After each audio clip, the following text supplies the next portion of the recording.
Right, let's go over to the preview. Then, of course, we're going to jump into the chat. Don't forget, tomorrow we are live for Crown Jewel. We will be starting hours before the countdown show. I believe the countdown show starts at 3 o'clock UK time, which I believe is like 11 Eastern time in the morning. Like, it is early. It is early tomorrow, right? So, countdown show on at 11 and in the morning Eastern. Here in the UK, 3 p.m. We will start 2 hours before that. So basically, Eastern friends in America, when you wake up, we will be live, right? We will be live.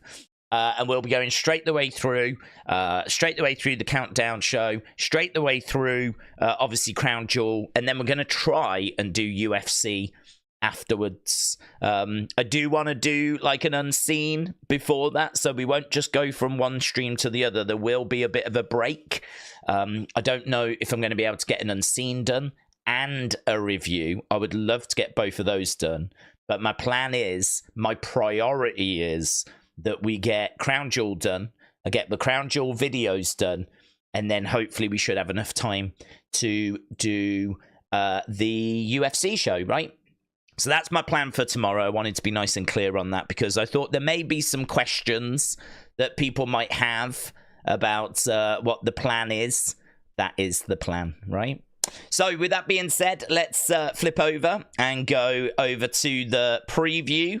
So here you can see, I mean, I know spoilers are out there. I honestly have not seen any spoilers other than I know that Jimmy, Jay, and Roman are going to have a segment, right? That was already announced on Monday. But last Friday, this is a tape show, and that those spoilers were doing the rounds. Those images, videos were doing the rounds. I had the Bloodline match spoiled. Like that announcement, that was spoiled as well. So those are the spoilers that I've seen. But actually, who wins these matches, I genuinely don't know. So, but to be honest, it doesn't really matter because here, look, we've got Bianca versus Lash versus Io versus Piper. Doesn't really matter who wins. It's just a little warm-up for the women's tag match. This doesn't mean anything. The winners don't get anything here. They don't get any kind of advantage. So, fine, whatever. Then we've got Liv Morgan face-to-face with Nia Jax. Don't know what goes down there. Again, it's just putting the finishing touches to tomorrow, really. Tonight is, I mean, to be honest, I'm really pleased that we're here and we're able to do this at the same time as America, because it was only a day or so ago it looked like the UK was going to have this show at 6 p.m. It looked like it was going to be hours ago, and so I wouldn't have been able to have done this stream, but there wasn't one at 6. They're doing it at the usual time. So we're very lucky. We're very fortunate that we're even here today. So I'm very grateful for that. Cody Rhodes is teaming with Randy against Imperium. And again, I actually don't know the result of that, nor do I want to know the result of that. But I know as well, we've got Roman, Jimmy, Jay. That's going to be a big segment because I haven't watched the videos, but I really need to see Jay and Roman getting back onto the same page. That whole thing has been massively rushed for me. There's a few people out there, I would say the minority, saying that no, it's fine and that it makes sense and they're happy with it. But I just can't go with that. For me, this is, if you think about how slow this story moves, all of a sudden now, it's just been the past couple of weeks that Jay has come back to the Bloodline. And we still, as we're sat here on the eve of Crown Jewel, we have still not seen Roman and Jay shake hands or embrace or, you know, kind of come together, you know? For me, until that moment happens, we shouldn't be getting a match announced like what has been announced, you know? We've got Jimmy, we've got Jay, we've got Roman. They're taking on the new Bloodline. For me, this thing is massively rushed. I mean, it really feels like it needs a bit of room to breathe. The fact that we've already announced a match and we've still not seen Jay and Roman like shake hands or embrace or actually come back together, but we know they're going to work together. It's pretty bonkers, to be honest. So I'm not going to rant about it. I think they did drop the ball on this. I don't know why they dropped the ball on this, but they did drop the ball on this. I mean, it was no shock or surprise that SmackDown was getting taped last week. It's not like Triple H turned up to last week's show and then all of a sudden they said to him, oh, you do know we're taping next week. Like, he knew months in advance. So why this wasn't planned better, I don't know. But I have to say, there are a few people out there that don't have a problem with it. They think it's been absolutely fine. I disagree with those people, but we are where we are. So anyway, look, it's done, right? If there are going to be any questions about why is this so rushed, I'm going to answer it now. Don't know. The only thing I can say is, and I've said it a few times, if we were to ask Triple H, why has this been rushed so much? Why is it that we've had... Why did you bring Roman back so late? Why didn't you bring him back a week earlier? Why didn't we start, like, the build for this, like, a bit earlier? Why wasn't this spaced out better? He might have a good answer. He might say there was an illness. It might be that there was flight disruptions. It might be that a member of creative dropped the ball and no one noticed until we got closer to the time. It might be that they planned it and on paper it looked like it was going to be great, but actually in actual fact it has felt rushed. So perhaps, like, it's only when they've executed it that it's kind of felt this way. But this isn't just me moaning. This is what people are saying on social media. Like, this is what people are saying, that this has felt rushed and that it needed a bit more room to breathe, right? It's not the biggest problem in the world. It's just a bit of a, it's a bit of a shame, really. Probably could have had a better build. This is a moment that we've kind of been waiting for, and it got spoiled, right? This moment of Jay and Roman kind of coming back together, that leaked out last week. Then, of course, the match got announced on Monday night, even though it didn't really make much sense. And obviously, we know that, like, Jay is back now and that we're going to do this match. So we'll watch the segment. We'll treat it as it is. But, yeah, people are going to have to work real hard to convince me this one wasn't botched. But really, other than that, everything else is fine. I really don't know any of the other results or other talking points. Like, I feel like everyone kind of went crazy about the Bloodline segment, and rightfully so, because it was big news. But really, all the other stuff, I didn't even see people sharing it. Like, people weren't bothered enough to even spoil it for me. But the Bloodline stuff, people were. So there we go. That is SmackDown. And I always like to be honest again, because if I tell you something's good, I want you to believe me. I want you to believe when I say something's good. Tonight's show obviously is going to be hit or miss. This is not going to be a show that I think you have to worry about missing. I think you definitely need to see that Bloodline segment, but you could have watched that all week, because it's been doing the rounds on social media. I think as long as you catch that, then I think that's probably the only thing you're going to need to see. Although, there are rumors that they are looking to put a few surprises into the show tonight. And we do get that. Whenever we get a tape show, they do normally put a little something in backstage. You know, there's normally a little something the crowd haven't seen to make it worth it.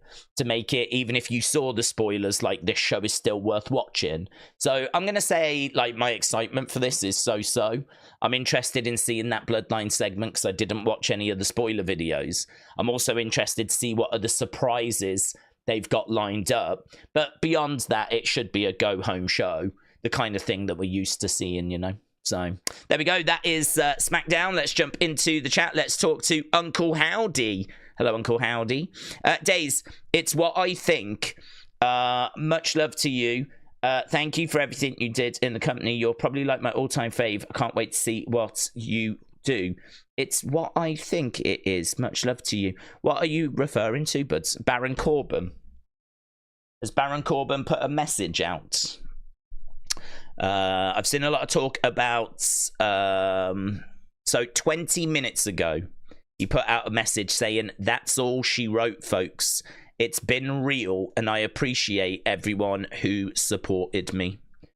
Well, I don't know. I haven't seen that. That just dropped 20 minutes ago.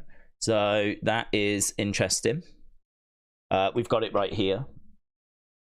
So that's all she wrote, folks. It's been real, and I appreciate everyone who supported me. That coming from Baron Corbin 20 minutes ago. Here's WrestleOps 12 minutes ago, just reporting it as well. Pro Wrestling Finesse saying it looks like Baron Corbin may have left WWE. Everyone's just basing it off this by the looks of things. So that'll be a situation just to keep an eye on. We may have lost Baron Corbin. But honestly, that's come out of nowhere. That literally, I mean, we've been live 12 minutes. Looks like this dropped 8 minutes before we went live, so I didn't see this.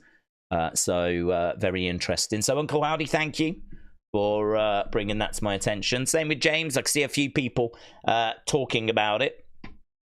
I don't know. I mean, you don't really know with these kinds of things. Obviously, it feels like he's done with what he's said here, but also, you know, could it be the start of a relaunch, a rebrand? Could it be he goes away for a while, then comes back? Don't know. You know how these superstars like to troll and like to tease, like to play games.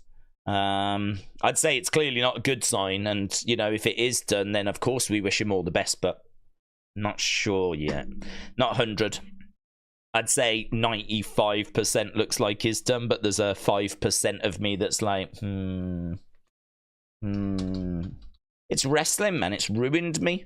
Like with wrestling, I've seen so many occasions where people like that tease things and whatever. I mean, how we saw AJ do a fake retirement in the ring. We've seen Mark Henry do a fake retirement in the ring. We've even seen people that have said goodbye that then end up coming back, you know, not long after. And so 5% of me is a bit, not totally sold. But, yeah, I mean, it clearly doesn't look good, does it? Clearly doesn't look good. Interesting. Lisa said, what happened with streaming early for SmackDown? As someone said, it was going to be shown early. Was they wrong? No, they weren't wrong. They were right, but it got changed. So it was showing as being at 6 p.m. for SmackDown. And then I think it was like 24 hours ago, it just suddenly changed. It's really annoying, actually. I think this whole thing's been pretty messed up. I didn't even know there was a kickoff show today, for example. When I set up my Crown Jewel stream, I look to see if there's a countdown show or a kickoff show that's lined up for WWE. Because if I go to their YouTube channel and I look to see what time the countdown show is, I can then just start my stream a couple of hours before that on a Saturday. So I went there to have a look and see what was set up, and nothing was set up. This was only 48 hours ago. There was no streams, nothing set up. I searched a few websites to see what time the countdown show was and what time Crown Jewel was starting. And I read on a few different websites the information I needed, but nowhere did it mention about a kickoff show. And actually, when we had Bad Bloods, there wasn't a kickoff show. They didn't do one, if you remember. So I had sort of not seen any information about a kickoff show. I had not seen, we hadn't done one for Bad Bloods. So I sort of thought they had shelved them. I sort of thought that we weren't doing them anymore. And but apparently not. Apparently there was one today after all. So I don't know. I might have to start really looking at that like 24 hours in advance, rather than say 48 hours in advance, because there was nothing on their website, not their website, there was nothing on the YouTube channel set up for it. I honestly wouldn't be shocked if that kind of caught a few people off guard, to be honest. I wouldn't be shocked if a few people didn't realize that there was a countdown kickoff show kind of thing today. I've had a quick catch up. I know about the rings. So apparently now, rather than getting a belt, which will still be presented to the winner of Liv, Nia, Gunther, and Cody, the winner gets a ring. They get the belt to hold, but the belt stays in Riyadh, and they get a ring, and they're going to try, I think, to make these rings feel prestigious. Triple H was like, how many rings can people collect? So they're really trying to make this an annual thing that really matters, really means something, you know? I don't know. I mean, what I would say is I don't like the idea. I've never liked the idea. I think that Like, I wasn't a massive fan of it when we were doing it at Survivor Series, because it doesn't mean anything. At least with this, they're sort of trying to make it mean something. I mean, first of all, you get a belt, which I don't like the look of the belt. I don't like the name of the belt. If it was called the Undisputed WWE World Heavyweight Championship or something like that, you know, if it was called the Undisputed title, maybe just take all of that gubbins out, call it the Undisputed title. If they'd called it that and the belt had looked better, I think I would have been a bit more receptive to it. But the fact it was named after Crown Jewel, the show, just made it feel a little bit cheap. And I know they've tried to make the belt feel like it's prestigious, but I don't think too many people like the look of the belt. I see a lot of people kind of talking down on the belt, you know. So for me, the championship is not a championship that I care about.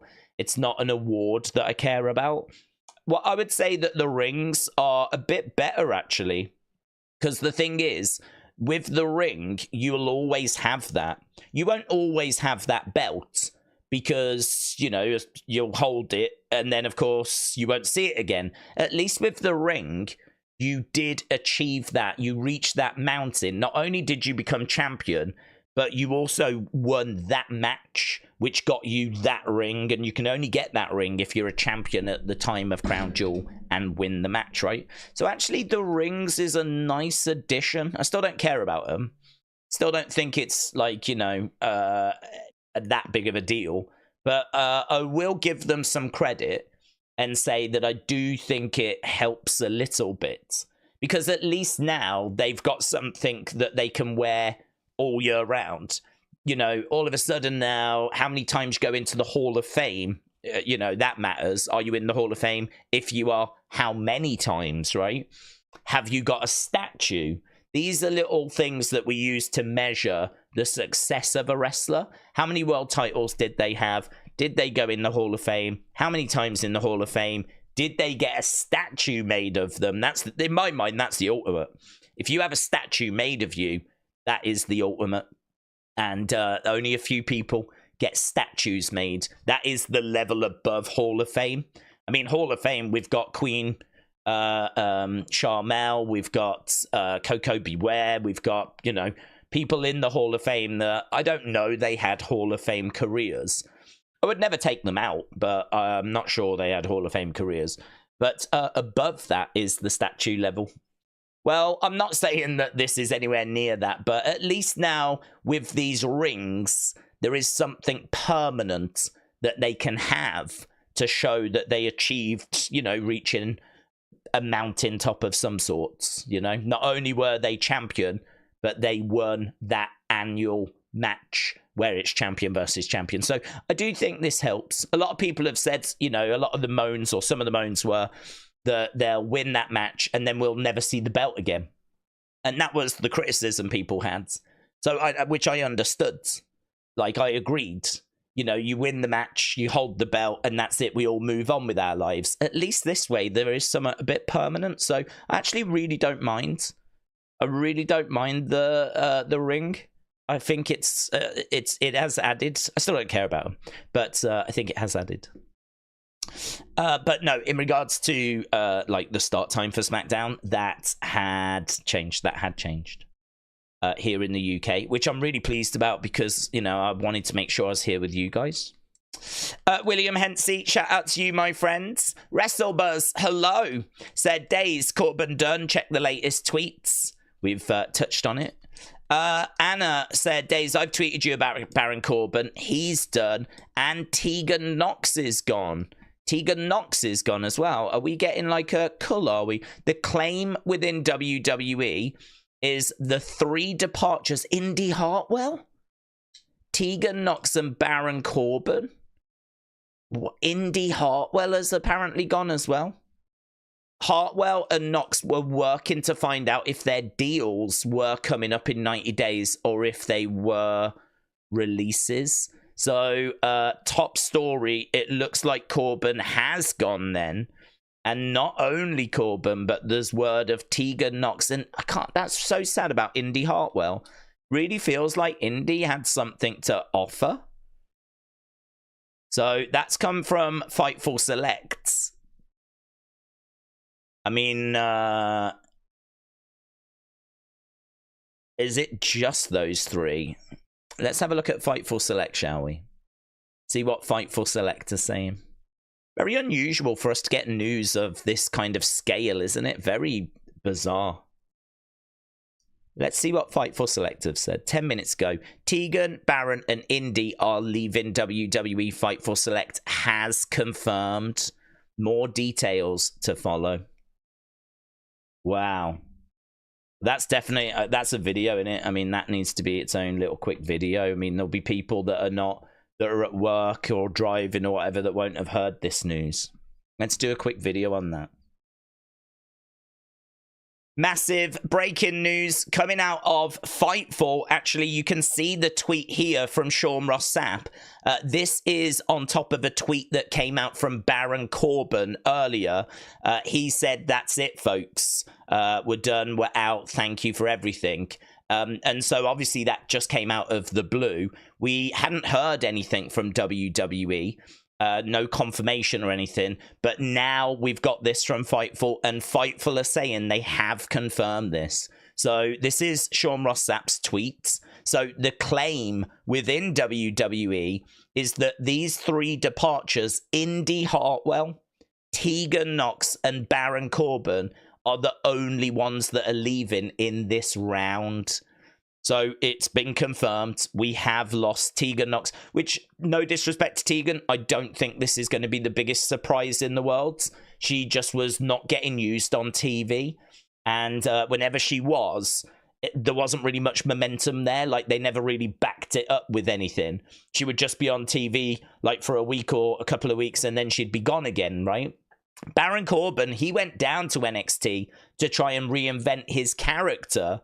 And I thought he did quite well. I mean, he was in the Wolf Dogs with Bron Breakker. I suppose the problem with that is they don't see Bron's future being in a tag team. So where does that leave Baron? Well, what they did is they put Baron with Apollo Crews. And I'm not sure that there's much road for that team. I suppose, in a way, you know, it's quite surprising they've not let Apollo go. I don't want to see anyone lose their job.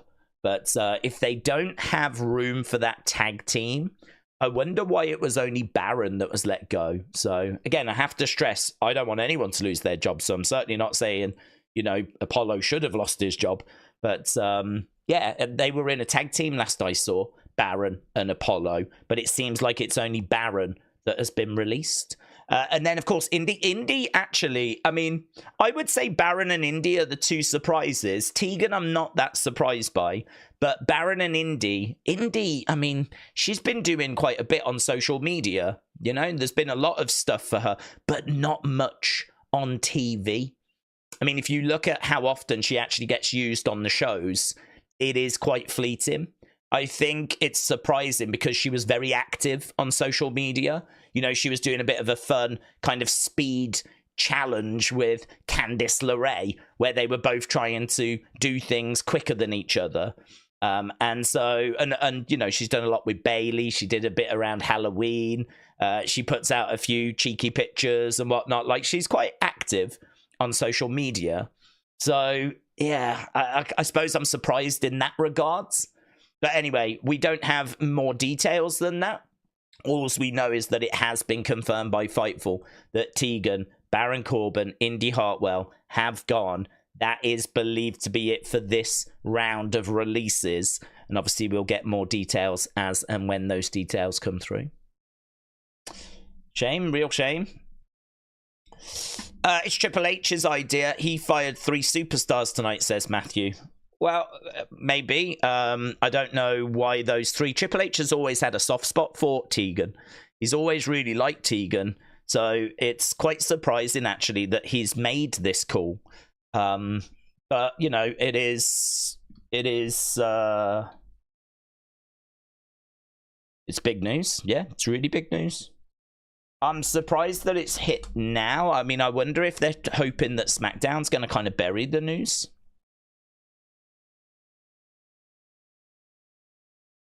Days, Dawn and I say hi. Hello, Carl. Hope you're well, my friends. Indy, Hartwell, Baron, Corbin, and Tegan.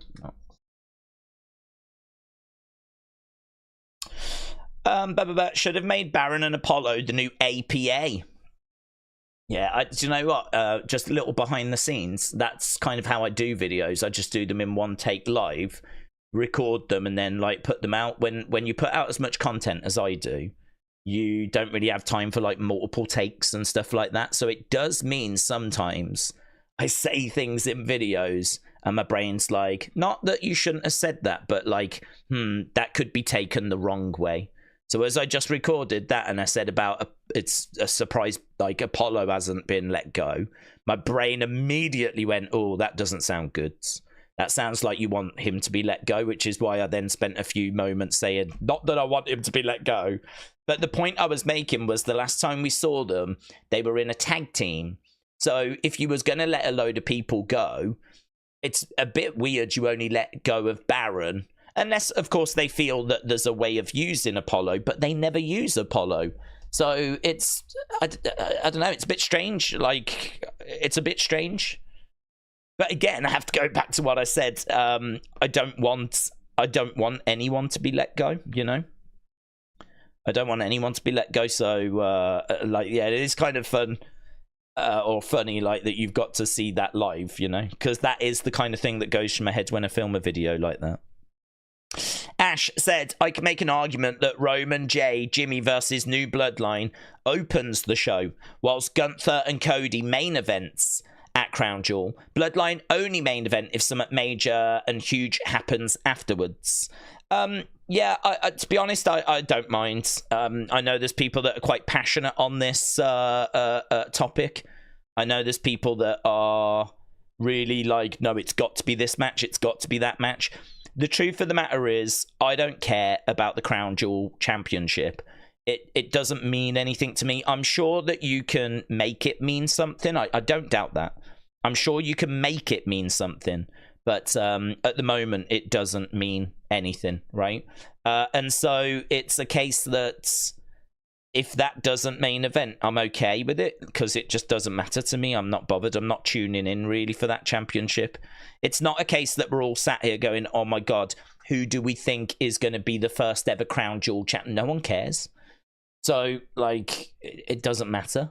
But, yeah, I am... so for me, if that is the main event, fine, because you want to make it important. But if you actually go with Bloodline, I think that probably makes more sense being main event because obviously it's the ongoing story and this is a massive match. It's just the build has been so rushed that I think unfortunately that's kind of overshadowed it. Like whenever we've spoke about it, it's not been who do you think's going to win, blah, blah, blah. We haven't been able to really explore the relationships. Will they be able to work together? Really, whenever I've seen people talk about it, they've just been talking about how rushed it's been, how quickly it's been put together, you know? So it's like, I feel like that's kind of taken a little bit of the edge away. So if that opens the show, then fine. I don't know. It's one of those, it's just, I really don't mind which is the main event. I don't have a dog in that fight. I don't, it doesn't bother me. Days, could I get a shout out?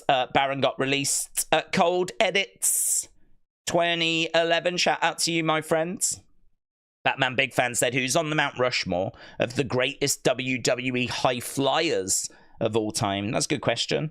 High flyers of all time. Put in your thoughts. Obviously, Rey Mysterio is the first name that comes to mind.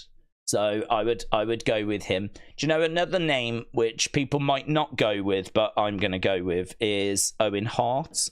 Owen Hart, I remember seeing him as the Blue Blazer back in the late 80s.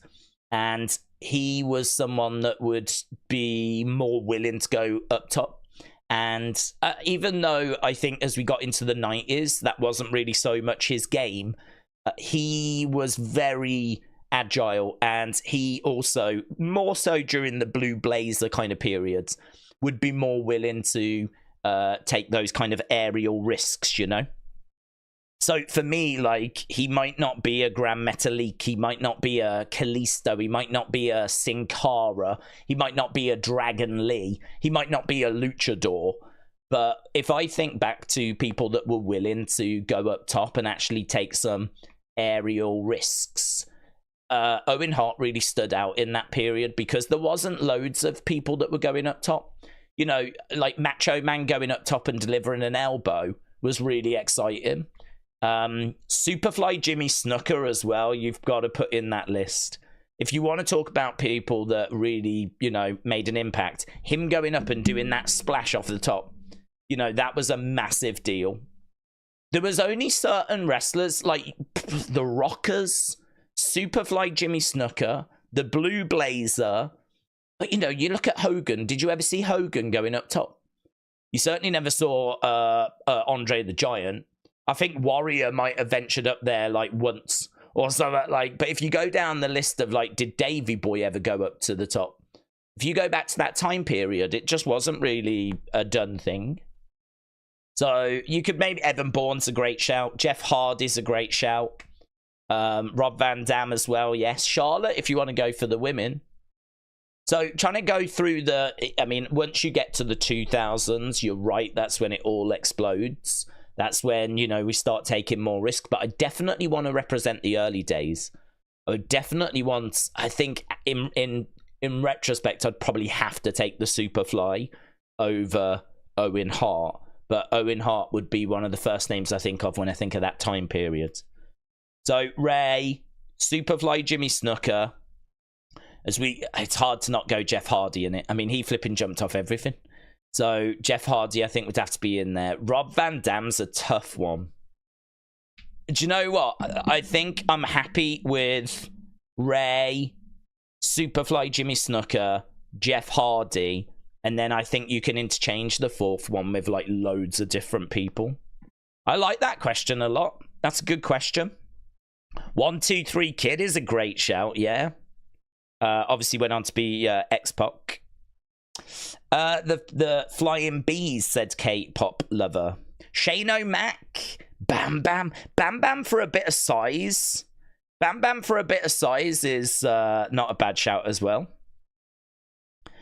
Evan Bourne, yeah. I feel like with Bam Bam, Evan Bourne, Shane McMahon, I feel like those are ones you can make an argument for.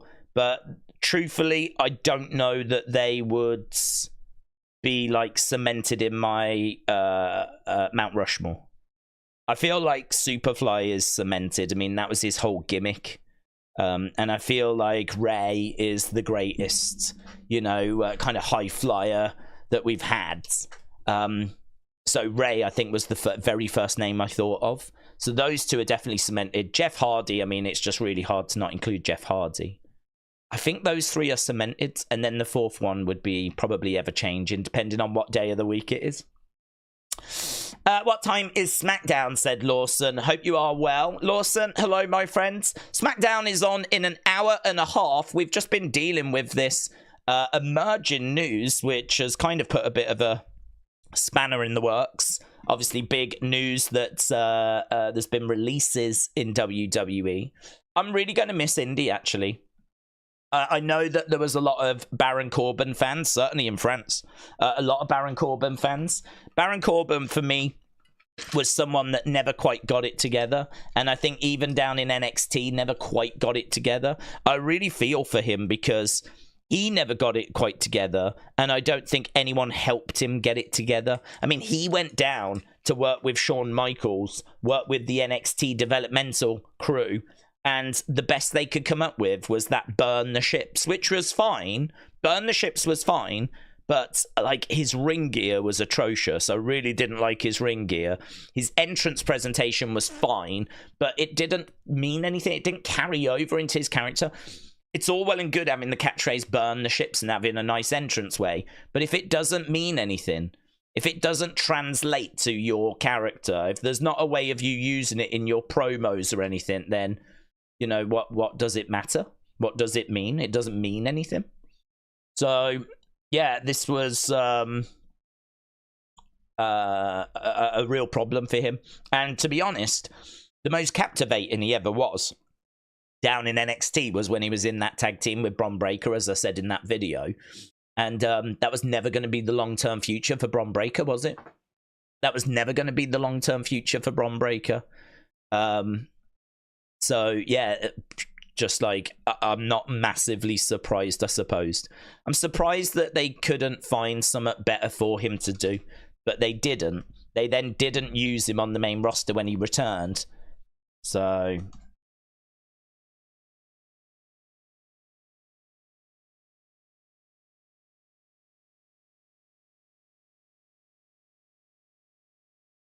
Right, let me just get that video out that we've just put up, and then I'll jump back over here. Okay, that made Bron look worse, said Frank.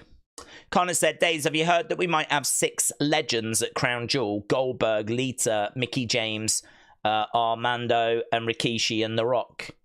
No, I mean, I've actually heard Goldberg's not going to be there. Lita was expected for Tuesday, but she was expected to be part of that match, but she wasn't added. She was going to be part of that, like, 10-woman tag match, you know? But she wasn't added to that in the end. So I don't know if we're using her at Crown Jewel instead, but I haven't heard any rumours that she's going to be at Crown Jewel. And I haven't really heard anything about the others either, to be honest. So I don't know. I'm expecting something, but it's hard to say what. Certainly not expecting Alexa, for anyone wondering if we're going to get Alexa. Not expecting Alexa. Not really expecting Charlotte. Last I heard, she still wasn't cleared. We're going to have to wait and see, aren't we? I mean, probably right to expect something, you know? I'm sure they've got some sort of surprise lined up, but no idea what. I thought it would be Goldberg, but the streets are saying maybe not now. Right. Tegan Knoxgon said, Anna, I'm not, that's the one that doesn't shock me, to be honest. In fact, I think we sort of said I'm a little surprised she hadn't gone the other day. And again, in a respectful way, because I'm not looking for anyone to lose their jobs. But there was a conversation we had, I think, about Tegan, and I think I said I'm really surprised she hadn't kind of parted ways with the company, because she's managed to survive a few of these cuts, but then they just never do anything with her. So yeah, I think that the chopping block was kind of coming for her, unfortunately. Indy is quite shocking, to be honest. Days, do we think the OTC and the Usos can get along? Yes, I do. And I think they're going to, because they are working together towards Survivor Series. It wouldn't make much sense for them to not work well together when we've got Survivor Series so close. I think the story of Crown Jewel, I think the story is that they are going to work together, but it's not going to be enough.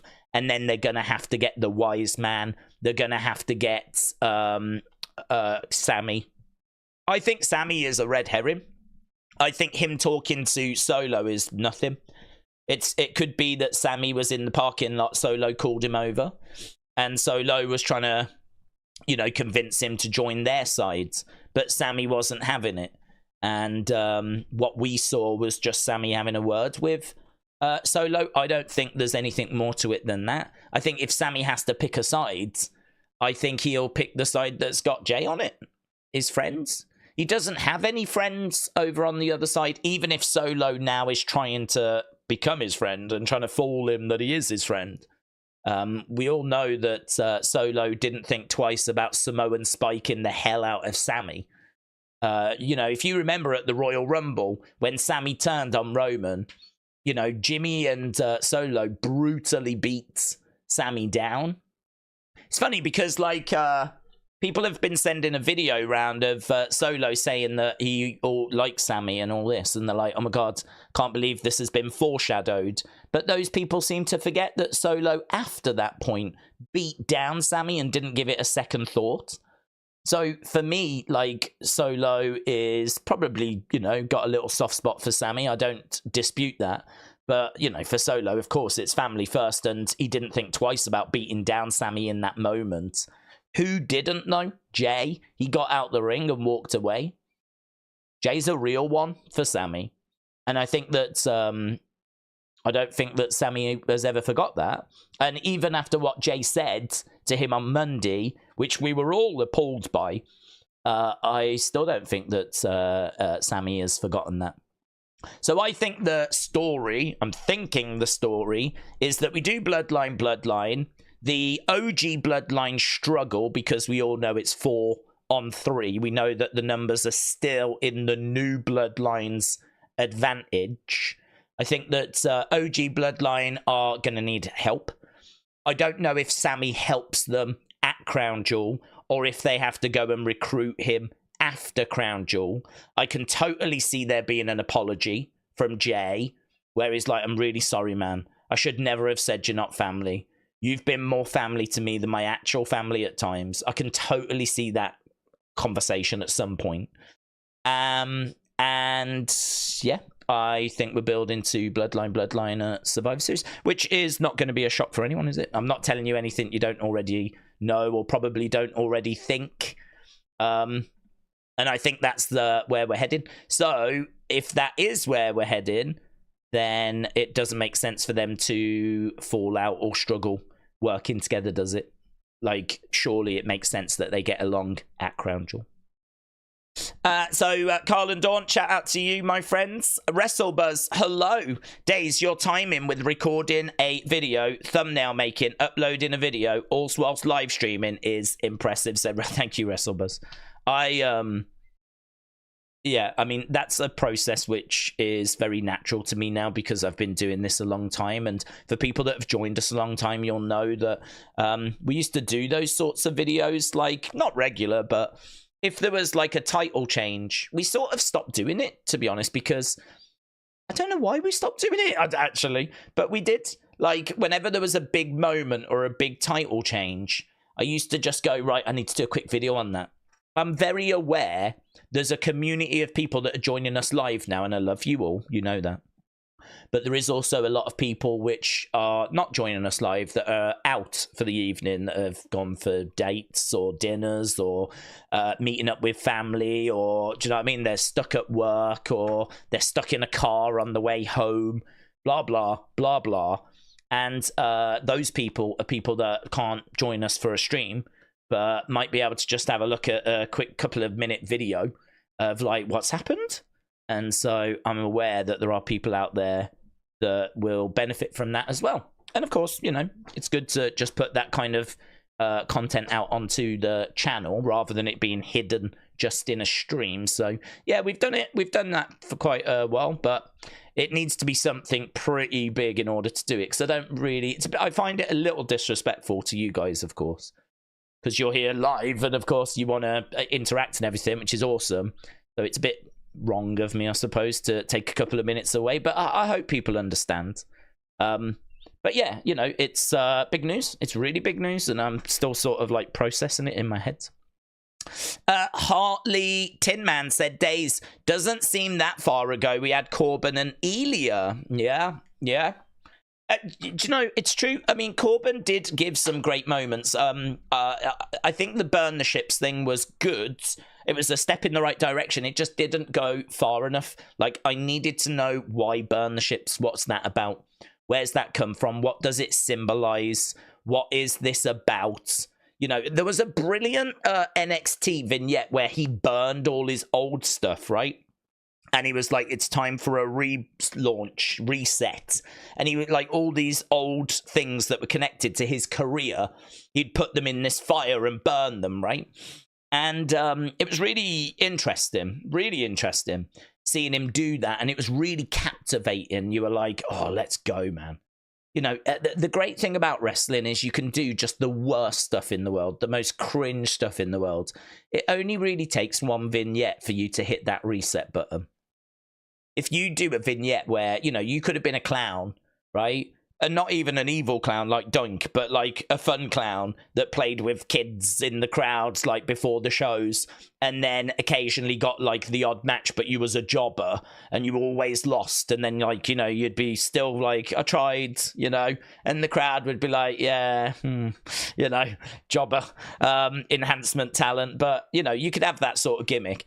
It would only take one vignette of you burning that suit, saying you don't realize the rage that's actually inside me, that you would instantly have everyone's attention. Instantly, everyone would be like, oh my God, what's happened to Chuckles?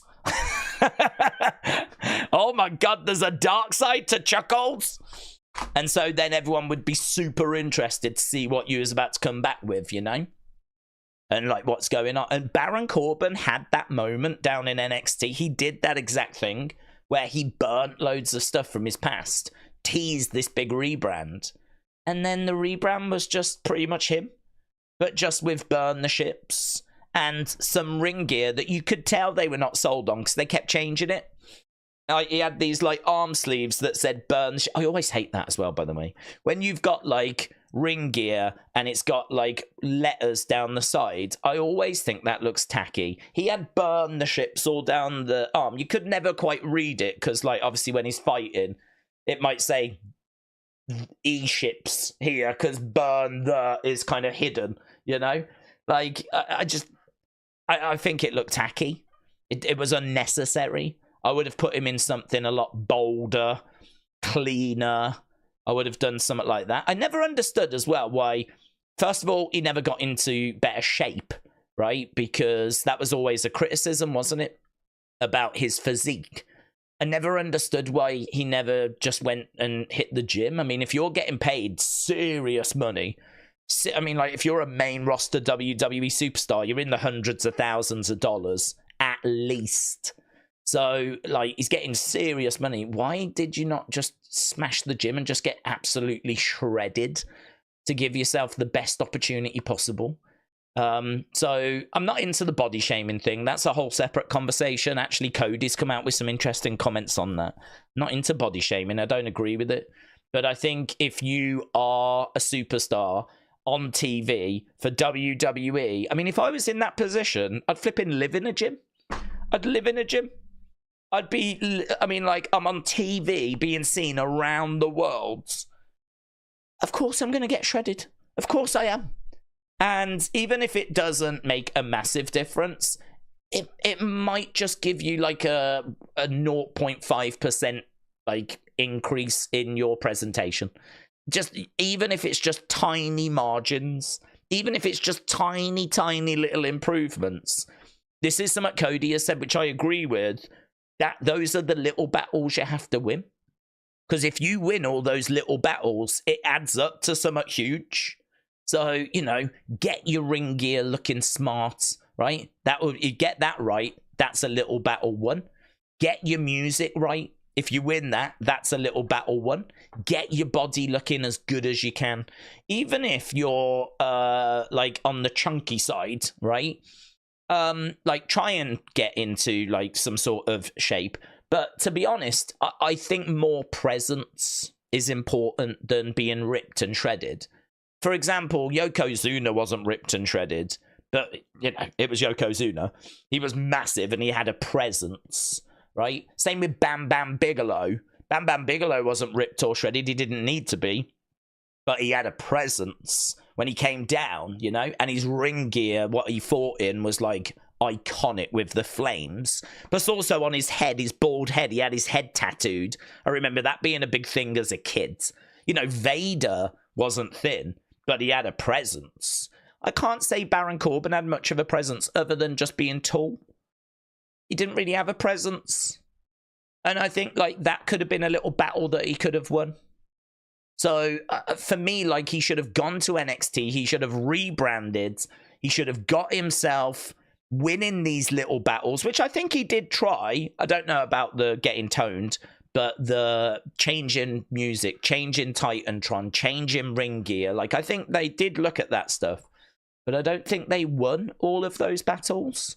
And I think the biggest battle of all is, you know, your moveset that you use, your promo style, your general character. You know, he was just still Baron Corbin. I mean, we could have really mixed it up and given him a little bit of a gimmick of some description. I don't know what. I mean, I haven't sat down and brainstormed that, but, you know, that's what you do in NXT. Just chuck a load of stuff at the wall. Let's see what sticks. Let's see what works. He was down there for quite a while. I never really felt like they really tried that much different stuff, to be honest. I don't know. I wonder if his heart was really in it.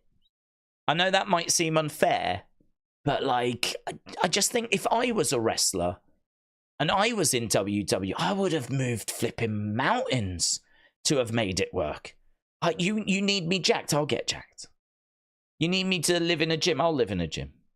It's easier said than done, I do understand. But if I'm getting paid hundreds of thousands of dollars, and I've got action figures being made, and I'm in a video game, and I'm getting to travel the world, it's hard to fathom how you wouldn't just make it work, you know?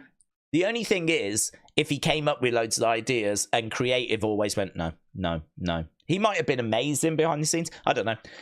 I'm not picking on him. I'm just saying that, you know, behind the scenes, he might have been like, what about this? What about that? What about this? What about... And there might have been no, no, no, no, no, no, no, no. And after a while, then I could understand you going, what's the point? He might have those stories. He might have those stories where he did that.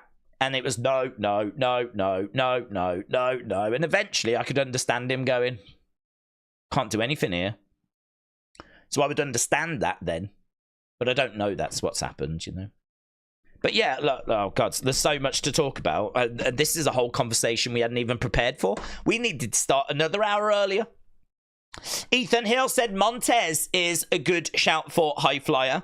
Definitely. I don't know that he would be on my Mount Rushmore, but you are correct in saying that he is an excellent shout for High Flyer. The only thing I would say, though, is it is good to be a high flyer and obviously have that in your arsenal. It's probably not so great, though, if every time you hit your finishing move, you end up having to do a Peter Griffin, where you're like, oh, God. Oh, man, that hurts. Oh, why do I do this move? Oh, Jesus Christ. Every time I see him hit that move, I don't think he does it as much now, but for a long time when he was in NXT and on the main roster, he would deliver that splash. He would land it, and the very first thing he did after landing it is he'd roll over, and he wouldn't pin them. He wouldn't pin them straight away. He'd be like, oh, Jesus Christ, I think I'm going to be sick. Oh, my God, that hurts. Oh, mate. Why don't I just do an elbow? I don't know. Oh, my God. Oh, I could do anything, but instead I'm doing this to myself, and I don't know why. Yeah, so we had that, like, whole Shakespeare play, and then he would go for the pin, and amazingly, he would still get the 3. Honestly, after the 20 minutes of rolling around after hitting his move, you would think they would kick out, but no, it's such a good move. They stay down, so there we go. So I would say that's the only little asterisk I've got against Montez Ford, is the fact that when he does hit his big move, he always he does more selling than the person that's taken it. Banks AR14 said, I'm ready for Crown Jewel. Let's go, Days community. Banks AR14, shout out to you, my friends. I'm ready as well. I am ready as well. I'm actually really looking forward to it. I'm really looking forward to it. My excitement for it is probably about a 7.5, maybe sneaking up towards 8. As we said, you know, Bloodline, I think I've got an idea what's going to happen there. And we've spoke about the build. We don't need to talk about it. But listen, the match itself, it's hard to be down on the match itself. So I'm looking forward to it. I'm looking forward to that match. Then, of course, we've got the Crown Jewel Championship. Again, yes, I know it's not the most exciting thing in the world, but it's happening, and they're going to do it each year, and they're going to give the winners a ring, which they can keep forever, and I'm sure they'll hopefully make a big deal out of those going forwards. And, you know, listen, the World Championship, the World Heavyweight Championship, when that was first introduced, few years ago, we all joked about how it had just arrived out of thin air. It didn't matter. It didn't have any history. It just, poof, we've got a new world title. And everyone was like really down on, do you remember, Cody going for that belt? Because we said that belt doesn't mean anything. And everyone wanted him to finish the story. Well, you don't finish the story by winning a belt that only arrived in, what, 2023 was it? 2022? You don't finish the story by winning that belt. So, like, everyone was quite down on that belt. I would say now, that belt feels like it's got more prestige to it. I would say that belt feels different now that we're a little bit further down the road. It still is not the WWE Championship, nor will it ever be, because the WWE Championship, its history goes all the way back to the 60s.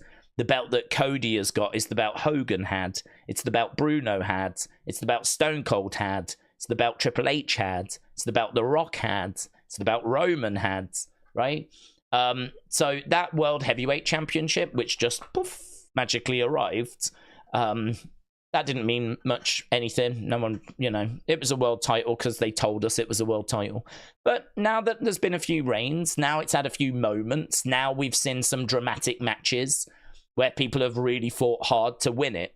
It's got a little more prestige now. So I think, done right, the Crown Jewel Championship, if we're here in, like, you know, 10 years' time and it's still going, and there is someone with 2-3 rings, and we do, like, talk about the fact that, okay, who's it going to be this year?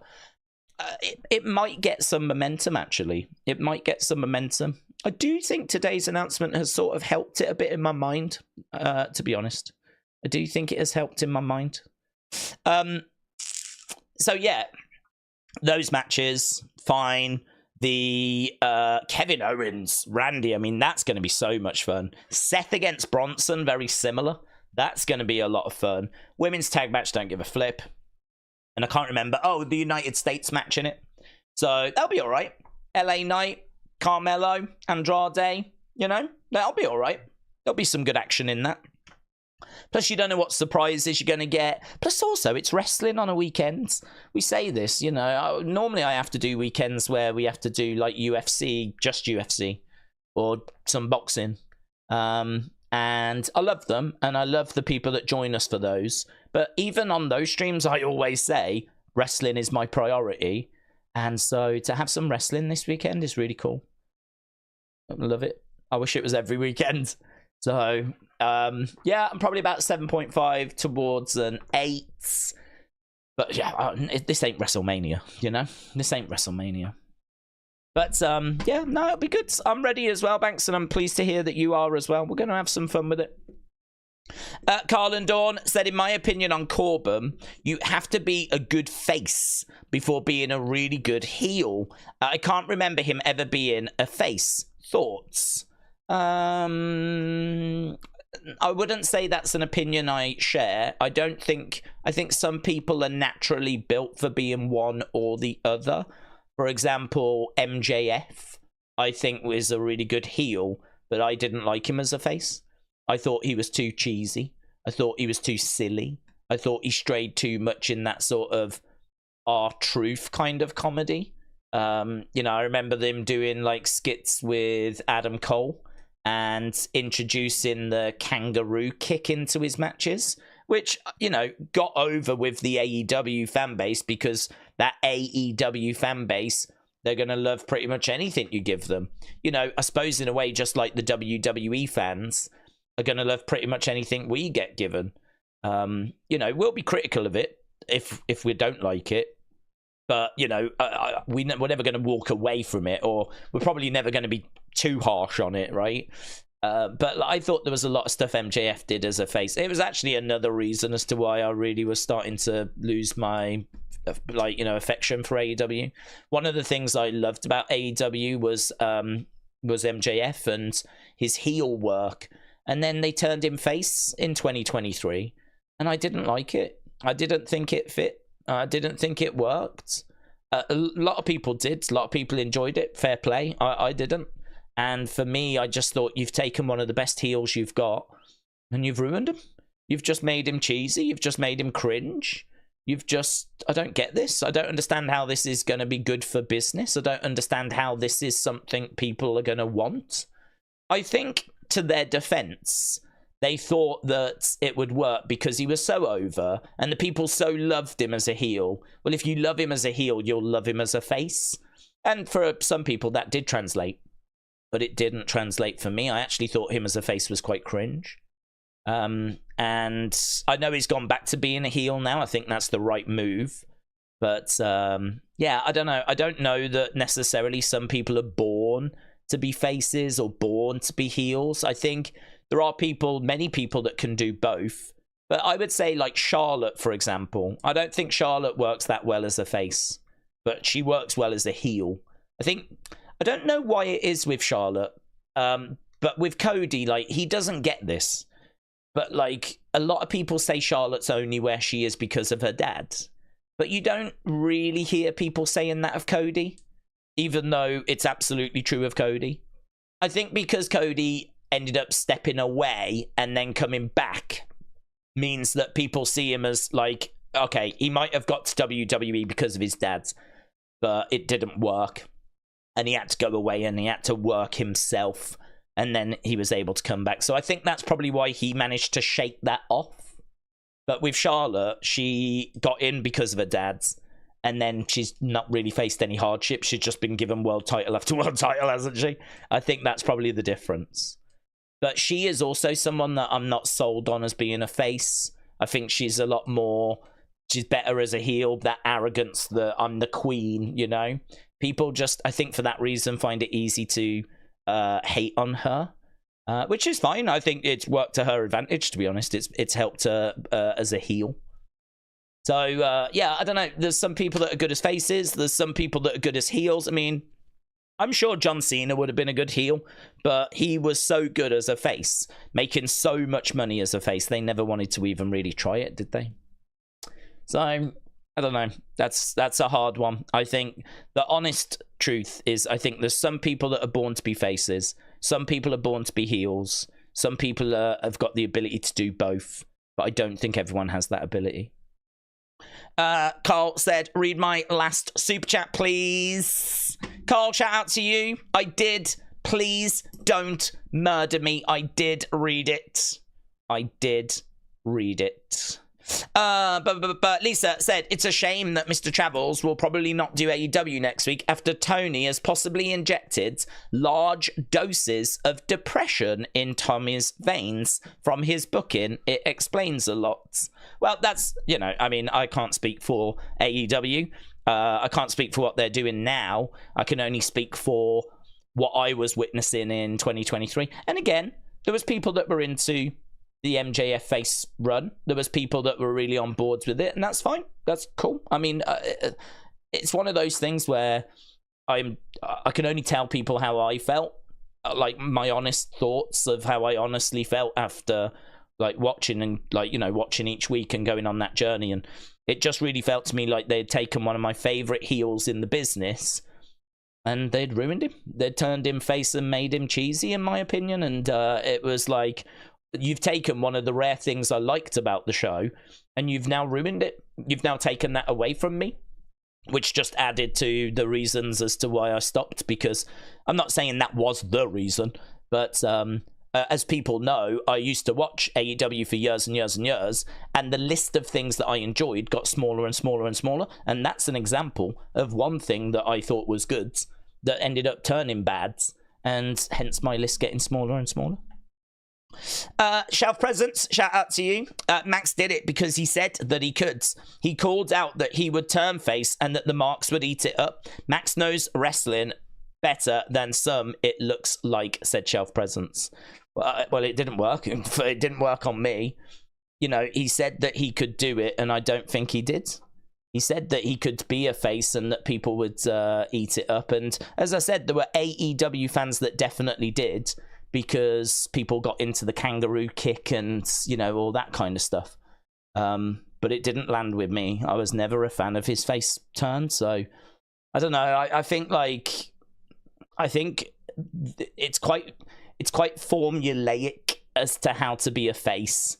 I understood what he was doing. I understand why he thinks he could do it. And as I said, with the Faithful, I think it landed. But I would point towards the ratings this year as an example of it not working, actually. Because it's funny that I stepped away in January and the ratings continued falling after I left. I left just at the start of the decline, I would say. When I left, they were still doing 800,000. I stopped January 1st. Can't remember when Big Business was. Big Business was probably about February. I remember that being the moment that the number came in. And it was really like, whoa. It was really bad. Big Business would be the moment I would point to as when the rot really showed. Because Big Business was when Mercedes came in. And it's like Okada's around and Ospreay and all of them. And that was the show that a few people were whispering might do a milli. And it ended up not. I think it did 798,000. I mean, it was not only a bad number for a normal... Well, it was not only a bad number for that show, it would be a bad number for a normal Dynamite. And it's never recovered. And now they're actually in the 600,000 range. So for me, like, I think there was a chunk of people that were watching his face run, not feeling it. And I don't think that I was alone when we got to 2024 in going, nah, this just ain't, they're out of ideas. This just ain't it. And then all we've seen from the start of the year is just a gradual decline. So I don't know. He thinks he's the bee's knees and he is excellent as a heel, but I can't say he got that one right, to be honest. Days, Baron Corbin, since joining WWE, 12 years, 1,102 matches, 1-time US champion, 1-time NXT Tag Team champion. He retired Kurt Angle at WrestleMania and 35 underutilized.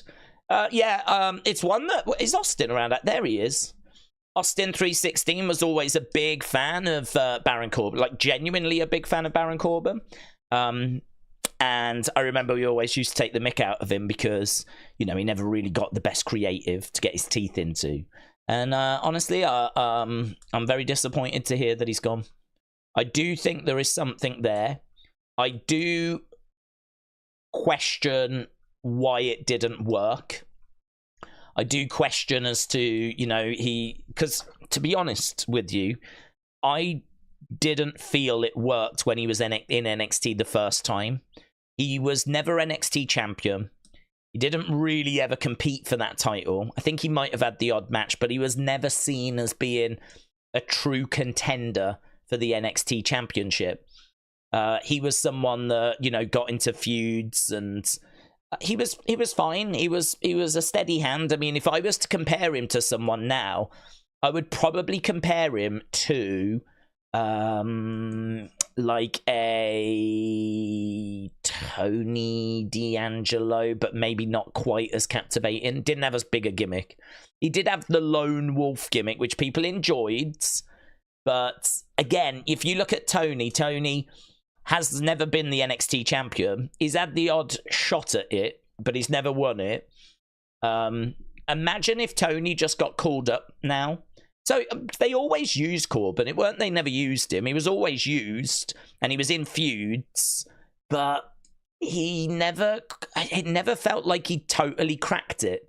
Like, if we called up Tony D'Angelo now, he's never been NXT champion, and it's not like he's been in the main event scene a lot in NXT. And you could understand people going, okay, I get why they've called him up, but did he really crack NXT? Did he really maximize it, you know? And for me, that was Baron Corbin. He never really maximized NXT the first time he was there. And then, to be honest with you, I feel like that really continued on the main roster, where he did get the odd success, like the moments that have just been mentioned. But is that enough over 12 years? Over a 12-year period, is that enough of achievements? Again, you can say, well, he was never given the creative, but why?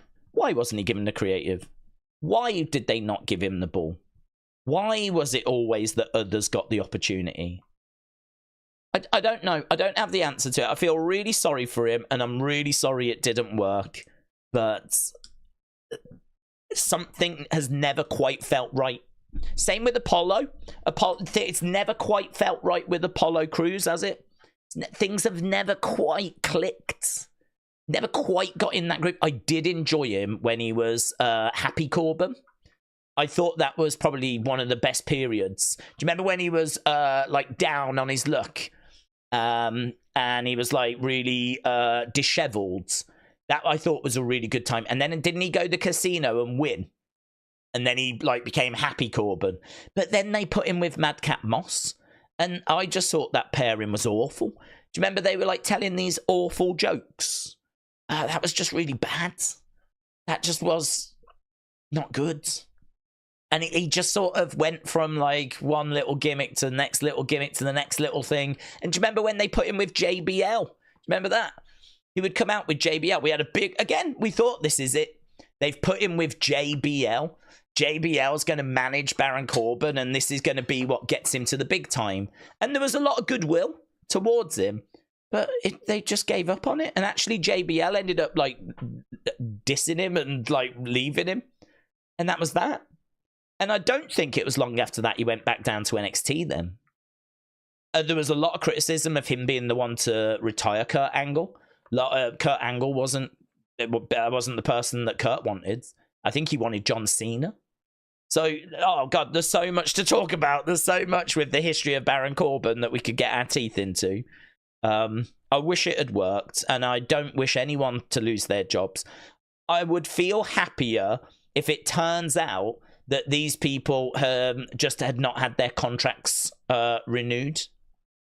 I would feel happier if that is what had happened, you know, if they just hadn't had their contracts renewed, rather than them being let go. At least this way they would maybe know the end was coming. Indy has tweeted, by the way, just 8 minutes ago. We can go over to it. Indy Hartwell has said, don't cry because it's over. Smile because it happened. She'll be all right. She might not feel it tonight, but she's got a lot of friends on the indie scene. So, like, Persia Perrotta, for example, is a good friend of hers. And I can see Indy going to TNA. I could see her going to TNA. I don't know that AEW would pick her up, but I wonder if AEW will pick up Baron. I think the injuries of Tegan have been a real, problem for her. So I think Tegan's might struggle because of her injuries. But Indy could get picked up. Baron might get picked up. It would be interesting to see what other places could do with those talents. So yeah, that was 8 minutes ago we got that. 8 minutes ago. Right, let's go down. Lisa said, would you think there is another round of releases? If yes, who would you say is more probable in being on that list? I would never want to do that. I'd never want to say, well, I think this person, that person. I know we've spoke about Apollo and how surprising it is that he's survived this long. But, I mean, I just mean that. I mean, if you look at people that are on the roster that don't get used on TV, I think the same rule applies to those people. If you're on the roster and you're not being used, if you're injured, it's different. But if you're an active superstar and they just can't get you on TV because the creative's not there, you're in trouble, aren't you? So you can compile that list yourself. But again, I don't know how much is the talent's fault. I don't know how much is creative's fault. I don't know who is to blame. I don't know if it's a bit of everyone gets the blame. I don't know. And you know what? Unfortunately, it is business as well, in the sense of you bring in this exciting talent, you work with it, and sometimes the momentum fizzles out. Sometimes a shiny new toy comes along. When they signed Indy, she might have been really exciting on the Australian scene. She might have been really exciting. Like good size to her, seemed like she's got real potential. You bring her in, maybe that potential's a bit slow to get realized, and then eventually, you've got here's Julia, here's Stephanie Vacour, here's Zarya. Before you know it, you're getting left behind. It's a really easy industry to be replaced in. Really easy. Like, there's always new talent that's coming through. So it's hard. It's really hard. And if you lose that momentum, and if you're not being used on TV, it's going to be really hard for them to heat you back up. You can take someone off the boil and just put them on the back burner for a little bit. But if they're on the back burner too long, it's going to be really hard to get them going again. A little bit like Shinsuke. You know, bringing Shinsuke out, you know, and getting people to care about Shinsuke, that's going to be a big investment.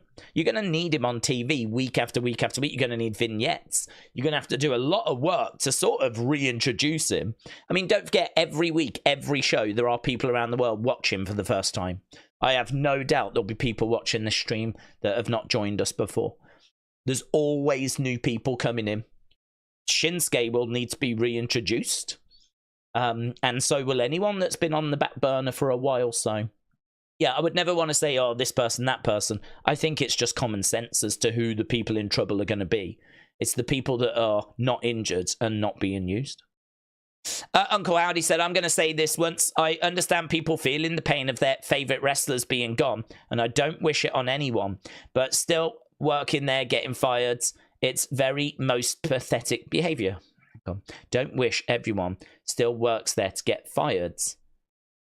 Yes, don't wish people that are there being fired. I agree with you. I agree. This is why I hope that it's the contract running out. I always hated budget cuts. I thought it was such a dirty way of doing business. But listen, when I say it's business, what I mean is you sign someone to a contract for 5 years. There is no guarantee once that 5 years is up, you're going to re-sign them. And so if you decide not to, that's your choice. That's fine. That's business. Thank you very much for your work. Appreciate it. The 5 years has come to an end. We don't have any more work for you at this time. Like, that is an option. And for me, that is the way this should work. You are guaranteed 3 years, 5 years work, whatever contract it is you sign, you are guaranteed that. There are no guarantees beyond that. And the thing with budget cuts is that was dirty, because you could be under a 3-year contract, and then Vince one day could just be like, I'm afraid we're cutting the budget and we don't have any budget for you. Goodbye. And that would be it. Your 3-year contract could be done after a year, could be done after 6 months. And I hated that. I really hated that. I thought it was dirty. I thought it was... People say it's business. I mean, it is business in the sense of you can get away with it, but it's dirty. It's dishonest. They were never changing but this company's making money hand over fist. Like, it was dirty. Don't give people those contracts if you're not going to honor them. Like, there's no honor in business, I understand, but it's dirty. I can't get with that. It's dirty. It's a horrible practice. Saying, here you go, I'm going to pay you this every year for the next 5 years, and then just cutting them whenever you want. And there's nothing they can do as long as you say it was budget cuts. Why do you think it was always budget cuts? It was always budget cuts because you can't kick back on budget cuts. So I hated that. So I hope this is not that. I hope this is not flipping budget cuts. I hope that this is actually they've reached the end of their contracts and they've decided not to renew them. But, I mean, however it is, it's still not great, is it? But, yeah, awful. Johnny said, Days, don't get me wrong, I don't like anyone being released, but I am excited. They might have a chance on the indie shows. And I really love indie. She is my... DEW, it's my favourite promotion. Well, Johnny, I think you've worded that well, to be honest, buds. I think a lot of us are trying to be as respectful as possible, you know? And I don't think any of us want to see people out of work. And, you know, I like these talents. I mean, I saw Tegan Nox when she was Nixon Newell a couple of times on the indie scene over here, and you could tell that she was really talented, and I was excited for her being in, I think it was the Mae Young Classic. And then, of course, she gets injured. And then she goes to NXT. And then she gets injured again. And you just kind of look at her after a while and go, this ain't going to work, is it? This just ain't happening. Like, she's just been smashed with bad luck. But I liked her. I saw her. There was real momentum for her over here. And no surprise she ended up getting signed. And Indy, I mean, I really enjoyed Indy with Dexter. Index. You know, their relationship was always great. I mean, you can't do that story now. I mean, you can refer to his marriage that failed, but it's maybe not going to be the same with her not being around. We haven't even spoke about her relationship with Dexter Lumis and what this now means for that story and the Wyatt 6 and all of that. I mean, to be honest, it's not important. It's more important that she has a job. But I don't know. I mean, it's just such a harsh world, isn't it? The wrestling world. We've been through these cuts before. And Baron Corbin, you know, he's been around 12 years. And you kind of was just waiting for it to click. And I suppose the frustration is that I feel like we've gone through that rebrand quite a few times and it just never worked. So it's, you know, it's frustrating. I wanted it to work for him. So, no, I think the way you worded it was respectful, but I thought you worded it well. But just wish them all the best. Of course we do. Of course we do. But releases are always going to be more likely once SmackDown went 2 hours, especially with stories taking more precedent. There's only so much TV time, said Geordie. It is contract ending, said James. Okay, James, thank you. I mean, I know it doesn't make a huge difference. I know that it is not something which is going to be like, oh, thank God for that. But there is just a little part of me that's like, at least we've done it the right way. At least we've done it like we honoured their deals. You know, under Vince, there's a good chance they would have been cut months and months and months and months and months and months and months ago. And, you know, they would have missed out on a load of money that we said they were going to get. I mean, there's people that get a contract for 3-5 years for X amount a year, and you spend that money in the sense of, if you're on $1 million a year for 5 years, well, mentally, you're going to tell yourself, I've got 5 million. You haven't earned it yet, but that's the contract you've got. So you could understand someone going out and buying a house, buying a car, like buying, you know, going to the restaurant a few times. Like making sure their kids have a good Christmas, like whatever it might be, right? Because in your mind, you've got that 5 million. It's not the way that you should do it, but you can understand why they would do it. And then, what, after 2 years, you get cut. And so actually, you don't have 5 million, you have, what, 2 million, but you've just bought a car, you've just bought a house, you've just spent this money, you don't have much left, and now you don't have a job. Like, again, I know people will say, well, that's their own stupidity. But, well, you need to buy a house, don't you? Like, and you need to get a car. Maybe you don't need a Ferrari, but, you know, maybe that's where you can be a bit more frugal.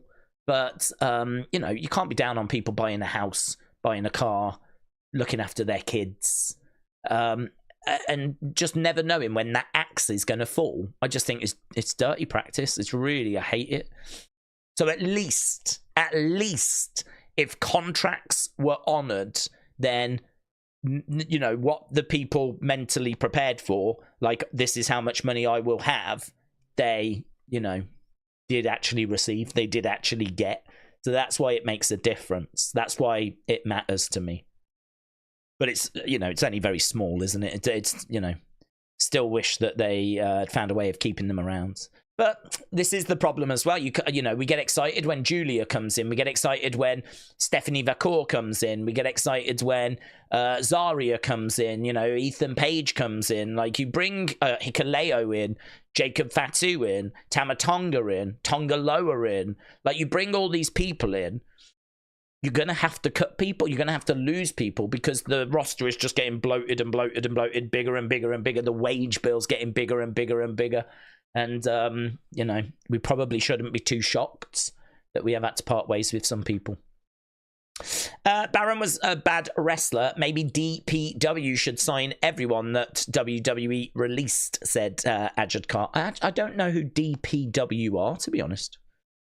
Uncle Howdy, this is the current SmackDown roster without Indy or Tegan. Indy didn't have a big role on SmackDown. Tegan never appeared in the 2024 draft. I'm going to assume Jakara and Lash have been called up. Maybe they have. Maybe. Uncle Howdy said, oh, yeah, we just read that one. The one release that got me angry was Bray's. The rest after that don't come close, said James. I think that one was a falling out with Vince, to be honest. I don't think that one was... I mean, they said budget cuts and whatever. I think the truth is that Vince found it hard to work with Bray. Bray was on a big wage. I think part of it was, let's cut the budget. But I think that the relationship between Vince and Bray made it quite easy for Vince to go, do you know what? Rather than cutting a load of people, which he probably did anyway, I'll cut Bray and save $2 million a year, or whatever it was he was on. I don't know why I've got $2 million in my head. It might have been more, I'm not sure. But I'm pretty confident it was the breakdown in their relationship. Because he was great for numbers. He was great for merch. People loved him. It doesn't make any sense to part ways with him. And then, of course, you hear Triple H, when people wanted him to come back, Bray. I don't know if you ever saw that sit-down interview he did with Ariel Helwani. He actually sat down and the Bray conversation came up. And he was like, well, we'll see. But one thing I can tell you about Bray is working with him is like trying to work with a tornado. You know, he's not the easiest person to kind of dial in and focus on one idea. Like, it's hard to get him to commit to an idea and then, like, work on that because, you know, you have that and then all of a sudden, no, we'll do this instead. No, we'll do this instead. How about this? How about that? And I think that wound up Vince eventually.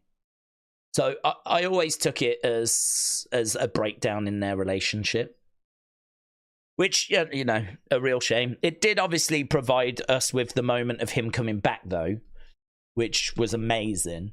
But even his return probably wasn't worth him being away because we ended up losing like a year and a half, wasn't it? Didn't he get cut in, like, was it, I don't know, 2021, was it? And then he ended up, or 2022, and then ended up coming back like about 14 months, 15 months later. So, you know, you think about what could we have done with that time, you know? But at least we got him back before he tragically passed away. Not that it makes a big difference, but I'm sure Bray fans will agree that it was better he came back and had that little run than not have that little run, so... That's everyone. Layoffs do happen. Well, where was that? I was just reading that and then it jumped off screen. Oh, there we go. Shelf presence. That's everyone. Layoffs happen. It's not good for anyone. A lot of times they're in better positions than most normies, said Shelf presence. Yeah, I mean, it's hard to know what goes on in their lives. What I would say is, you know, it's not everyone that leaves WWE goes on to join TNA or anything, so this can feel like the end of the world because there isn't another company as big apart from AEW, but we know that they're not as big, but they'll pay well. But, you know, AEW is only going to take certain people. You know, if you're Indy Hartwell, are they going to take Indy? I don't know that they will, to be honest. So all of a sudden now she's looking at going to the indie circuit, like indie wrestling, and you know, that's a blow to your mental health. That's a blow to... You wake up each day a WWE superstar and you think about WrestleMania, and I mean, it's a big knock. It's a big blow. But it's one that, you know, you've got to be prepared for because it can happen, and sometimes it's just not your fault. Don't forget, they got rid of Bray, as James said, and they got rid of Carrion. Like, really good people have been let go for one reason or another. Really good people. So, yeah, really disappointing. But, you know, it is what it is. Wrestle with Andy said it's weird that they could sign for TNA and then go straight on to NXT the next week. You could understand them not wanting to do that. I could understand them signing with TNA and being like, I just don't know that I would want to do that. I mean, that would be difficult. Some people, like, you know, where it's really stung. You know, for example, Ryback. When Ryback went, I can't imagine him being like, oh yeah, I'll go to NXT. Some people, I think, have got the ability, and this is where it speaks of your character.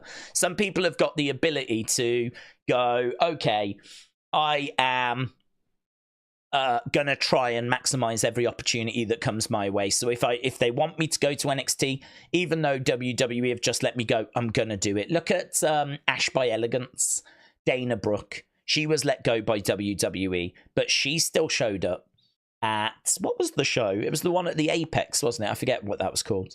But Battleground, maybe? No Mercy, don't know. But like, she showed up there. And yeah, that was cool. That was, cool. But there will be plenty of people that would turn that down. There's plenty of people that would be like, no, I don't want to do that. And they may have reached out to Dolph, for example, to see if he would like to pop in and do something. I believe he does stuff with TNA. So they may have reached out to him and he might have turned them down. But then, you've got to think about your brand as well. For indie, it would be good if she went to TNA and then NXT wanted to use her. I mean, you've just got to take the opportunities as and when they come along. And, it might sting a little bit, like, oh, I used to work for this company, or it might, you might walk in and people might, oh, I'm really sorry about what happened, and you might have to face those kinds of conversations. But, it's going to be a boost in it to your brand. You get onto NXT TV, get a bit of buzz again, internet talking about you. It all helps, doesn't it? But I could understand some people going, no, I don't want to do that. I don't want to do that. I wouldn't be shocked if the Mustafa Alis of the world have been approached for doing something in NXT and they've gone, no, don't want to. That's in my past. Focusing on, it is possible, obviously, to live a life as a wrestler without WWE. And I wouldn't be shocked if some people leave WWE and they've got that right, screw you type mentality. You could understand that. You don't want me, well, I don't want you. I'll show you what you've missed out on. And you could understand that. Uncle Howdy said, Becky Lynch most likely returning, Bobby Lashley, Samantha Irvin, Dijak, Ricochet, Baron Corbin, Jinder Mahal, Indy Hartwell, Tegan Knox, Von Wagner, Cameron Grimes. 2024 sucks. Oh, yeah, those are the people we've lost. Yeah, I expect Becky to come back. I agree with you, buds. I agree. Ethan, shout out to you. Will we see a debut in the Bloodline match? I don't think so, other than potentially Sammy. I know there's a lot of talk about Zilla, but Zilla, for me, is someone that has had his challenges, and I think he is someone that will get to WWE one day. Actually, the promotion he works for, the school is at, the Reality of Wrestling Booker one, is now part of that new WWE ID, which is good for him. So I think that Zilla will find his way to WWE, but I don't think it's now, and I don't think he's even needed now. I don't share, and people know this, I don't share in the passion to just keep endlessly adding Anna YE family members. I don't know that everyone realizes how many of them there are. Like, Zilla is flavor of the month. But if you was to bring Zilla into WWE, I promise you, all of a sudden, out of nowhere, people would start talking about a different Anna YE family member. I think there is this need in the wrestling community to discover, be the first to shout about things, And it does feel to me like Zilla is the person that certain wrestling fans want to shout about. Like, oh, have you heard about Zilla Fatu? Did you know there's another one out there that they could bring in? And I just don't share with that, because if you know about Zilla, you know that he has no-showed shows and he has been a problem on the indie scene, and there's reliability issues there. And he actually had a big falling out with Booker T, which they've now, fixed, and he's back. And Booker has said he's going to work with him and try and help him get to WWE. But all the kind of language and stuff you hear is that he's a work in progress. So for me, I don't share in the, oh my God, did you know there's another one out there? Because the truth is, there's flipping loads of Bloodline members out there, Anna YE family members out there. I am only interested in them joining WWE when it is the right time for them to do it, and when there's a need. And I just don't see the need, because if you have Roman, Jimmy J, Sammy, which was the OG Bloodline, Then on the other side, you've got Solo, the new tribal chief, Jacob, and Gorillas. It's 4-on-4, you know? I know we've got Hikuleo, but Hikuleo is rumored to go to NXT first. So he's not expected to join this story. So I don't see where they kind of fit in. I mean, you could have Hikuleo like come to the main roster, but that's apparently not the plan. And then you could say, well, there's a vacancy for someone, but I mean, I just wouldn't keep adding random like Anoa'i family members. Like, what are you going to do after this story? I feel like once this story has done its course, you're going to have all these people that we're going to have to do stuff with. And it's like, how are you going to accommodate them all? So, yeah, for me, I don't expect a debut in that match unless it's going to be Sammy or Heyman comes out. Hikuleo is the only one that's signed.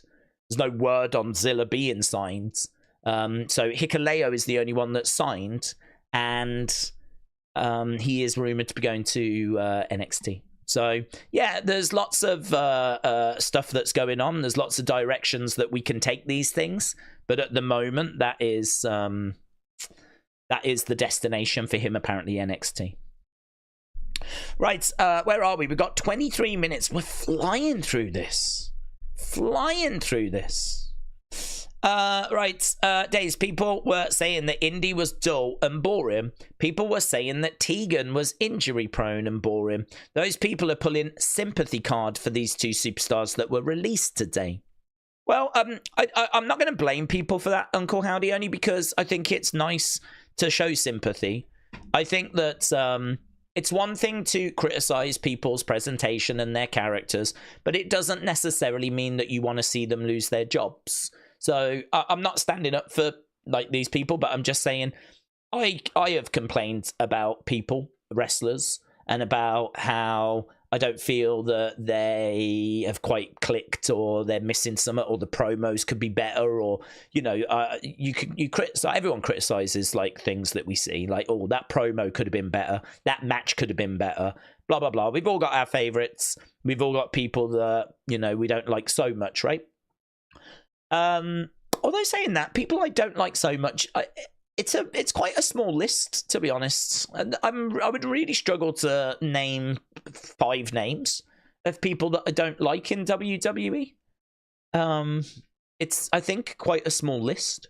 But anyway, putting that to one side, it doesn't mean those people want to see these people lose their jobs. It's just that you want to see them improve in those areas, or you're just highlighting that, you know, these things didn't quite work for me. Sometimes I find, and, you know, again, I might be alone, but sometimes, like, for example, if I watch a show and I score it 5 out of 10, but everyone else scored it 8, I then feel a need to explain why. And I would think people would hope that I'd have an explanation. I mean, it'd be rubbish if I was like, no, it's 5. And people would be like, why? And I'd be like, it's just 5. Like, you got to explain yourself, haven't you? You got to explain why it's a 5. And so then that's why people come out with, well, I didn't think this promo was strong enough, or it didn't quite fit the story, or the tone seemed to be a little bit off, or the delivery was a little bit off. This match here never quite got into second gear for me, and it was a bit flat. It was a bit plodding.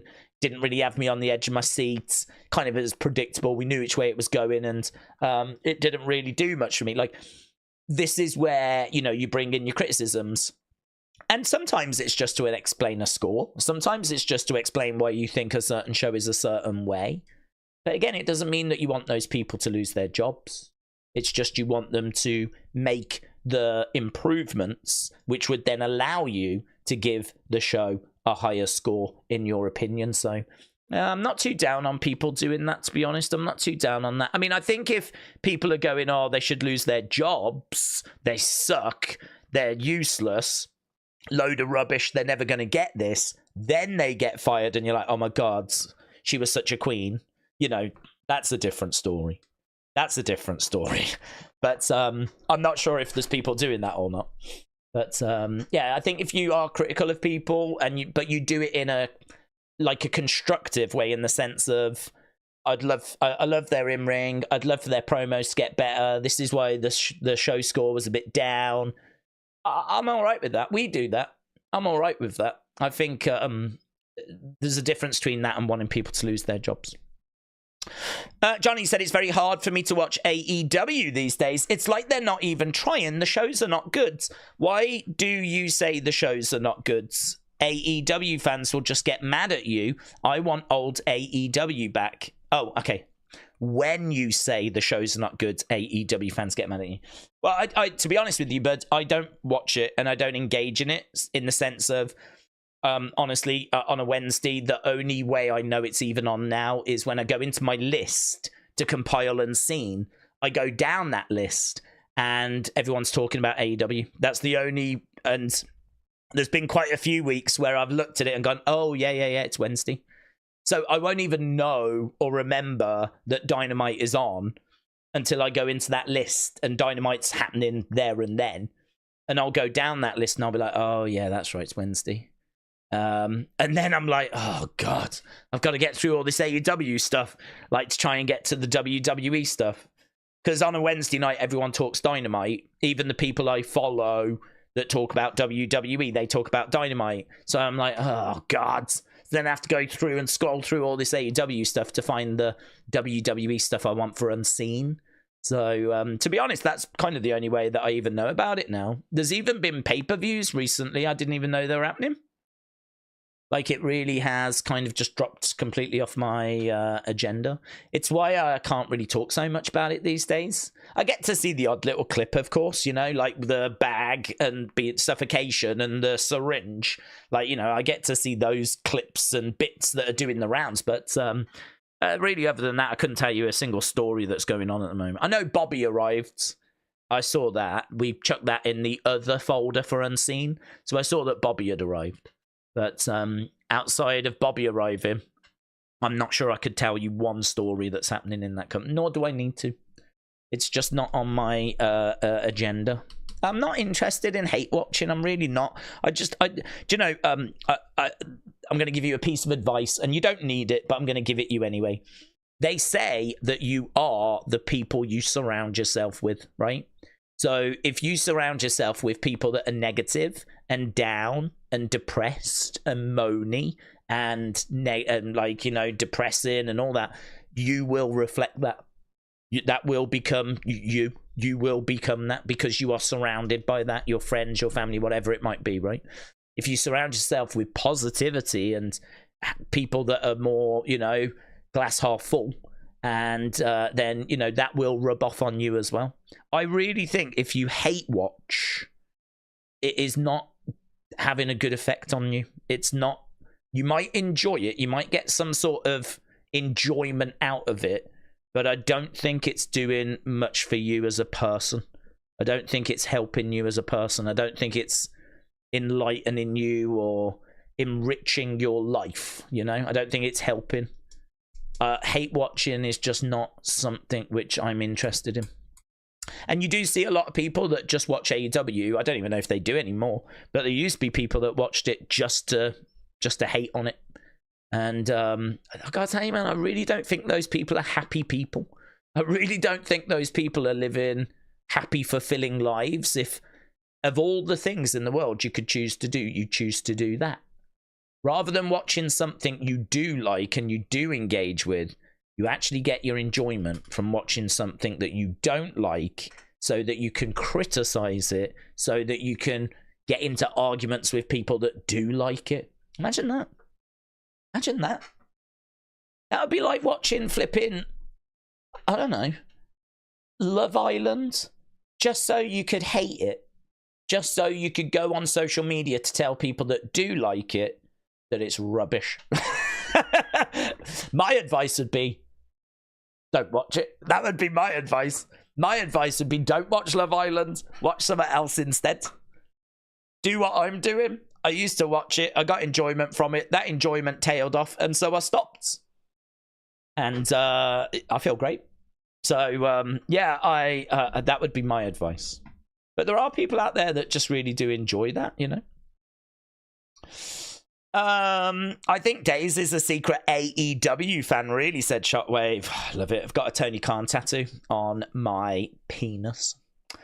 Brony said, I surround myself with wise-minded people like Aubrey, Christopher, Austin, Maggie, who all acknowledge their OTC and the island of relevancy.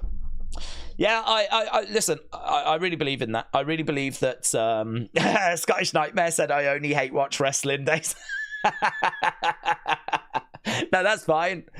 Can I just say, I'm not a fan of hate watching, but if you do it to this channel, I just really appreciate the views. So it's absolutely fine. If you know of people that would be irritated by me, point them in my direction, right? So that I can at least get those views. I can deal with the bad comments. It's not a problem. I've been doing this long enough. But I'll take any view I can get at this point. So hate watching this channel, I think, is probably the only way to enjoy it. So you're probably right. So yeah, I think that it is. I just think it's good for people to analyze that and analyze, like, you know, could I be better using my time? I stopped earlier this year. I'm trying to get back into it now. It's still doing what I stopped watching for, though, said Johnny. Oh, that's interesting. I heard it had got better, actually. LS Dub said, I surround myself with losers like wrestling date. That's it. That's it. Yeah, when I say surround yourself with, like, you know, happy, positive people, I am, of course, saying don't take this channel into consideration because I am a boomer and I do like to moan. So I'm not saying, like, I'm not including this channel. Like, you have to watch this channel. But outside of this channel, then you should really think about what you watch. But I think we're in agreement. You definitely should be watching this channel. And your support is greatly appreciated, so thank you. Lisa said, with the possibilities of where people would go, do we think NWA or MLW is a possible business for people to go? As there's a lot of talented wrestlers in the industry.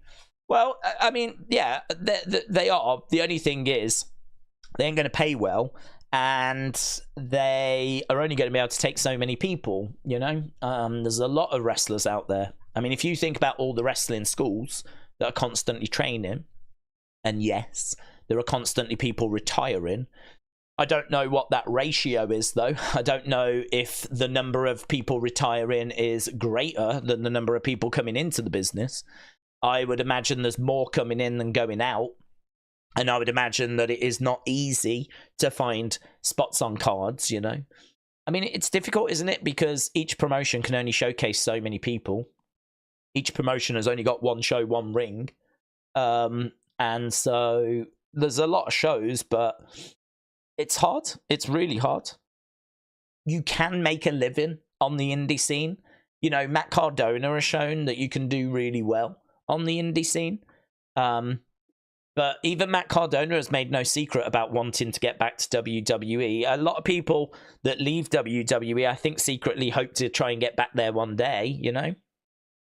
It's a horrible setback, this. It really is. It's a horrible setback, and it's one that I think for certain people will be quite difficult. I don't know about Baron Corbin. Baron Corbin, I actually don't know what he'll do. I don't know that he would wrestle on the indie scene. I sort of get the feeling he might end up going and doing something else. You know? I wouldn't be shocked if he went and did something to do with meat. Because he loves cooking meat. I don't know if you see his socials, but he's always cooking steaks and different cuts of meat. And, you know, I don't know how much money he's saved, but... You know, if he went off and opened a bar somewhere or a little restaurant somewhere or something like that, like maybe he doesn't cook it, but maybe he just runs it, you know? There's a few people doing that, actually. Didn't Sonia and Mandy open up like a donut shop? And I'm sure that there's someone that's got a bar. A few people, I think, own a bar. Wrestlers, because, you know, you get to the point, certainly Baron, who's been in for 12 years, you get to the point where you've got your house, you've got your car, you have your holidays, your kids are all right, you get in the food you want, and you've still got a little bit left over. So, you know, then they start to, like, buy second properties, start getting a property portfolio, or they'll invest it in a business of some description.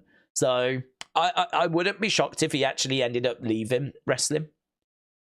Indie, I don't think she's got as much saved, of course. She hasn't been in as long. She hasn't been on the main roster that long. I think she's still going to need to work. So I could see being on the indie scene. I could see her working indie shows. And I think she grew up with a passion for wrestling. We know that Corbin grew up wanting to be a football player. I think he's probably grown a passion for wrestling to some degree now. But I wouldn't be shocked if he left wrestling. If AEW come in with a big offer, he'd go there, I've no doubt. But could we really see him doing beyond wrestling and like go into all these I'm not sure I can, to be honest. I could much more see him running a bar, I would say a pub, but you don't really have them in America. But I could see him running something like that, you know. Toby said, that's one thing I've never understood. People off TV, you can kind of understand, but when you've got Indy doing speed race segments, it's almost random. Well, it's because they just didn't have anything for her, so she had to make her own content. I think she was driving that. I don't think that was something WWE told her to do. I think she was trying to deliver it. And I think you get a lot of that, actually, on social media, where the superstars are like, I ain't got nothing to do at the moment. I might as well try and do something. So I think her little segments where she was trying to do things quicker than Candice to show that, you know, I'm quicker than the speed champion. I think that's something they came up with together. And I think that's content she created on her own and was putting out on her own. I'm not sure what the authorization sort of procedure is to get that signed off. Because there must be. I can't imagine you're allowed to just put up what you want. I'd imagine there must be some degree of sign-off. But either way, I really don't doubt that was content she was creating herself. And I think, unfortunately, there's a lot of wrestlers that have to do that. Who remembers the days where we had about 5 or 8 women's or women divas on the roster? Said Uncle Howdy, yes. Shelf President said bars are a hole. They don't make money most times. I've got many friends in Orlando who tell me the fun of running a bar. Lol, said Shelf Presence. Corbin in TNA could be good, said Tom. Richard said, what are the thoughts on WWE creating new wrestling divisions with WWE ID? Well, we spoke about it in Unseen.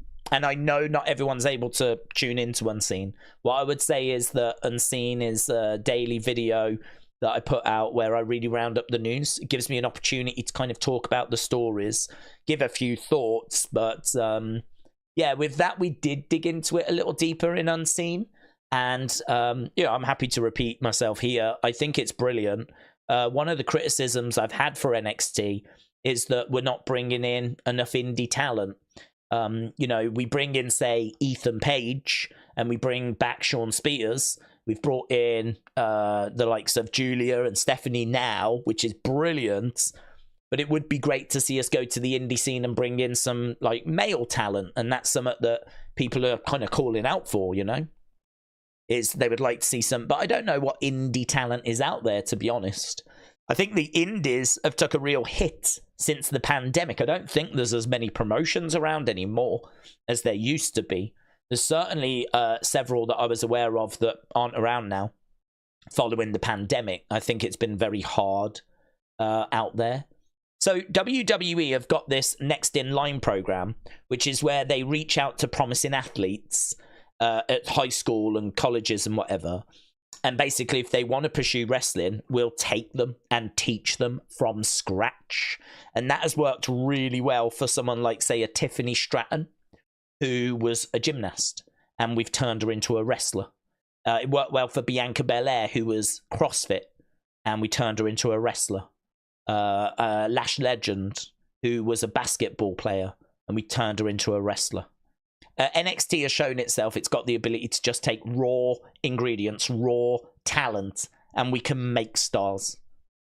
Takes time, and NXT suffers because if you bring in indie talent that's experienced, they can hit the ground running. Look at Julia. Look at Stephanie Vacour. They can have great matches now. Can't do that with Lash Legends. You can't do that with, you know, Tiffany Stratton. You know, we had to go through periods where their matches were, you know, okay, they're, you know, like Thea Hale is learning the ropes, like Kalani Jordan is having to go through that period now, you know? We're having to go through this period where we're teaching people, and then sadly the matches are not great because they're learning, and that means that NXT as a show suffers because there's too much of that talent that's not quite ready. This is brilliant. WWE ID means that we can go to training schools, allow the talent to learn there, and when they're at a point where we can then bring them over, people we like, we'll bring them over and they will be at a higher standard. So really, it's sort of like, you know, NXT now, but rather than them being trained at the PC, they're staying in their wrestling schools. They're being developed away from the NXT TV show.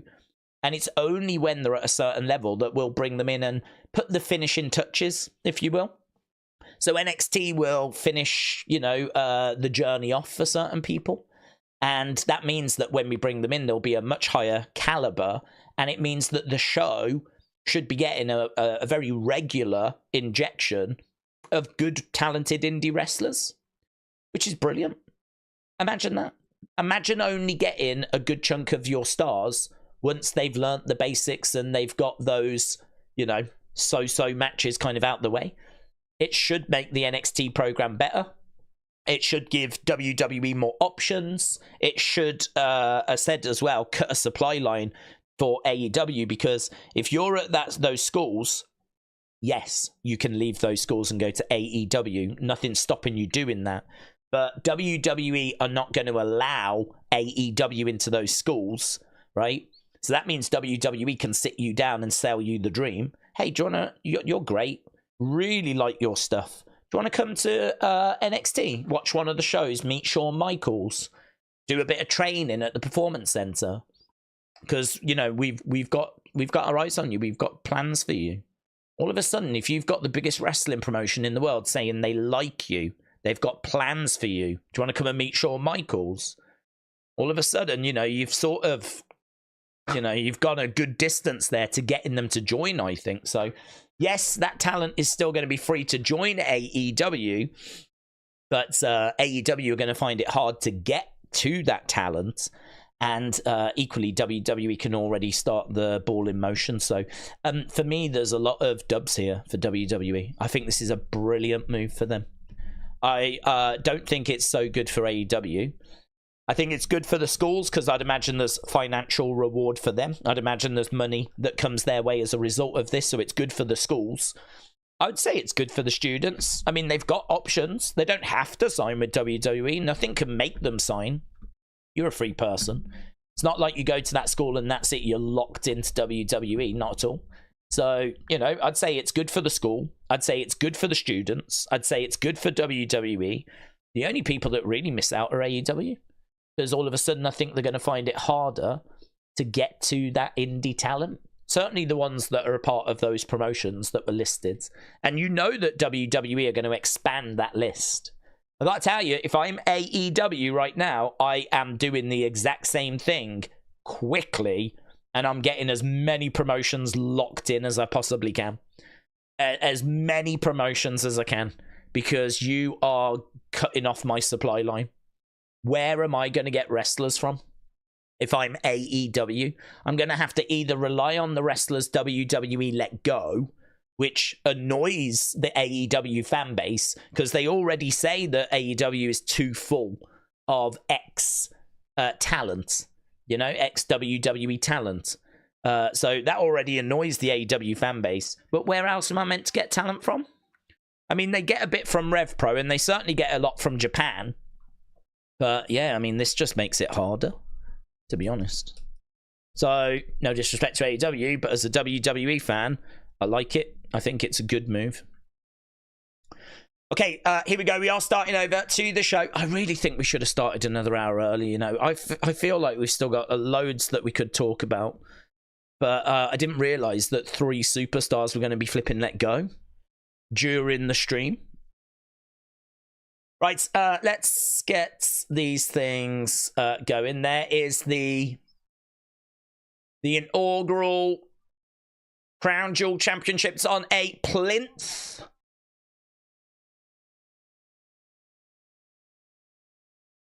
So it's on a plinth in the middle of the ring. Here's Nia Jax making her way down. So Nia Jax is going to start the show here. Nia making her way down to the ring. As we said, we are expecting a few surprises tonight.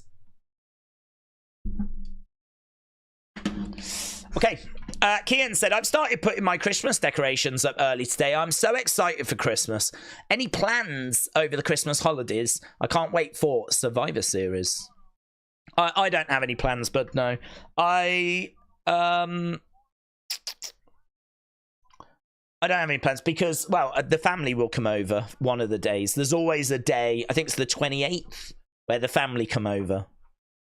So that's always a day where I'm kind of out the equation. But no, other than that, no. We're quite fortunate, actually. The family come to us. So I don't have to really go traveling around to aunties, uncles. We just have one day where everyone comes here. And we've done that for the past 3 years. Can get a bit messy. Here's Nia.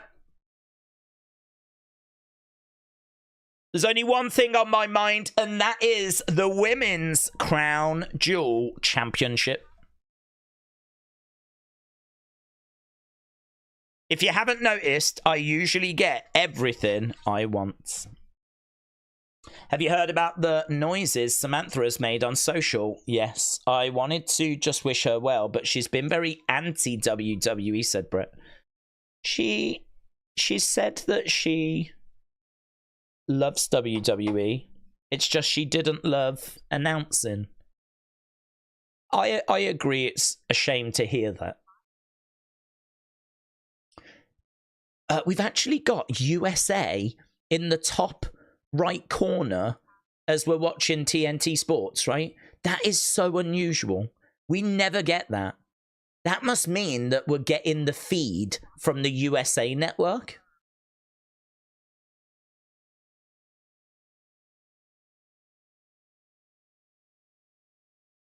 Okay, here's Liv. So Nia was just ripping into her. Yeah, really weird. We don't normally have the USA Network watermark in the top right corner, but we do have it tonight. Liv coming out with Dirty Dom. Here is Raquel as well. So what was he saying? Yeah, Samantha, little disappointing. I understand. It's horrible to hear that she didn't really enjoy her job, didn't really enjoy announcing. But she said that she is still like a, you know, she still enjoys WWE. And listen, she's got a load of friends there. That's undeniable. I think she's just upset that they didn't find a way of accommodating her desire to be like a GM or something, you know? Which I don't think they should have to. I mean, they hired her as an announcer. Okay, so Liv is in the entranceway. A lot of people felt betrayed by Samantha. I don't really get it. She didn't betray anyone. She just said she didn't enjoy always doing the ring announcing. It's disappointing, but not betrayal, said Ellis Dubb. Yeah, I agree, actually.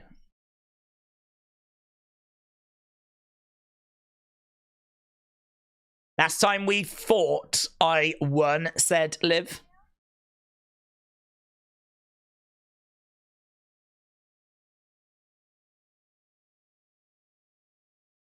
If anyone's going to become the first Crown Jewel champion, it's going to be me. Here's Tiffy. It's Tiffy time. It's Tiffy time. Tiffany with that Money in the Bank briefcase, and we know that she is going to be at Crown Jewel. She's cashing in, isn't she? Well, I can't tell if she's cashing in. She's definitely going to try. I know that much.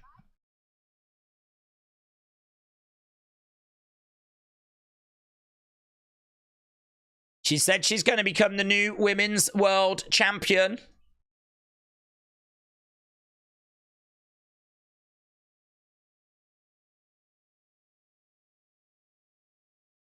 Oh. Don't get too comfortable, she says to Nia. I could cash in on you too.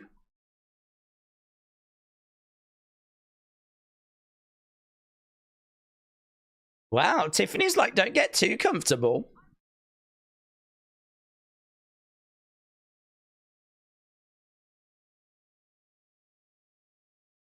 Don't get too excited.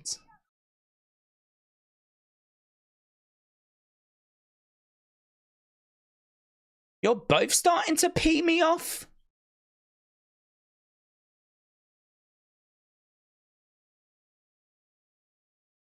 This is weird. What's this?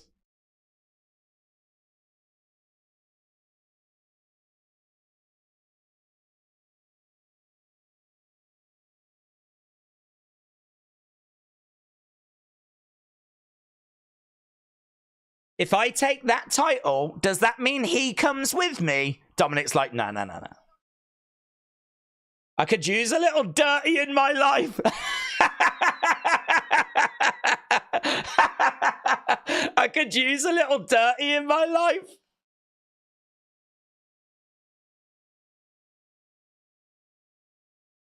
It seems to me you've already got enough dirty in your life. I mean, can someone explain what's happening? Can someone explain how we've had weeks of Tiffany being abused and just taking it? How have we had weeks of Tiffany getting abused, taking it, seemingly building to the moment she finally rebels and kicks back at Nia, right? Like, I ain't taking this anymore. But no, we don't do that. Instead, she comes down this week and she's like, I haven't decided who I'm going to cash in on. And like, Nia just has to stand there looking shocked. Nia should have beaten the living hell out of her. That's her betrayal. That's her, like, well, she would regard as acquaintance. Friend might be pushing it. But that's like an acquaintance that she feels like she ain't going to turn on me. All of a sudden, she's in the ring saying, don't get too comfortable. I haven't decided yet. Like, what? Where's that come from? Where's that come from? Tiffany just snapped.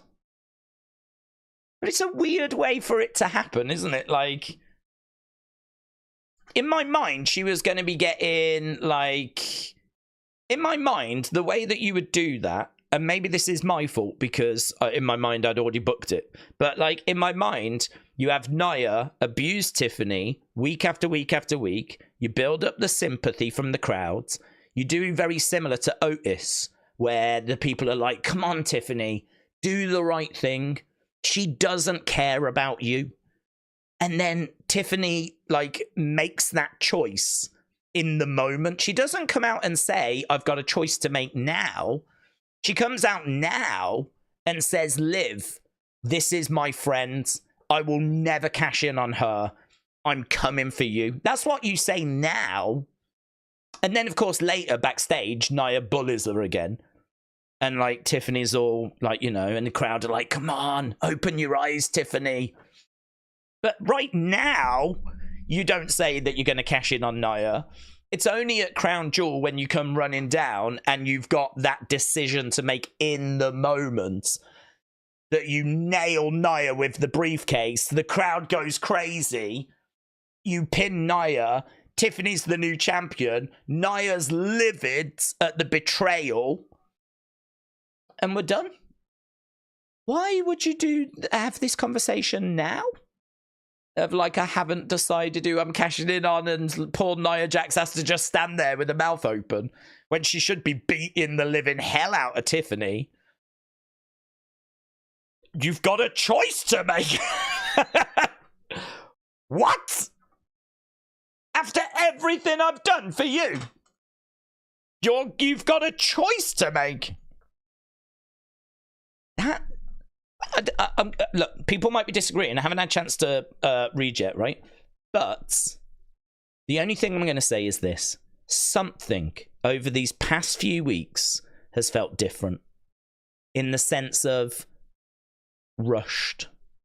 Bloodline, it's rushed. I don't care if people tell me it isn't. I've watched the flipping show. It's rushed, right? We had the graphic come out on Raw Talk, right? And it didn't make any flipping sense because we still hadn't had Jay and Roman, like, you know, have that moment where they shake hands and they're on the same page. I think that's probably what we end up with tonight. I haven't seen the segment, but I'm guessing that's what we get tonight.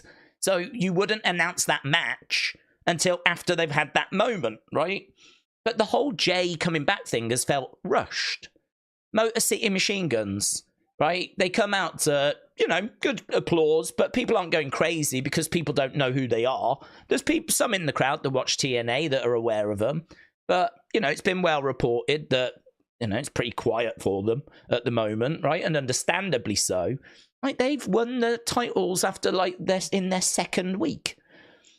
And, like, no one, like, well, not no one, but a lot of people are like, who are they?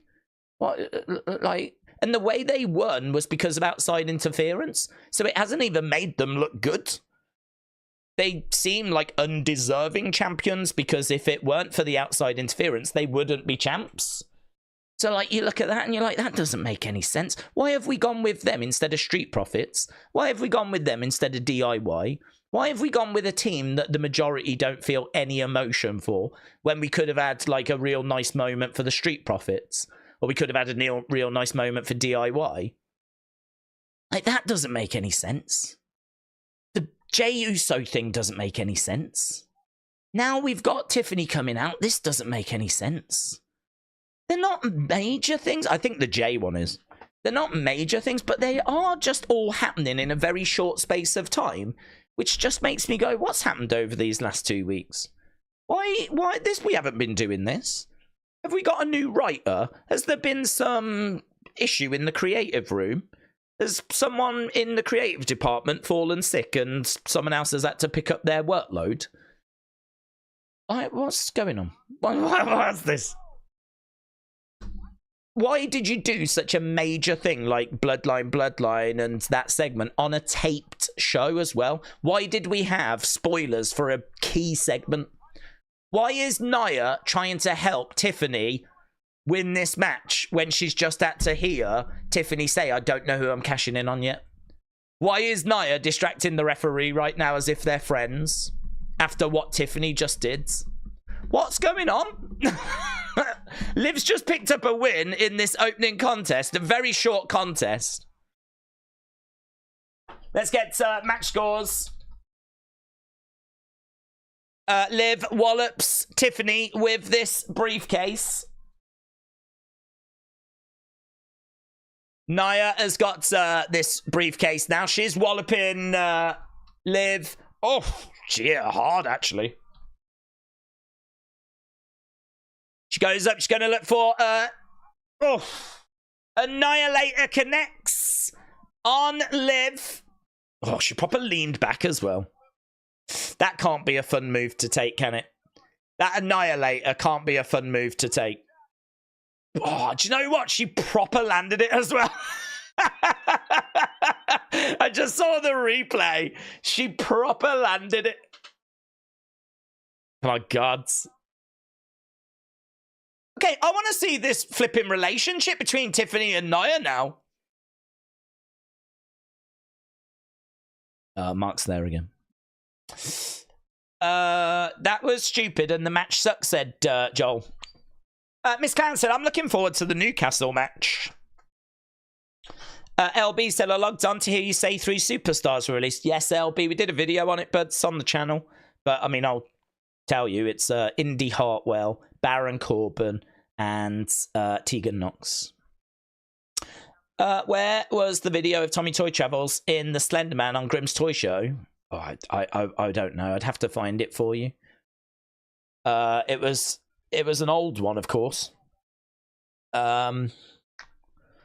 Slender Man revealed. Try something like that. Because Tommy's in the costume and Grimm pulls the mask off and it's Tommy. So it's something like Slender Man revealed. Days, the year is 3025 and the Bloodline story is still going. Please be careful of fake accounts claiming releases. Oh, are there more fake accounts claiming people have been released, is there? Oh my god. That's awful. Why have Tiffany lose to Liv? That's gross, said Austin. Oh, here's Kevin. Have we seen this? I've been trying to call you all week.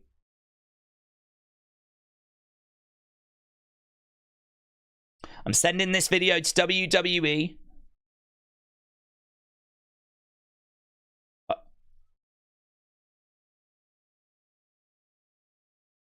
I don't want to do this. I don't want to fight you.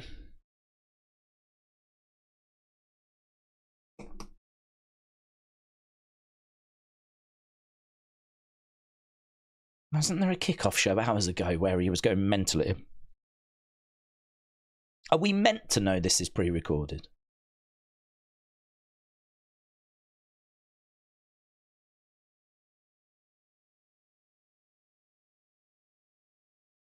You did this.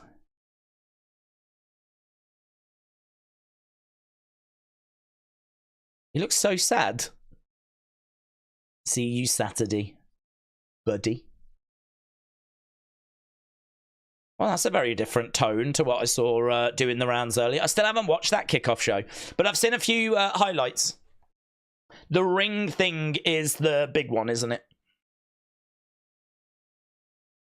Right, that's that. Here's Street Profits. Street Profits. Montez has sort of been teasing potentially going off on his own. Do you think WWE could incorporate Nia and Naomi into the Bloodline at some point? They're both members of the Anoa'i family, and aren't they rivals as well? Yeah, they absolutely could. I'm surprised they haven't, actually. I think Naomi really needed it. I think she would have massively benefited from it. Maybe there's a way of incorporating it now, what with there being two Bloodlines. Do I think they'll do it? No. I don't, to be honest. I would like them to, but I suppose it makes it quite difficult to know how to use the women, because how are you going to book a match? I mean, you can do a singles match, of course, but other than that, like, I don't know, would you do a mixed tag match with just one woman on each side? I mean, you could. It can be done. We've seen it with the Wyatt Six. But finding ways of... You see, with it being all guys, you can do loads of singles matches, can't you? You could do Jay versus Tama, Jay versus Tonga, Jay versus Jacob, Jay versus Solo, Jimmy versus Tama, Jimmy... But you're very limited if you've just got one woman on each side. It's always going to be Nia versus Naomi. So, for that reason, I think that might be why they've kept them out. But now we've got two Bloodlines. Perhaps it's a little bit more possible. I don't know. The kickoff was a bit awkward, said Toby, with the Usos. I think they were struggling to remember what the timeline was with SmackDown. Oh, well, I could understand that. I mean, to be honest, you know, with a tape show like this, you're trying to remember. And this was taped a week ago. So don't forget, I mean, you're trying to remember what you've done that hasn't yet aired, but you have done Raw, and that has aired, even though Raw happened after last week's SmackDown. So you could understand it. You'd be like, right, what have we taped? Where are we? What did we do on Raw? What did we do on SmackDown? What did we do on the first SmackDown that aired live compared to the second SmackDown that hasn't yet aired? Yeah, I could understand that. I could understand them struggling with that. I think we can all agree tape shows, thankfully, are rare, and they absolutely suck. They absolutely flipping suck. I could not hate them more. There are no redeeming qualities. Unless, as I said, if you made the main events have some redeeming qualities by doing a backlot brawl, boiler room brawl. Do it where the crowd don't actually get... Do a cinematic match. Do a tape show where you do Wyatt 6 versus Final Testament in some scary woods or some abandoned theme park, right?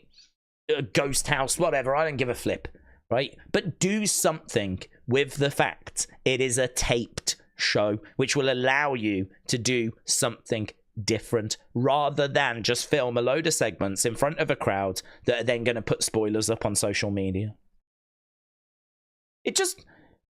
A lot of the stuff we talk about it really is, in my mind, just common sense. And I don't have an explanation as to why WWE haven't done some of this stuff. I don't have an explanation. I don't know. It's not difficult stuff. Creative will already be aware. They will already be fully aware of everything we ever talk about. Perhaps they just don't see them as issues like I see them as issues, and perhaps they just don't, and perhaps that's the truth.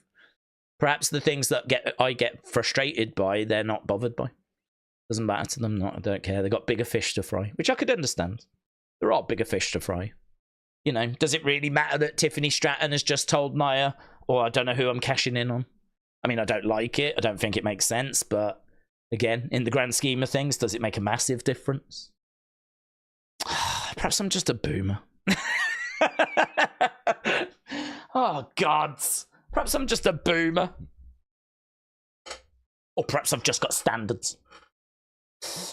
Richard said, I agree. Tape shows, they ruin everything. Right, oh my God, did you see that guy that blew his hand off? Oh my God. Actually, I wasn't bothered. I loved it. Well, I didn't love it, but like, yeah, he was playing with a firework, blew his hand off. You couldn't quite see it, but there is a different angle. And you can see it on the different angle. Oh, mate. Brutal. Brutal. I would love an update. I'd love to know, like, you know, what his hand's like.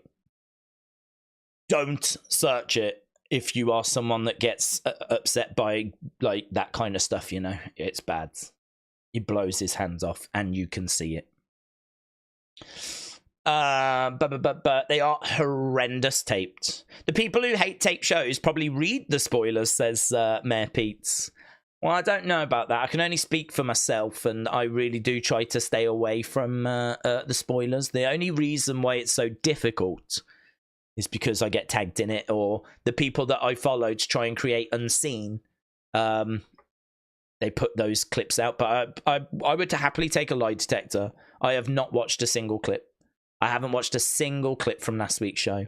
I haven't read a single spoiler from last week's show. I don't know any of the results. I haven't seen any of the footage.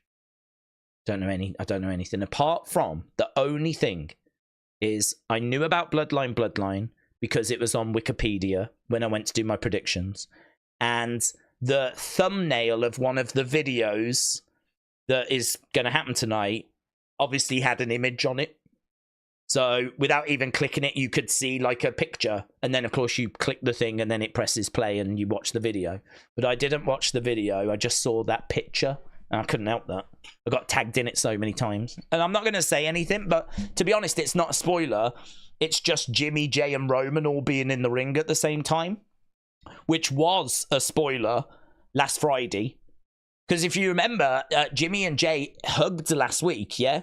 And do you remember, I remember saying, so I remember doing the the reaction video.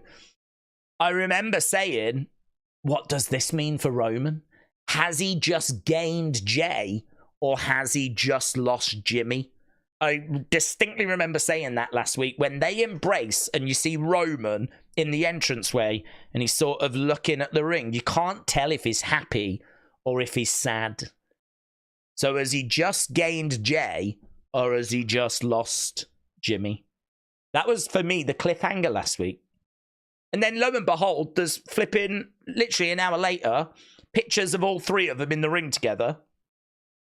Like, doing the rounds. Then, on Sunday night, when I'm doing my predictions video, I find out about Bloodline versus Bloodline. Well, there's that mystery gone then, isn't it? You know? Well, that's that done. Bloodline versus... Oh, what am I doing? I've got that on the brain. It is Pretty Deadly versus Street Profits. Can I just say a bit of moaning tonight, because this is a very frustrating show because of it being taped and blah blah blah. But it is lovely to be here on a Friday night. I really was worried that I was going to be doing this at like earlier to no one, because at one point this show was going to air at 6 p.m. in the UK. That would have been 2 p.m. Eastern. That would have been just after lunch. And, you know, that would have sucked because there wouldn't have been many people around. So at least I'm here doing it with you guys. So I do appreciate that. Melanie, hello. Said, how's it going, Days? Just coming in for my 6-month check-in. Yeah, coming in for an MOT check. Melanie, shout out to you. Hope you well. Hope life's treating you well. You've joined us for a frustrating period, as this is a tape show with lots of spoilers that are out there. But we are excited for Crown Jewel, and that is not far off. Don't forget, that is tomorrow, and it's going to be early. We're starting at 1 p.m, which I think is 9 a.m, if my brain is working. Eastern. I always go off Eastern. I think everyone can work off Eastern. Dawkins colliding into Pretty Deadly. Shelf Presence said Crown Jewel's new format will feed directly into Survivor Series. What do you mean by that? But what do you mean? Champion versus champion will feed into Survivor Series. What do you mean? I don't expect Nia Liv to do anything beyond this. Well, I suppose they could, because Rhea's injured now. But if Rhea wasn't injured, surely it would be Liv Rhea in some capacity. And I don't think there's any rumours of Cody Gunther being beyond Crown Jewel. So I don't know what you mean by this new concept is going to feed into Survivor Series, because I don't see how it's going to this year. B-Fab, boom, slamming down Elton Prince. So B-Fab slamming Elton Prince. There's Kit up top. Here's Montez. Boom. Going for the pin. Street Profits. 2, 3. Oh, Jesus. Racing through these, aren't we? Have we got somewhere to be? What's going on? We're racing through these flipping matches. Okay, that first match, not that well received.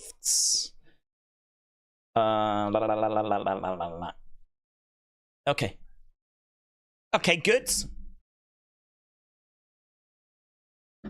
Right. Right. I only wanted Liv to think I was cashing in on you. Right. Oh, thank God. Thank God they explained it. Psh.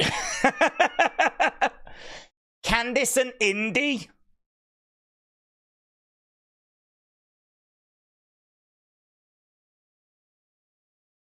Coming up next.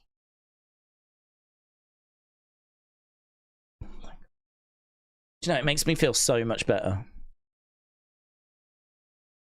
Because sometimes, right, I'm going to be honest, sometimes I say things, right, and I think, stop moaning. I think this. Even I think this. I know that you think this, and I think it as well, and I can't help it. Because if I see something that doesn't make sense, like, I can't, what am I meant to do? Like, what am I meant to do? If it doesn't make sense, what am I meant to do? So I saw something that didn't make sense, and I was like, this doesn't make sense. And in my head, I'm like, shut up, Boomer, just watch it. Right? Ah, it's so lovely to know that even they knew it didn't make sense. It's so lovely to know that they also looked at it and went, no, that we do need to explain that. And so backstage, she turns to Nia and she's like, no, I'm only trying to make her think that I've got a choice to make. It's all a plan, you know? God. Wonderful. I mean, I still didn't need it, but wonderful. Batman, big fan, shout out to you. Days, you said Real Madrid will destroy Barca. Then Barca destroyed Real Madrid and 4-0. Love the work, keep it up. Yeah, I mean, to be perfectly honest with you, Batman, big fan, I did also say I don't watch outside of the Premier League. So that was being based on the level of success that both teams have been enjoying in recent times. We know that Real Madrid have been very successful. I think, didn't they win La Liga last year? And then what they've just had a lot of people upset that one of their players didn't win the Ballon d'Or. In fact, I think one of their players was second in the ranking of who's the best player in the world. Vinicius Jr. came second.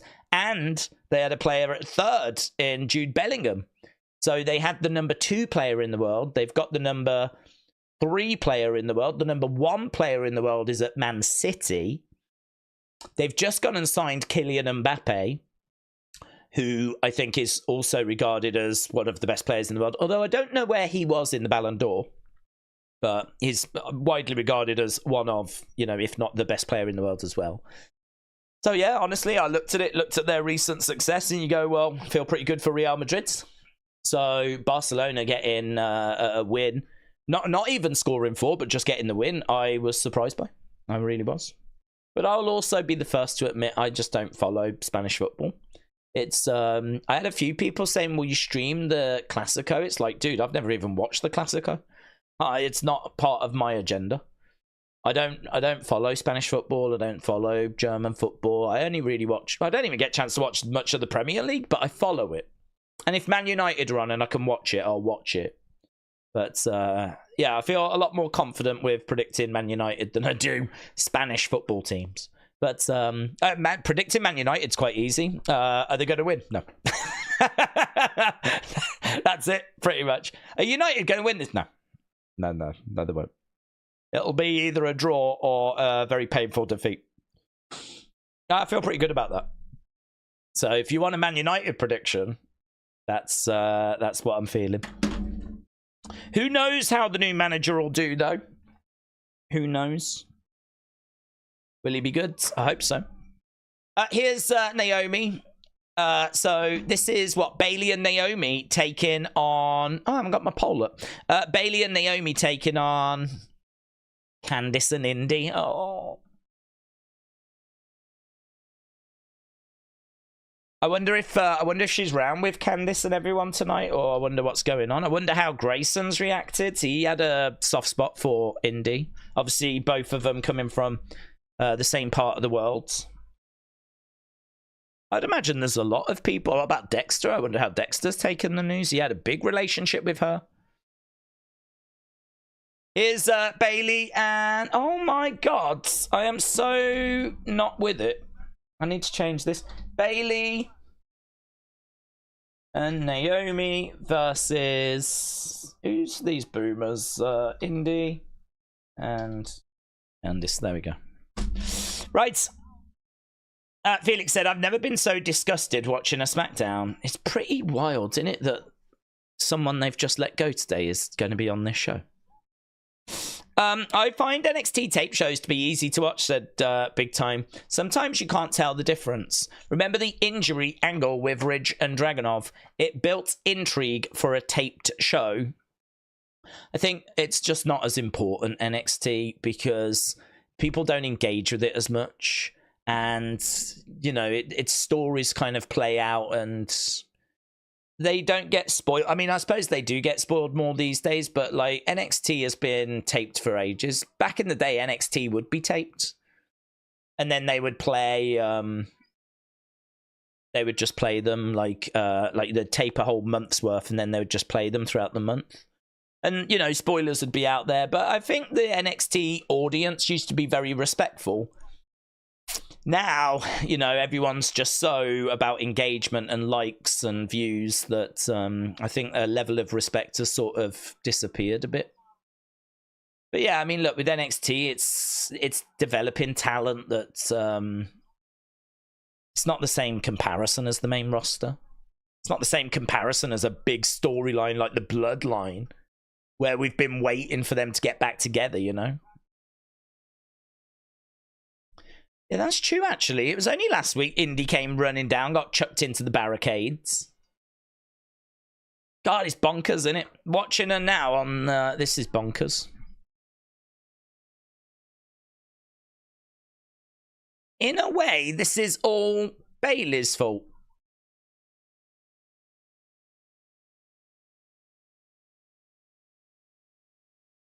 So, big shot to the back there.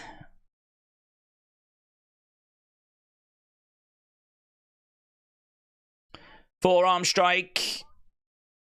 WWE could have done SmackDown in Saudi Arabia, said Richards. Oh, they should have, but they absolutely should have. I can't make an argument as to why they didn't. I mean, I just don't know. But, again, it's done, innit? It happened. I mean, we've moaned about this before. Indy putting in some kicks. They will bury Indy. Oh, what she's done, she's gone already. So I mean, it's a done deal. But to the outside goes Candice. Bayley goes down. Candice sat on the edge of the ring. I'm your role model right here, said Candice. Right, nearly 40 minutes of the show, and it's all right. I mean, it's go home, innit? Indy is there. Yes, this is a taped show. That's what I don't get. Saudi would have to put money up for a live SmackDown. Oh, they would, though. No doubt they would. I mean, they're getting a Raw. So, you know, I mean, they've invested in the WWE experience. They've invested in, what, 2 shows a year? Like big PLEs. Like, how much would it cost them to have a Raw and a SmackDown? I don't get it. Plus also, think about it, right? If you're going to travel to Saudi Arabia, which is what they want, that's the whole reason in doing this. That's the whole point in doing this. If that is what you want, is to get people to travel, why wouldn't you do SmackDown? SmackDown arguably makes more sense than Raw. Who's going to travel in on the Saturday and go straight to the show? You're going to travel in on the Friday or Thursday. You're going to go to WWE World, the experience place. Then you'd have SmackDown to go to. Then you'd have the PLE.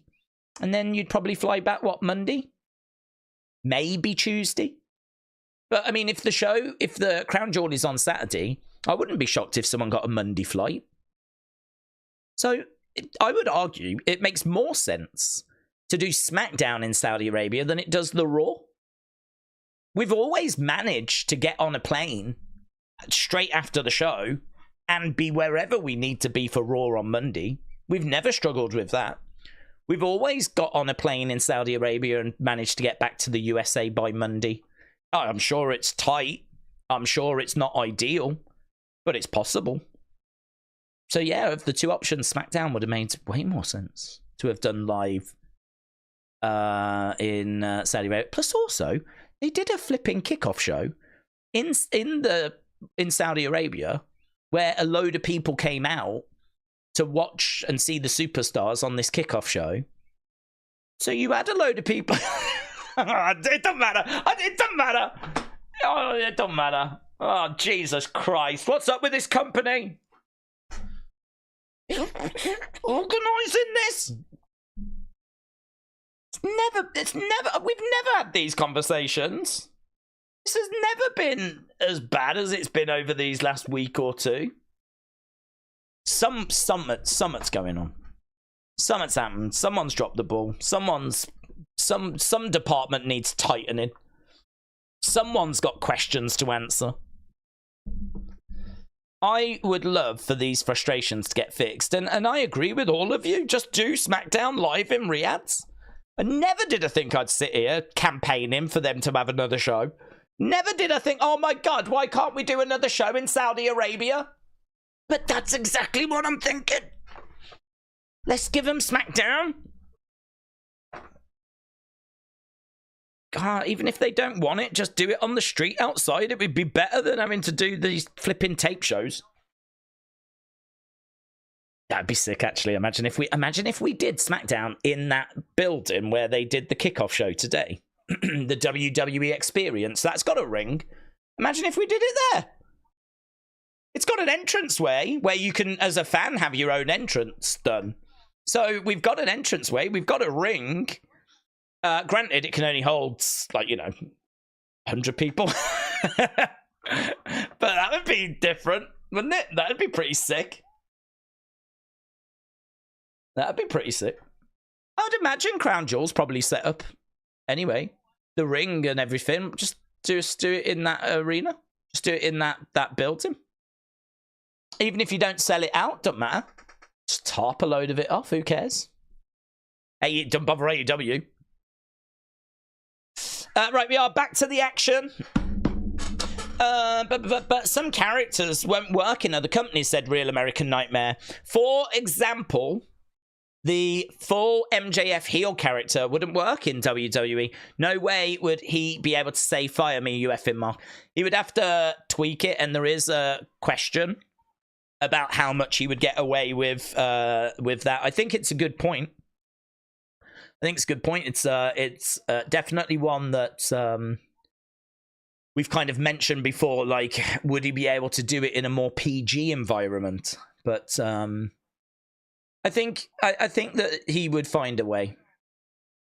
I think he's good. We know that a lot of his heat gets generated that way with, taking things a bit far, being a bit dark. I think he might just have to get a bit more creative with the lines he uses rather than just resorting to swearing. But he's quite witty. Some of his stuff is quite psychological, So I think he could transition, but a transition would be required. Knee there by Naomi. She's got Candice. Mark said it's so weird watching Indy when she's been released today. It's true. 9 hours ago, WWE put out a little thing saying about don't miss the action today. Thanks. Would have been great to have had that yesterday, or maybe the day before. 9 hours ago. 9 hours ago. 9 hours ago. Would that even have been in time for the kickoff show? Boom kick. Yeah, it probably would, wouldn't it? Over the top, Naomi. Stomping on the back of Candice. That's a weird looking move. Standing on the back of Candice as she takes Indy down. Bayley is climbing up top. She gets pushed to the outside. Naomi is dumped to the outside. Might as well end this Street Profits pretty deadly poll. Bayley. Crowd are quiet as well, aren't they? They're really not feeling the action. I think if you're going to make the crowd stick around after the show, you better give them something good. Bayley to belly on Indy. Indy is planted. Oh, Candice. Candice looking to go over to the ropes. Oh, springboard moonsaults. All right, and she's saying, you're not the legal woman.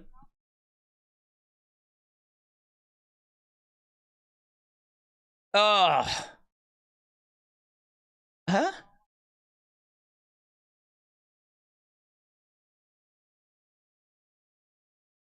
Oh, was Naomi the legal woman? Say no, yeah. So Candice pinned Bayley. Bayley wasn't the legal woman, but Candice was. So when Naomi rear-ended Candice, then it counted. Jeez. God, doesn't that sum this show up? Doesn't that sum up this flipping what's going on at the moment? Yeah, got that. Satisfied. Good. Right. Let's get the scores. Let's get the scores up. Okay, we're just having a look back at what went down on Raw. Yeet. Yeet.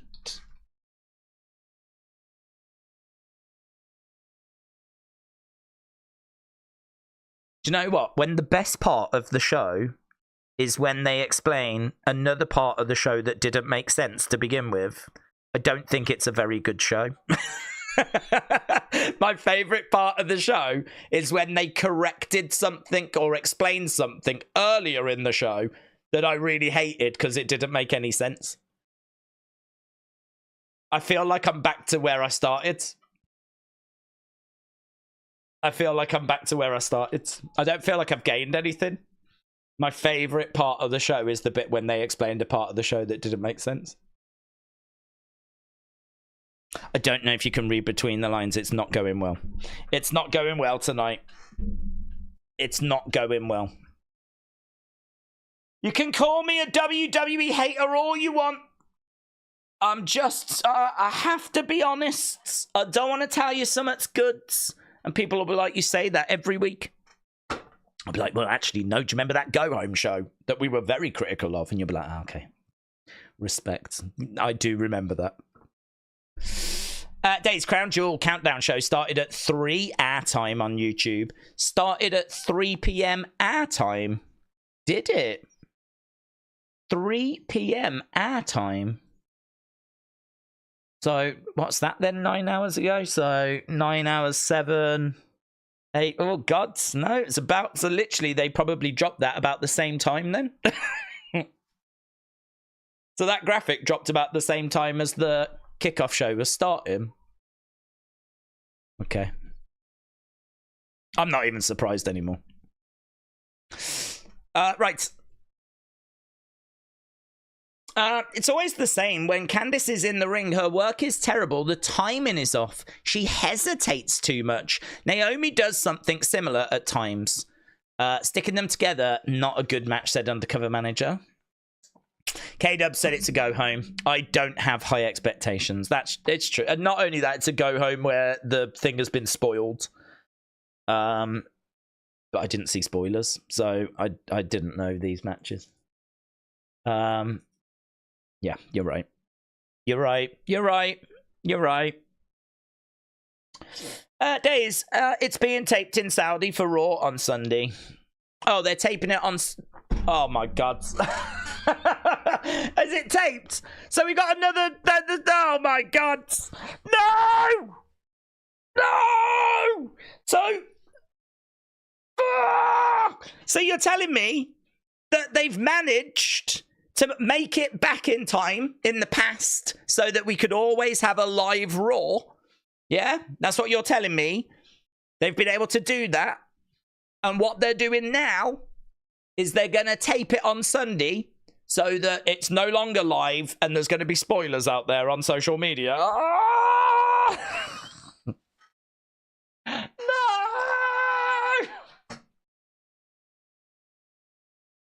Oh, God, make it stop.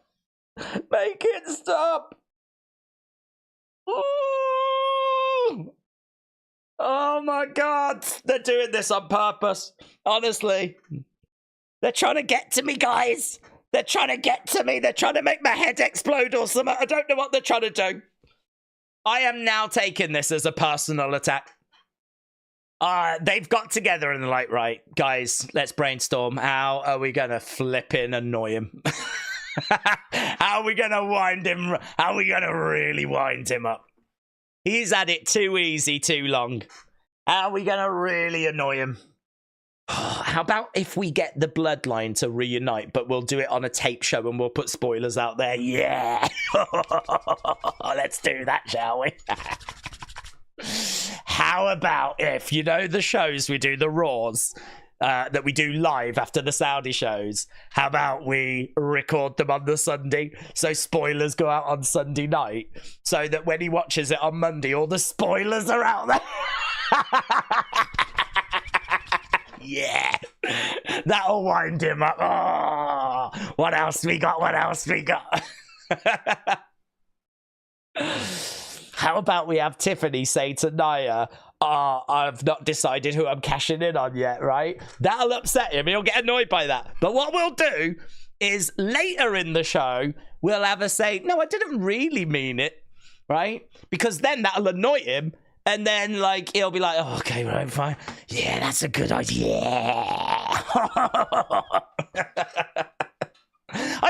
these evil people are, but in my mind, they're out there. In my mind, they're just trying to find different ways of winding me up. We have been going to Saudi Arabia for so long now. Like, before the pandemic, yeah? And we've always managed to get on a plane and get back and do a live Raw. We've always done a live Raw. We've always done it. There's no problems. No dramas. Well, there was that one drama where they weren't allowed to take off and we held them hostage.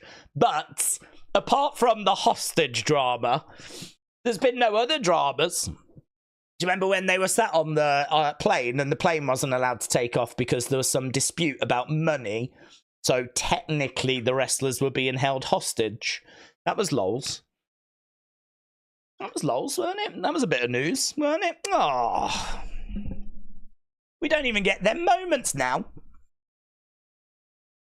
Oh, God. And you know that there's going to be spoilers. You know there's going to be spoilers. Any tape show is going to result in spoilers just because it's in Saudi Arabia. They've still got cameras. They've still got access to social media.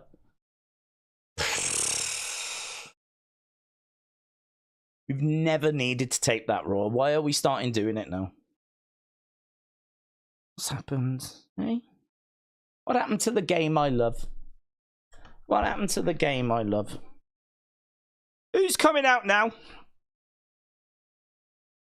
Is it Roman? Oh, it's Roman. Oh, right. Okay. Well, the crowd didn't seem to react much. They just showed the crowd. The crowd were just sort of like looking over in that direction. Like, who's this? I thought they'd be like, yeah. Oh, Daisy's voice goes higher the more stress that he gets, says, it's true. I don't know why. I don't know why it does that. I think I become exasperated. That's the words. I become exasperated. Here's Roman and Big Jim. Guys, are you acknowledging? Have we got some acknowledging going on? Are we acknowledging? Are we not bothering? I might acknowledge him. Can I find the acknowledging hand?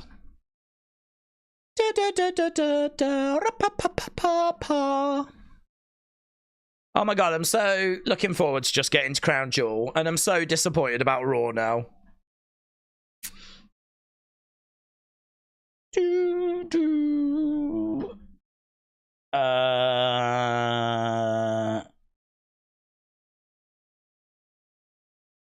Where's the acknowledging hand?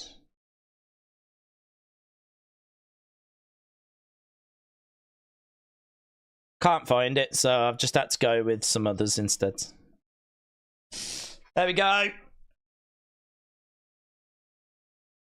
I'm acknowledging. I'm acknowledging. I'm acknowledging Roman Reigns. It's Crown Jewel taped as well. Everything's taped now, Alex. We are not doing live shows anymore. That's very 2024. We're going 2025. Yeah. That's where everything's taped. What we're going to have to start doing is live streams where we just sit on Twitter and then as the spoilers come through, we react to them. we don't watch Raw or SmackDown anymore. We just do 24-hour live streams where we sit on Twitter and then as the images come through and video clips come through, we just live react to those. That's wrestling in 2025. Hey, there's a lot of acknowledging, isn't there? Look at you lot, eh? Look at all of you. We need a poll on what we think's going to happen with Roman here. Yeah, guys, do you think that Jay's going to join up with them, or do you think he's not going to bother? Also, on a completely unrelated note, I'm really excited for Bloodline versus Bloodline tomorrow.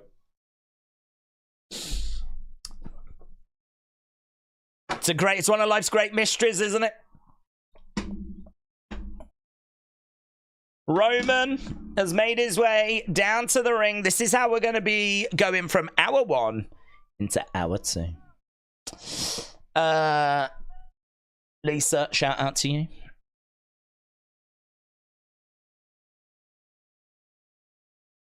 Can I keep it 100 with y'all? Yeah, do. What is it? Yeets. Yeet chance.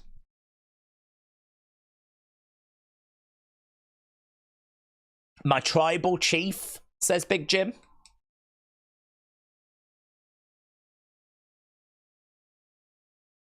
Stronger together.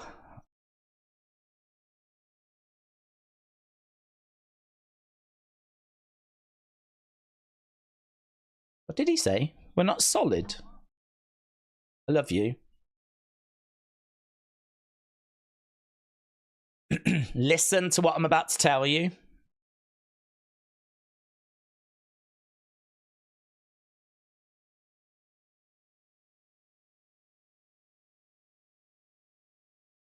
Drop this beef. Drop this beef. Do it. Come on, Roman. I made up with my brother. Roman's like, huh? Yeah. Drop the beef. Drop. Oh my God, I hope they do, guys. If you saw anyone on Twitter saying that releasing that match graphic wasn't too soon, can you just show them this moment? Tell them to go F themselves. Tell them they don't know shiz about wrestling. Yeah, that's from me. That's directly from me.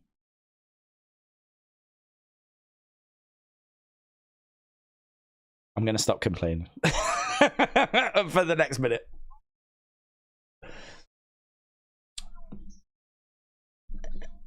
You've got to make up with my brother.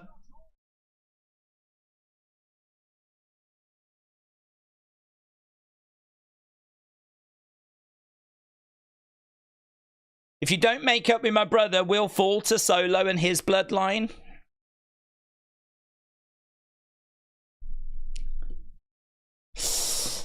When does the sweep come out and viciously assault Jacob? Drop that beef. Drop that beef. It is a hell of a chant, isn't it, kid? Okay, here is Jay. Jay's coming out. Coming through the crowds. Day one, it's just me. Oops. Where's the beef? Where's the beef? A lot of our UK friends won't know, but that is an advert. What was it to do with? Wendy's? Don't know what it was to do with. Where's the beef? It might still be an advert.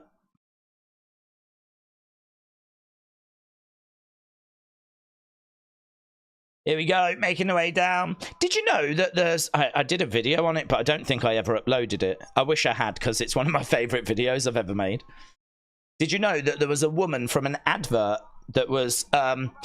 she, in the advert, she would be getting a burger, and the burger had, like, next to no meat in there. And she'd be like, where's the beef? Where's the beef? And she was quite popular in the 80s. You know how these characters in adverts take off, right? And she'd be like, where's the beef? And she got so popular that she was guest timekeeper at WrestleMania 2. It's a true story. And there's a brilliant moment, right, where the only reason they hired her was so she could get the microphone and say, where's the beef, right?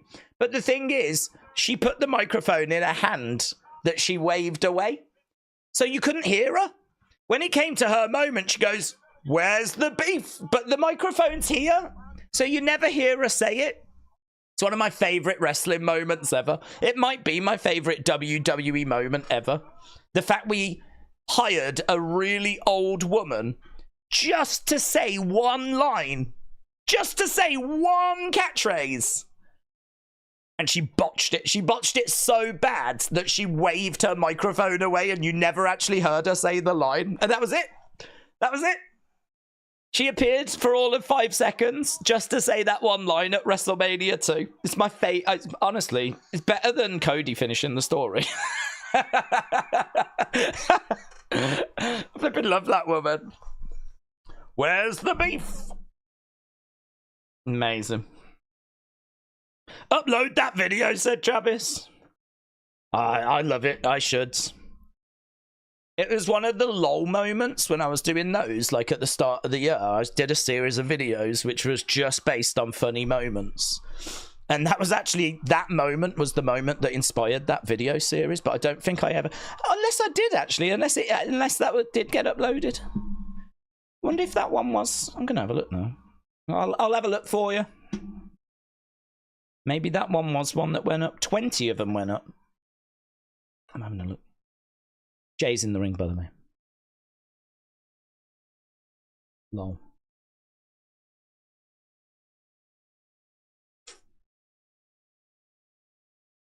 Oh, no, I don't think it was. I love this video series, you know. Squash the beef! Squash the beef! Do you know 2 of them have been blocked? 2 of those videos have been completely blocked now. Oh, man. I love that series. Here's Jay. Let's get one thing clear, Roos. This match. This fight. I only took it to get back at Solo. He's messing with the family.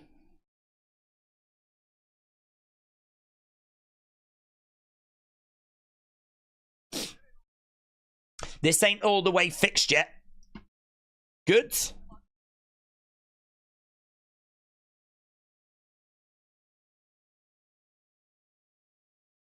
It's taking all it can for me to be in this ring with you side by side. I didn't forget what you did, how you did it.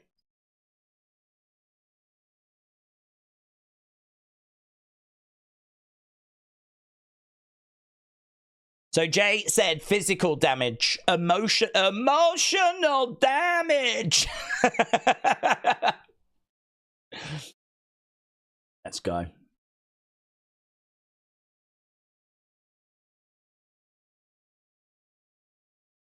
I still showed up because that's what family do. So Roman's in the ring just listening to this. There's obviously going to be a moment in a minute where they get on the same page, but...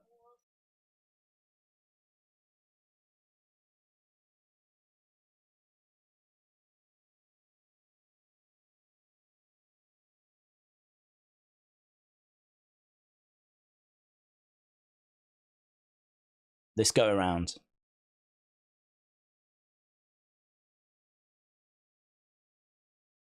This time you won't tell me what to do or how to do it. I'm not your lackey no more. I'm not your right hand no more. Oh yeah, he was the right hand man, weren't he? I'm your equal now? Oh, that's a good line. I'm your equal now? Equals? Equals?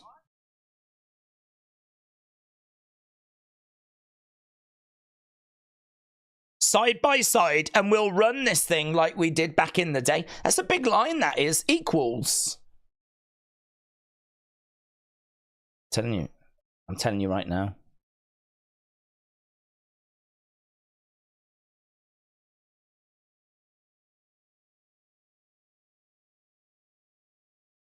If you treat me with the slightest disrespect, I'm gone. I'm out.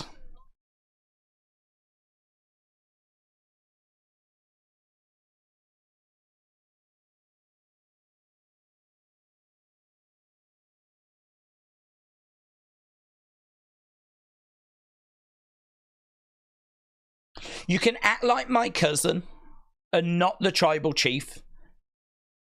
And I'll see you tomorrow at Crown Jewel.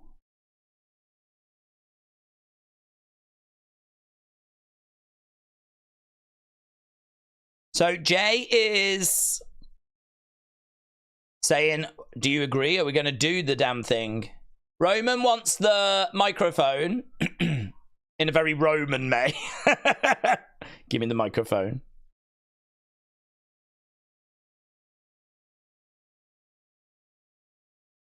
Jay, Jimmy, Roman. Is he going to agree? OTC chance. Undercover manager said, equals. You've won a title and held it for a fortnight. That is a good point. Well done with all the WrestleMania main events and everything. Well done with all the, you know, world title reigns. But we're equals now.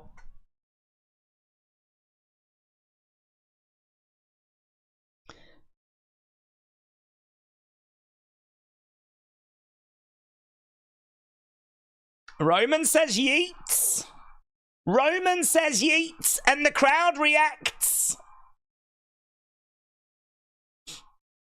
So Roman drops a yeet, and that is very well received.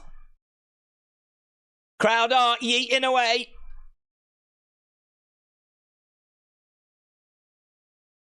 Hug it out is the chant by the fans. Yeet.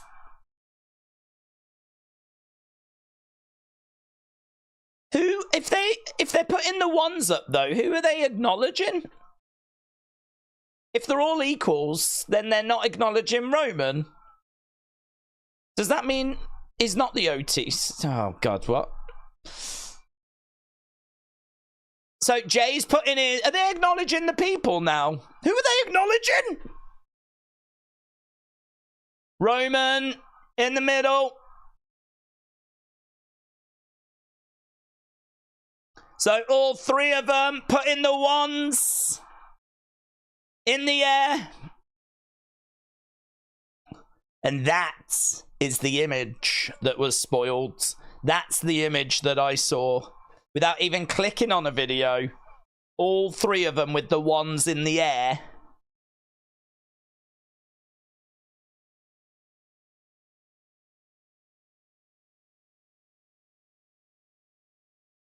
Dun, dun. Well, there we go. Who are they? Who do we think they're acknowledging, though? Motor City Machine Guns.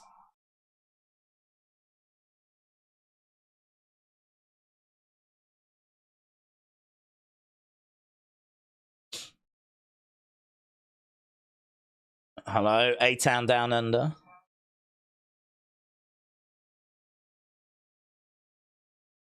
We know everything you've done.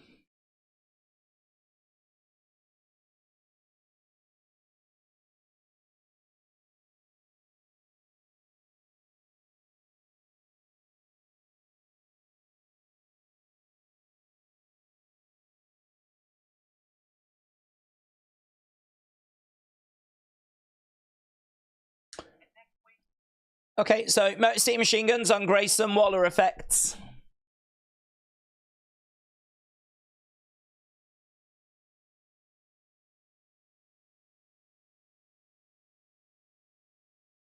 Oh.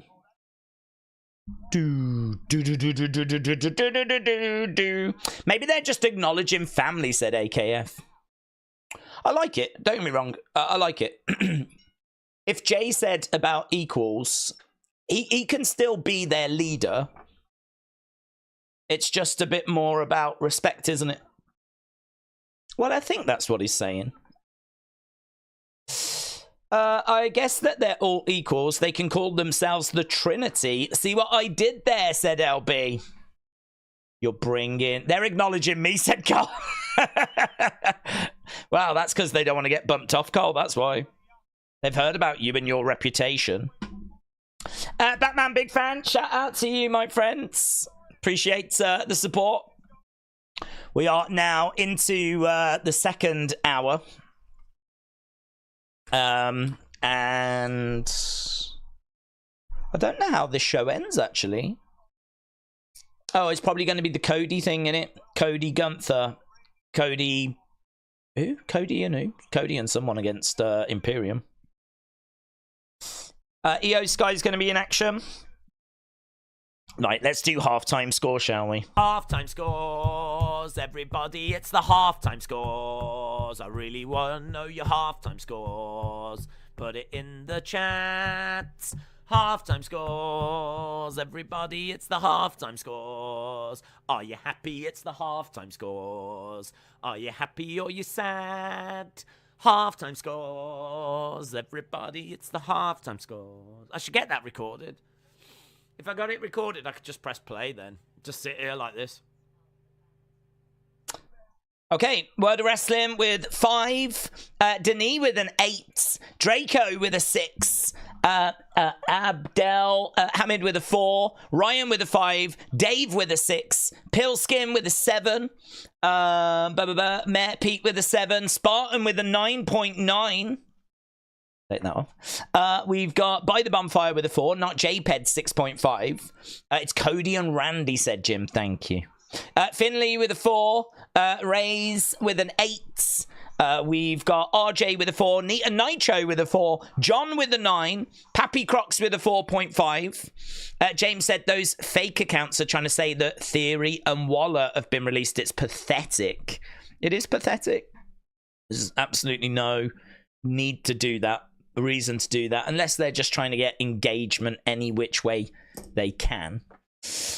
Norma 6.25, probably just trolls. Norma 6.25, LS Dub said 5.75. The EST Yeet Mommy with a 6, Rob with a 6. Real American Nightmare said I don't know how to score this out of 10. Travis with a 4, Billy with a 7.1, Word of Wrestling with a 5, Chris with a 9, Sack City with a 4, Theodore with a 5, Tuya with a 6.5, Brony with a 5, Cherie with a 6, I Am Your Father with a 3, Little Bit of a Fan with a 5, Word of Wrestling with a 5, Stephen with a 4, George Rubio with a 4, Gaius with a 5, Tinglin with a 6, Greg with a 7, Robert with a 4.25, OLG21 with a 6. LB said, why has this song not earned a Grammy? Honestly, the fact we keep getting overlooked is appalling. I think it's because it's pre-recorded. And we all know things that are taped suck. Kim Strains with a 6. Stone Cold Scorp with a 6. Word of Wrestling with a 5. Miss Clown with a 6. 6 rubber nipples out of 10. Jackie with a 6. Chastity Plum with a 7, Stuart with a 5.5, Stephen 100, Brony with a 5, Alex Bliss Gamer with a 7, hashtag thank you Indie, Matt with a Days, You're Singing, Pure Cinema out of 10. I Am Your Father said I rate it a sad days. Word of Wrestling with a 4, Ashma 6.5, Prince Moolah said 3 women's matches. That's impressive. Moljam said, personally, I believe Bloodline story should end at WrestleMania 41. 5 years of the Bloodline story, pure cinema. Puppy Crocs said 4.5. Word of Wrestling says 5. Chris 525. We've got Mikey 475. We got Let Him In with a 7. We got Callie with a 6.66. But one of those YouTube channels said Adam Cole died. Ugh. There's quite a few YouTube channels that also put out nonsense. Ethan with the 10.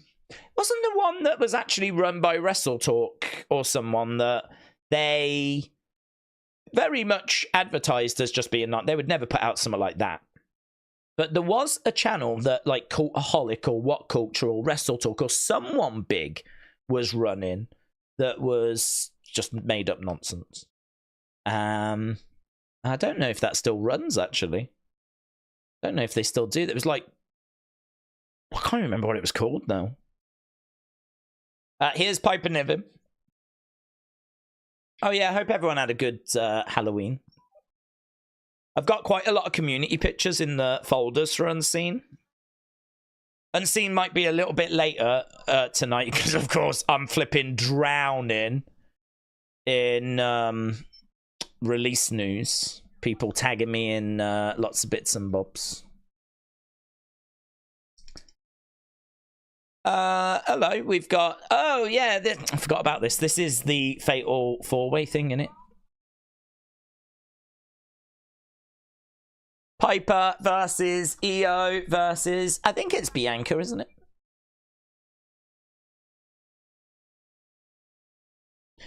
Okay, Fatal 4-Way. Here's B. Give me Raw. Know me better than before. I never needed you at all.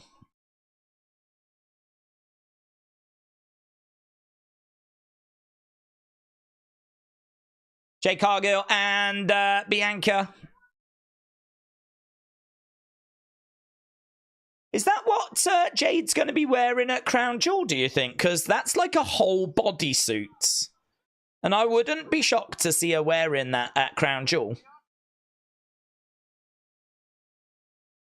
Never needed you at all.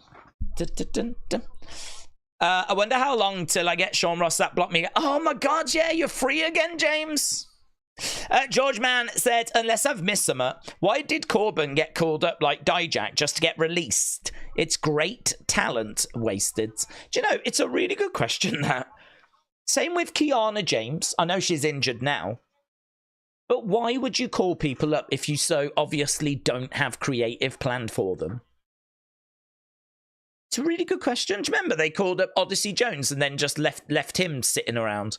And then when they did finally start using him, then all these allegations came out. And then he ended up getting released. And Baron Corbin got called up and he's just been sitting around. Kiana James has just been sitting around. Tegan Knox has just been sitting around. Yeah, I don't know why these people get called up and then just not used. Normally, when people got called up in the past, like you was, and you still are excited for them, but now you probably do have to have a bit of a question mark around, like, are they even actually going to get used? Now, if you get called up, I could understand you being a bit nervous. Now, if you get called up, I could understand you being a bit like, oh, geez, I hope I get used. Shot there by EO. Kick cut to the midsection there by Bianca. So, yeah, George, you haven't missed anything. But that's one that we scratch our heads over as well. But, yeah. The new Bloodline have to win tomorrow with the numbers going game. Forcing them to go and get someone. Will it be Sammy? I think so, Macca Rice. I think so. The NS site that said that Adam Cole died was WWE Stars Today News. I mean, that just sounds nonsense, doesn't it? Is that the name of it?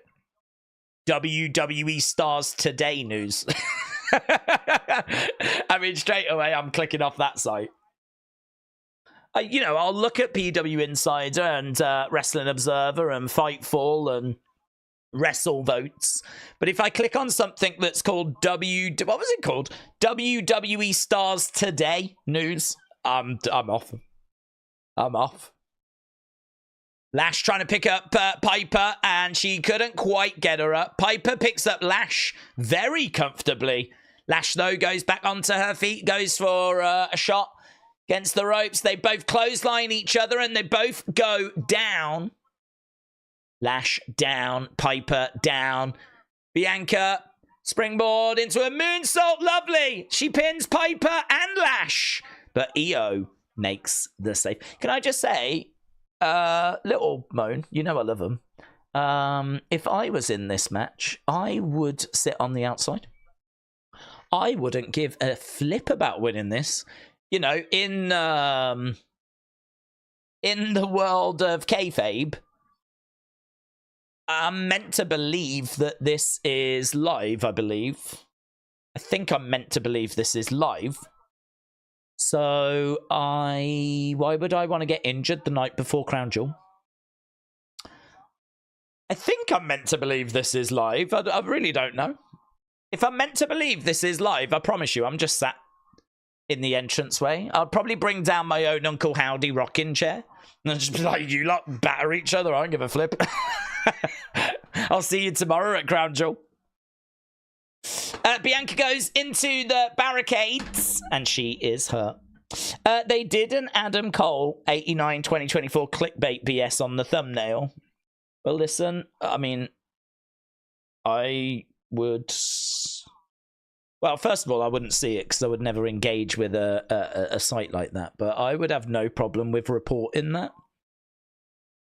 There's no artistic merit. There's no reason to... It's just clickbait. It's just fake news. They're just spreading fake news. Just for clicks, just for views.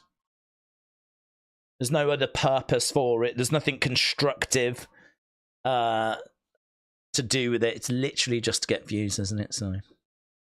I officially am not a fan of WWE Stars Today News, if anyone wondered. Draco said Halloween was fun. I watched Dead Space Downfall, Dead Space Aftermath, Blood, The Last Vampire, and Corpse Party. Jeez, you had a busy day. Chelsea Green firing will be taking out the trash, says Mikey. I'm not mad about Bianca and Io being in a tag team, but them being single stars would benefit the women's division, said Brony. Days, they should do that, but even if they did, the other three would start attacking them. Well, if that's the case, you know, there's not much you can do there. But I would at least appreciate someone showing that level of common sense, you know. That would be my gimmick. I'd just do everything with common sense. If I'm putting a match 24 hours for a crown jewel, I ain't fighting. Not unless there's a big stipulate. Like, if this was a case that, you know, you got to face the winner of a triple threat. So instead of it being a fatal four-way, it's a triple threat. The winner of the triple threat faces whoever wins tonight, right? Whatever team wins. If it was something like that and I needed to win, then of course I'm going to put an effort in. But if it's just momentum, if it's just for momentum, oh, my momentum's fine, thanks. I've checked, my momentum's fine. I'm going to sit here in the entranceway like a boomer on a rocking chair. But you're right, if they do attack me, then I'm going to have to get involved, aren't I? Then I'm going to have to murk them all. But as soon as I've done a bit of murking, I'm going back to my chair. I'm not interested in winning. I'm just going to do a little bit of murking, and then I'm going back to my chair. Days, I wish I was deaf every time I heard Chelsea Green. I'm happy I'm not deaf, but some made me want to be. What, you didn't like the Chelsea Green announcement? That's why Samantha got quite a bit of praise, wasn't it? It was for her unique announcing, so... if you weren't a fan, I'd imagine you're probably not too disappointed at Samantha deciding to leave. How are they going to tape Raw on Sunday? Isn't there a live event that day? No, it's on Saturday. Crown Jewel's on Saturday, and so then the next day, I mean, I don't, from a religious point of view, I mean, I don't know what is their holy day Monday or something? I mean, obviously Saudi Arabia is very religious. Traditionally, well, here in England, Sunday is the day of rest. It's clearly not going to be the case in Saudi Arabia.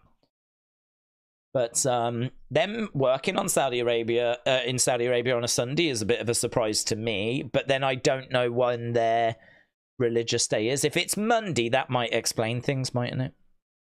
Perhaps their religious day is Monday, which is why they're taping Raw on Sunday. I would say, why not do SmackDown on Friday then? Instead of trying to do the Raw on Monday, why not just do the SmackDown instead? I'm sure these things have been considered, and I'm sure there's reasons why. But no, I mean house show live events. Well, there are house shows, I think, but that's going to be a different squad of people, isn't it? Full video of the... Oh, my God. Dead man talking. Oh, my God. I'm a boomer. This is so exciting. Look at this. I actually got in touch with the museum about this footage. This is the oldest known footage of George Hackenschmidt, right? From 1908. 1908. From London in that's 116 years ago. 116 years ago. Recognized as the first world champion in wrestling history. Well, it's him or Frank Gotch. He wrestled Frank Gotch in a famous series of matches. But anyway, and they actually showed this in Estonia. And I ended up sending them an email asking, like, would the footage ever be released? And they didn't have any details. That was about a month ago. And here it is. 23. This better not be a Rickroll. If I click on that and it's blooming Rick Astley going, never gonna give you, I would be gutted. 1908. Widely regarded as one of the most important wrestlers in the history of wrestling. And I believe this is his earliest footage from London. I've retweeted it, guys. I've flipping retweeted it. Oh my god, I'm so watching that. I might do a watch along. Oh my god, we could do a watch along. Oh. No one would be interested in joining me for that watch along. How many other channels are gonna do a watch along for 1908 George Hackenschmidt? Oh my god, we are so wrestling. Come on, yes. Oh, let's go. I don't even know who he's facing. I don't think it's Gotch. No, it won't be Gotch. It was in London. Gotch fights are in America. Boom. Powerbomb by Bianca. Oh. Dead man talking. That is fire. Bianca going for the cover, and Lash jumps on. There's been lots of multi-person spots here, by the way. Lash trying to put Bianca away. Oh, it's a good move. 1, 2. Ah, Chelsea. Chelsea's not even in this match. Chelsea, and there's Jakara with a sling blade on the outsides. Here's Kyrie. Boom. Axe kick coming down. Spinning back fist. Oh, clothesline by Jakara. Kyrie goes down. Here's Jade. Jade Cargill. Measuring. Jakara. Boom. Big boots. So we've got lots of action on the outside. There's Lash. She wallops Jade. Jade goes down. Lash charges over. She gets caught by Piper. Oof. Uranagi planted into a senton by Piper. Here's Io. Io with a crossbody. She gets caught. Oh, she gets planted into a senton by Piper. Oh, God, Io's only small. Imagine the halftime song being sung by a drunk Tommy. How he moves in with his missus today, doesn't he? Poor guy. He'll probably be killed off by Tuesday. She will have poisoned his tea. Oh, that's what she does. CW had 7 big shows from Monday to Thursday. NXT did 588. The other 6 did 432, 401, 352, 321, 179, 164. And that's a big show. Jeez. I get more viewers than that when I go to the toilet. 164. NXT continues to outperform CW's expectations. Good. Lash on the shoulders of Bianca. It's probably public domain. You could maybe show the footage, said Wrestle Andy. Oh, I don't know about that. I don't know. It should be. Oh, God, that'd be so good. Oh, I don't want to run that risk, though. Io's got the win. Oh, I definitely want to watch it. I'm definitely going to watch it.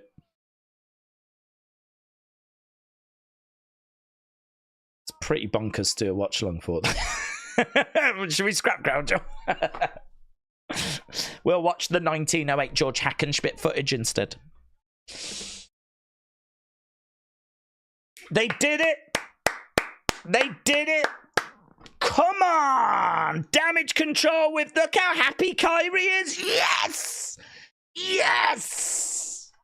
We did it. Okay, but you've just got to do it again tomorrow. Do it again tomorrow, and then you can have the belts. Oh. Do we think this momentum's going to help them tomorrow, guys? They are now my favourites to win because they've got momentum. Imagine going into the match tomorrow without any momentum. How could you ever be expected to win anything? Okay, we're backstage with Cody. Cody Rhodes. Here's Randy. Oh. He's got one of those massaging devices. Save a little piece for me.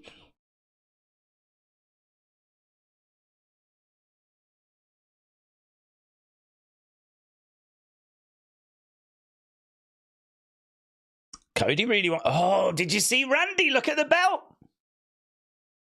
Yeah, man. Everyone's going to pick up on that again. Randy just having a little look at that title again. This time it was super obvious.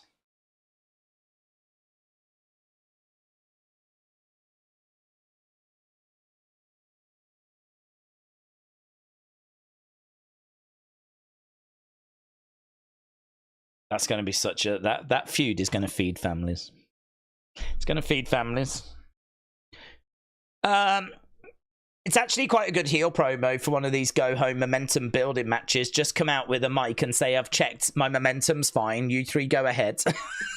I love it, man. I would have so much respect for that person. I think, like, for me, there's a lot of stuff which WWE has done in the past, which they have got away with and they continue to get away with, which, honestly, I think we all know is just a bit nonsense. But you just go, oh, it doesn't matter. It's just, it doesn't matter, right? And I get that. I do understand. But I do think if someone was to come out and go, this match doesn't mean anything, I ain't competing 24 hours before a big match. You lot can goof around in the ring. I'm quite happy to sit here. I don't need the winners check that badly. I'm sorry for you three. You must be poor. But you know what? I'm doing all right. Financially, I'm fine. I don't need this winners check. You beat several lumps out of each other. I'd have so much respect for someone that came out and said that. I think they'd instantly become my favourite wrestler. And I think there's quite a few examples of times where you could employ a bit of common sense. And maybe go against the grain a little bit. It would be nice if Lash got the tag titles, because all this time in NXT, she hasn't had a belt yet, said Mikey. There's a Viper coming, said Curtis. There's a Viper. I think Days would want to stream something from early 1900 than AEW. No, I would. Oh, no doubt about it. I'm fascinated by the history of wrestling. More so the really, really early days, because there's a lot out there about the 80s. I mean, I could sit down and watch a lot of shows from the 80s. But I'm very interested by kind of the 60s and the 50s, but really even pre-war, because I like to know where we've been. And I like to know who the big players were. Like, don't you ever find yourself wondering who the Roman Reigns was of the 1920s, 1930s? Don't you ever wonder who the first ever world champion was? Who the recognised first world champion was? Don't you ever wonder where it all began? And really, the records only go back kind of to the late 1800s. Don't really know anyone before, say, Farmer Burns, who trained Frank Gotch. And Frank Gotch is recognised as the first world champion, but only because he beat George Hackenschmidt, who's kind of also recognised as the first world champion. Hackenschmidt was, like, dominated Europe. He then went to America. He faced Tom Jenkins, beat him, and so he's recognised as the first. But it wasn't long after that Frank Gotch beat Hackenschmidt. So there's a lot of people that look at Frank Gotch as being actually the rightful winner, the rightful world champion at that time, because it was all around the same time. So those two are really, you know, super, super important. So to have some footage of George Hackenschmidt is pretty sick. It's going to be dull. They used to wrestle for hours, and it was dull. But that was wrestling back then, you know. It didn't. It's over the years we've added drop kicks. You know, you ain't gonna see any flipping moonsaults. I'll be surprised if there's a reverse Rana in there. You know, from 1908. I'll be thrilled, but I'll be surprised. You won't even get a DDT. There won't even be a super kick. Imagine that. Imagine watching a match where there's not even a super kick. Mind blown. But the great thing about watching that old footage is you can look at the people in the crowds and look at what they're wearing. And you can look at the venue and you can look at the referee and what he's wearing. You can look at the ring, the area that they're competing in. You can look at what they're wearing. the competitors. You can look at the moves. You can look to see if there's any moves they're doing that we still see today, 116 years later. Like, that's the appeal for me. What's the venue? What's the people? What's the ref? What's the move set? Are the people engaged? How are they reacting? There's obviously not going to be chants, but are people shouting, or are they just sitting there politely? Like, that's why I watch it. I don't watch it because I think it's going to be a thrill ride. But there's a lot of stuff that you can get from going back and looking at footage of what wrestling was like in 1908. Like, yeah, interesting. Right, here's the Bloodline. I'm sitting right here, said Solo.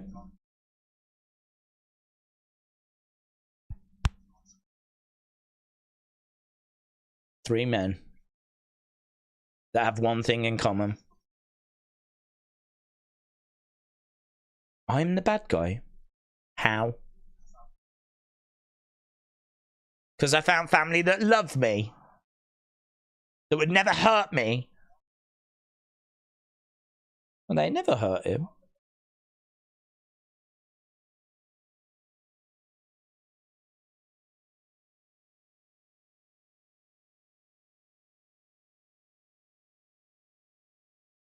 You was never there to help me. I'm the bad guy. Yes. Oh, yeah, you are. You attack them all.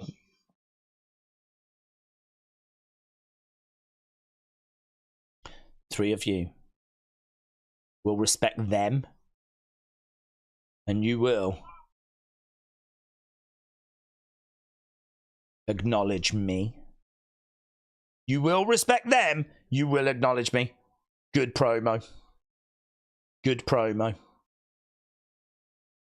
But yes, he is the bad guy.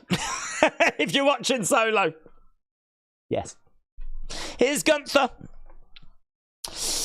This is the worst episode ever, said Felix. But we do have some George Hackenschmidt footage to watch. We're not going to watch it on the stream, though. Right, 46, 33, 15 and 5. Good 95%. He went after them. He is the bad guy, said Radbro. You're right, Radbro. You're right. Gunther. Days, I think Jim Londos was supposed to be the first ever big name in wrestling on the scale of Hulk Hogan. Yes. Well, I mean, he definitely sold out a lot of venues, didn't he? A lot of, like, again, if you go down the list of the biggest attendances, Jim Londos is actually mentioned a few times still to this day as having, like, amazing, like, record-breaking crowds. And, yeah, there was definitely a concerted effort to really promote him, really kind of build him up, so... But you've got, like, Ed Strangler Lewis as well from that time period, who I think for me is also someone that was kind of similar in the sense of he was the man in that time period in the 20s. So, yeah, Jim Londos, Ed Strangler Lewis, those are some key names that come just after Hackenschmidt and Gotch. But, I do love all that time period. There's a book that I just downloaded actually, which is called, I think it's called Hooker. Haven't read it yet. But that is all to do with wrestling from that time period. And I've read Fall Guys, which I need to reread actually. It's a book that Jim Cornette spoke about, and that's all to do with the industry at that time. And it's written in the 1930s, but it talks about, like, the years before. And it talks about how wrestling's fake, how it's scripted, how it's predetermined in the 1930s. So the idea or notion that wrestling became scripted or predetermined in, like, you know, the 80s or the 90s. Incorrect. There's a flipping book from the 30s that talks about it. This is what I mean. This kind of stuff's really interesting. I'm surprised so many are doing Crown Jewel tomorrow that are fighting today, said Lou. 4 months in, Camille has had 3 matches, said AB Jobson. I know there was a British guy that was a first world champion, but I can't remember his name. There was a British guy that was a world champion in the 30s. He wasn't world champion. I think he was British champion. I can't remember his name. But there was a British championship that arrived. And I went back to look to see when it started. And that started in the 30s. Yeah, I can't remember his name. I only found out about him last year. So I've got a bit more digging to do on him. If we're talking about the same person. I Am Your Father said the earliest I go back's Luthez. That's good. That's really good. Luthez is just after World War II. Dominates. I mean, I would make an argument for Luthez being on a Mount Rushmore. He was a real world champion, went all over the world, had like some of the longest NWA title reigns. And you've got to remember, the NWA title was the title. You know, at that point, Capital Wrestling, which is now WWE, they were part of the NWA, so their champion was the NWA champion. So Luthez, being champion at that time, he was basically the champion of the world, and he held that belt for so long, and he was a legit fighter as well. Like, if you actually tried to beat him when you weren't meant to, it'd mess you up. So Luthez was legit. That's why they made him champion, because he could handle himself. He could go to these territories, and they knew that no one would be able to take advantage of him because he could handle himself. And yeah, he dominated the 50s. He dominated the 50s, going into the 60s. By the time he's getting into the 60s, like, things have moved on. But just after World War II, Luthez is a goat, mate. Luthez is a goat. If you're talking greatest wrestlers of all time, you have to talk Luthez. I've said this before, and people have sort of rolled their eyes, like, sure, boomer. But, like, no. Please believe me. Definitely people are overtaking him in the 60s, but 50s. Gorgeous George as well, that time period. They say Gorgeous George had a massive impact on selling TVs because people bought TVs to see Gorgeous George. He was a massive star and helped sell TVs after World War II because wrestling was really cheap, so it was easy to put onto TV. Again, it's a myth that, like, wrestling has got popular and back in the day, like, no one cared about it. It's a myth. Wrestling was massive throughout, like, the 50s and the 60s, and even pre-war. It was massive. Wrestling helped sell TVs in America so that people could tune in to watch the likes of Gorgeous George and Luthez. So now being able to go back to that's a good time period. Well, I tell you what, I've got a little bit of footage. If you want to go back further, I've retweeted it. 1908. Ooh. I really want to press play and just have a little glimpse. But I don't know if I can get away with it. I don't know if it'll copyright or whatever. I just don't know. Randy making his way down. Gunther is boring, said Johnny. That's why I've turned my TV off. He does not deserve to be in the same... Oh, it's gone. Did you delete it? No. He doesn't deserve to be in the same match as Cody or Randy. Jumpin' Jeff Farmer said Ric Flair was NWA champ when I was born in 83. Well, that's another one, isn't it? I mean, Ric Flair is another one that has to be in conversation for greatest wrestler of all time. For a lot of wrestlers today, he is the GOAT. Again, just like how Thez dominated the 50s, Ric Flair... Well, Flair and Hogan dominated the 80s. And I think the 90s sort of passed both of them by. You know, you can make an argument for other stars in the 90s. Hogan's still going strong, of course. Still a big star. Flair struggling a bit. Flair not able to replicate his 80s success in the 90s. And Hogan, I wouldn't say was as big as Hulkamania, but he did well with the NWO. Very well.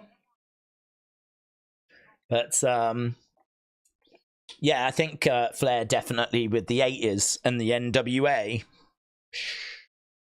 Proper world champion. Again, NWA champ gets to travel the world, work Japan, and work all these different territories. It's interesting, actually. I don't know if we've ever done it where we go, right, who was the biggest in the 1900s? Who was the biggest in the 1910s? Who was the biggest in the 20s, the 30s, the 40s, the 50s, the 60s, the 70s, the 80s, the 90s, the 2000s? That'd be a good video, actually. Who was the biggest in each decades? And why? Can you back it up with, don't just go Ed Strangler Lewis or Antonina Rocca. Like, who, why? Is Cody. Days, I had a thought. AEW trademark Shockwave. Just saw that NWA has announced a show in January called Shockwave. Have they? They've announced a show called Shockwave. It's a bit cheeky, isn't it? Have they done that? Here's Cody making his way down to the ring. Oh, look. Oh, that's better. Do you remember last week when he flipping didn't even really acknowledge that kid?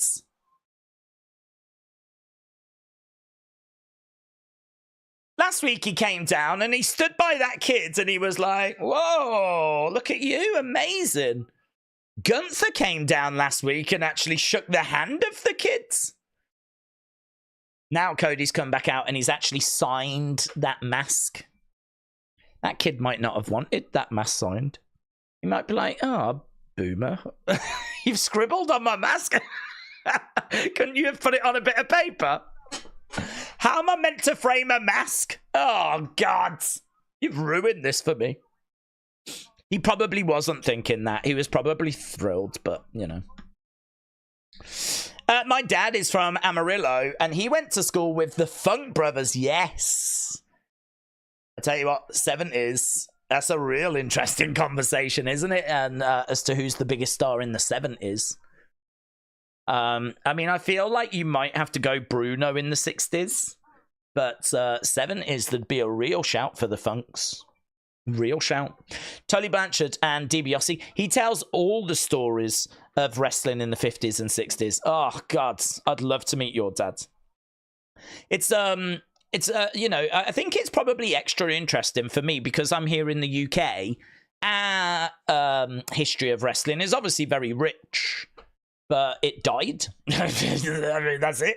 We had a very vibrant wrestling scene and it's dead. I mean, there's a little bit going on the indie scene, but back in the day, everyone used to tune into the wrestling and that's long gone. I mean, Big Daddy, Giant Haystacks, Mick McManus. Now it's WWE and AEW. I mean, as our culture, our wrestling died. And it's such a shame, The Shoots were still producing talent, Still great talent coming out of the UK, but our wrestling promotions are not the biggest. We got Progress, Rev Pro, but, they ain't on TV. You can't tune in on a Saturday to watch them. So they ain't doing world tours. So I think, to look back at, the history of American wrestling in particular, and see kind of how we got to where we are now, I find very interesting. It's an interest that I have. I wish I could watch more footage, though, but there's not loads out there. You can't find loads of 30s, 40s, 50s wrestling. There's bits, certainly. 50s, I'd imagine you can find a chunk. 60s, you might be able to find a bit more. It ain't like now, flipping everything's filmed now. Now, not only do you get the shows, but you could even watch people walk through Gorilla and, clips of them walking back and backstage interviews. And I feel like you could watch 24/7 coverage these days. I mean, there's a lot of matches which just aren't around anymore from those previous decades. But Days, is your penis named Iceberg because you can sink it in my Titanic? No, it's because it's cold and pointy and disappointing and it upsets women. That's why I call it Iceberg. Kim Shane said, according to Wikipedia, the first ever wrestling match was 1802 between Herculean the Flower Are you making this up? I've never heard this. Plus, also, wrestling goes back way before that. But wrestling's like the oldest sport. They were doing wrestling like all the way back in ancient Egypt, and you know you can find it on the like cave paintings, people grappling. So, but maybe the first recognized contest. It was in the 1800s, definitely. Farmer Burns in the late 1800s, and of course, lots of stories about Abraham Lincoln being a wrestler.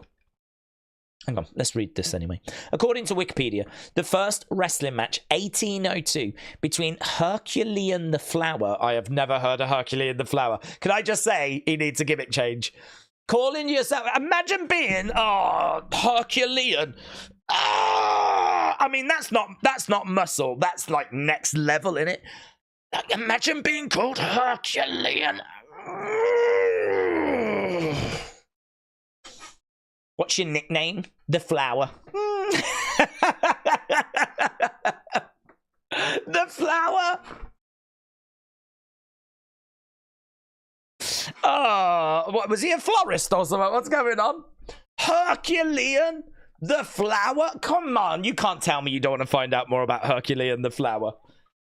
You shut up. If you tell me you're not interested in finding out more about Herculean the Flower, you're a liar. Herculean the Flower.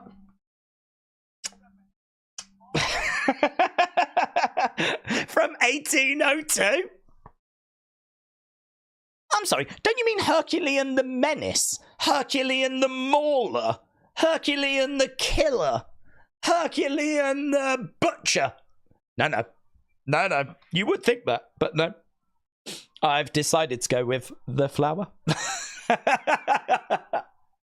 Who was it? 1802 between. I need to know more about Herculean the Flower. Oh my God.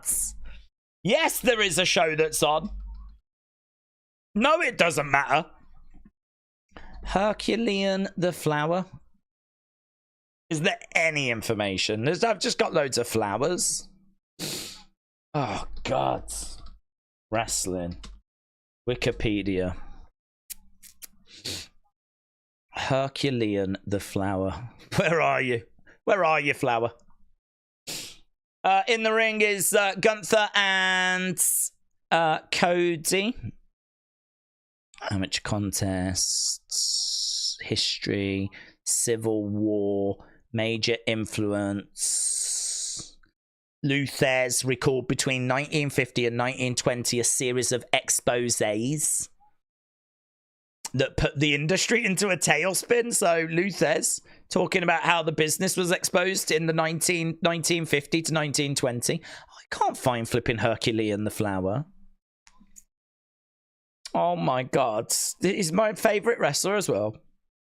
It's my favourite wrestler. People often ask me, who's your favourite wrestler? Is it Undertaker? Is it Stone Cold? No, it's Herculean the Flower from 1805.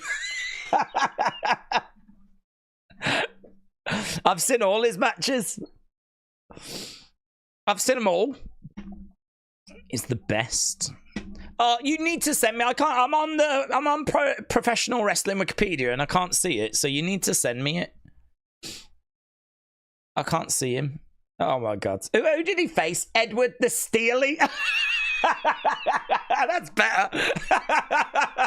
That was his opponent, Edward the Steely. Oh my God. That's specific, isn't it? Edward the Steel Eater? Oh my God. Edward the Steel. He eats steel? It's not Edward the Steel, Steel Edward. Edward the Steel, he eats it. He actually eats it. Edward the Steely. Oh, what a great name. Oh my God. So that means back in the early 1800s, they had gimmicks. They had gimmicks. Edward the Steely, Herculean the Flower. I mean, the mental images I've got are fantastic. I'm flipping thrilled. Thrilled with the kind of images my brain has constructed. It says here, wrestling is one of the oldest sports. The origins go back 15 to 17,000 years ago, and you can find them on cave drawings in France.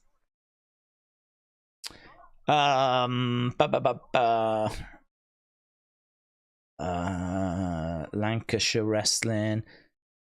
In 1520 at the Field of the Cloth pageant, Francis I of France threw fellow King Henry VIII of England in a wrestling match. What? Did he? Francis of France threw Henry VIII in a wrestling match in 1520? What? I've never heard that. I've never heard that. Oh, God, I need to be watching Randy Orton, don't I? Oh, my God. But I need to know more about Herculean the Flower.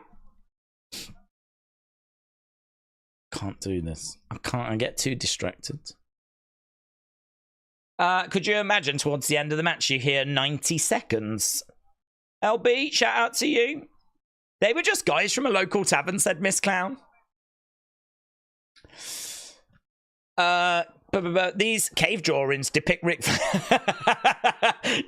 Flair's earliest matches. So those cave drawings have got Ric Flair's first retirement match on, yeah? It's got a stickman saying, "I'm sorry, I love you," to another stickman. Here we go. He's going to that dark place. Oh, went for the RKO, but he couldn't get it.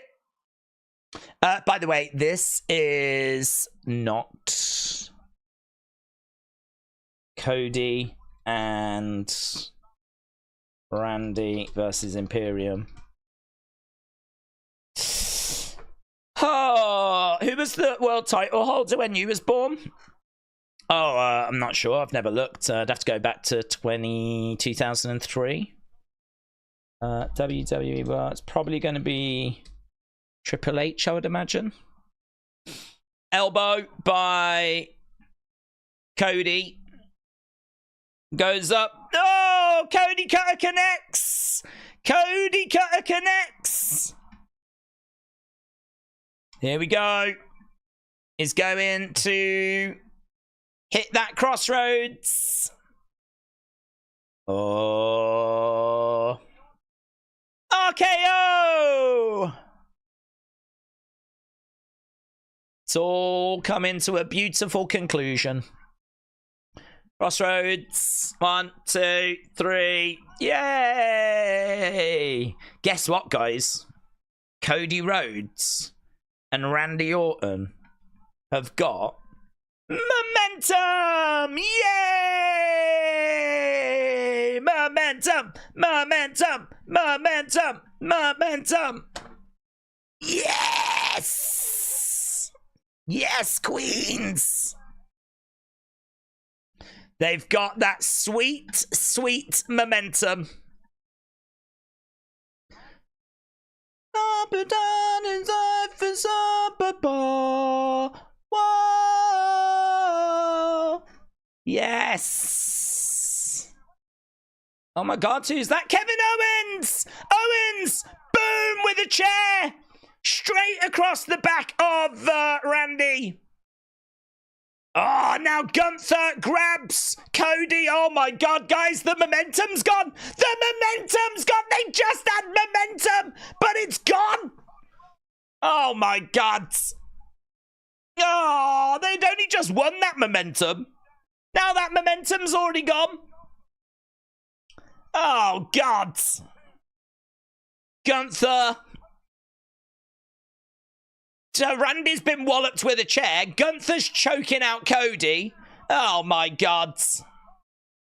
Look at the wide eye look there by Cody as he's being choked out. The champion was Brock Lesnar. It's Brock. It was Brock. Brock Lesnar was the champ when I was born. 21 years ago. Isn't that amazing? Doesn't that sum up my life, eh? The person that was champ was Brock Lesnar, who's been cancelled just like me.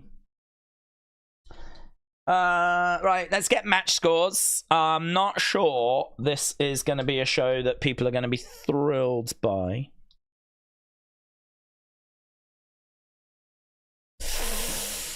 575, it was mediocre. Where were the surprises? Did we get any? Can't even... All we need now is Ted DiBiase Jr. for a legacy reunion.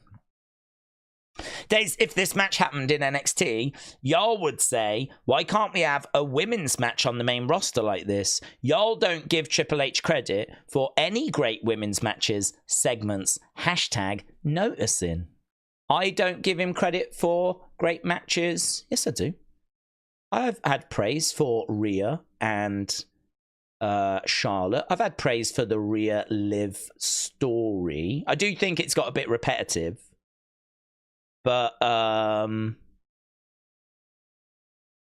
what was I meant to praise? 4 random women going up against each other in a match that didn't matter. Was I meant to praise that? What was I meant to praise?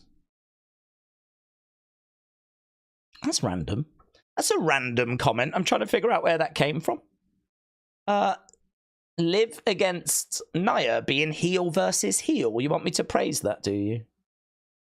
Tiffany saying that she's potentially going to turn on Nia when it didn't make any sense. And then thankfully they admitted it didn't make any sense.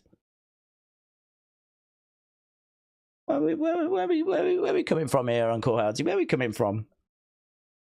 Where are we coming from here? Praise everything, Dave said Serious Gaming.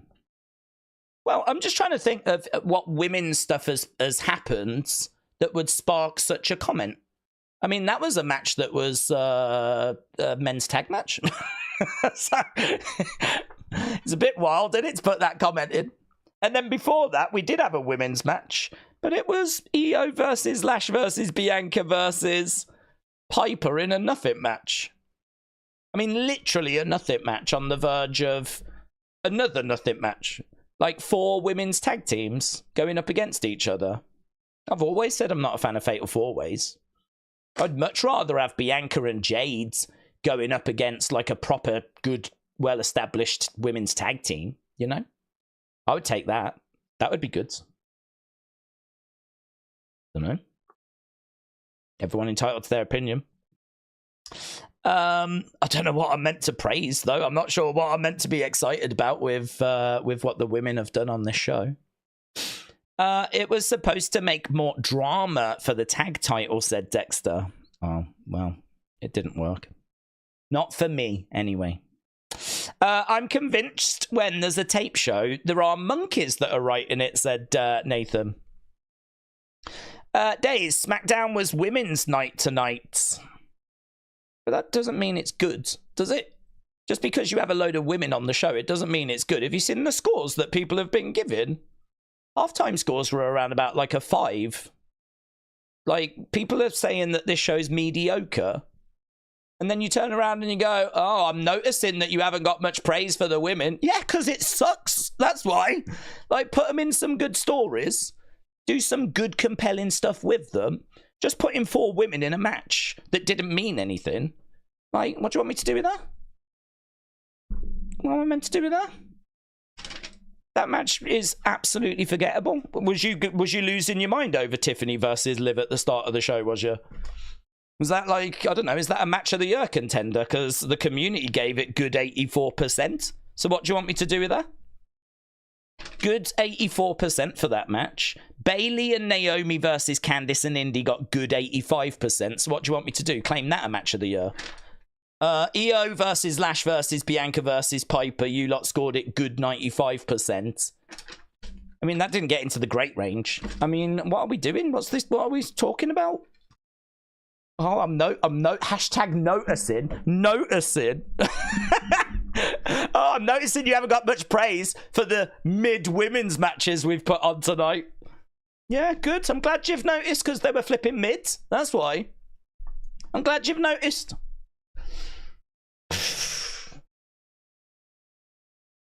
The really good women's matches are on NXT. That's true. Yeah, come to NXT. You'll see plenty of praise for flipping Julia and Stephanie and what Roxanne has been doing. I've had plenty of praise for Roxanne. Right, let's get this final one done and then we're going to run away. we're going to run away from this show, and then we'll come back tomorrow with hopefully a more engaging show. Cody, Randy against Gunther and Ludwig. Get your scores in. Hopefully the poll should go up as well on the second channel. I auto scheduled it, so that should be dropping soon. I don't think it's up yet for another 10 minutes, but that should be up, so you can vote over there. In fact, as I'm sat here right now, I'm going to ask for your feedback on SmackDown. Let's do that now so that we've got that done whilst we're just waiting for people to fire in their thoughts on this match.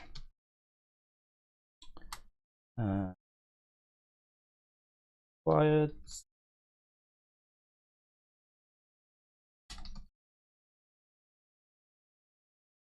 Give me 1 second.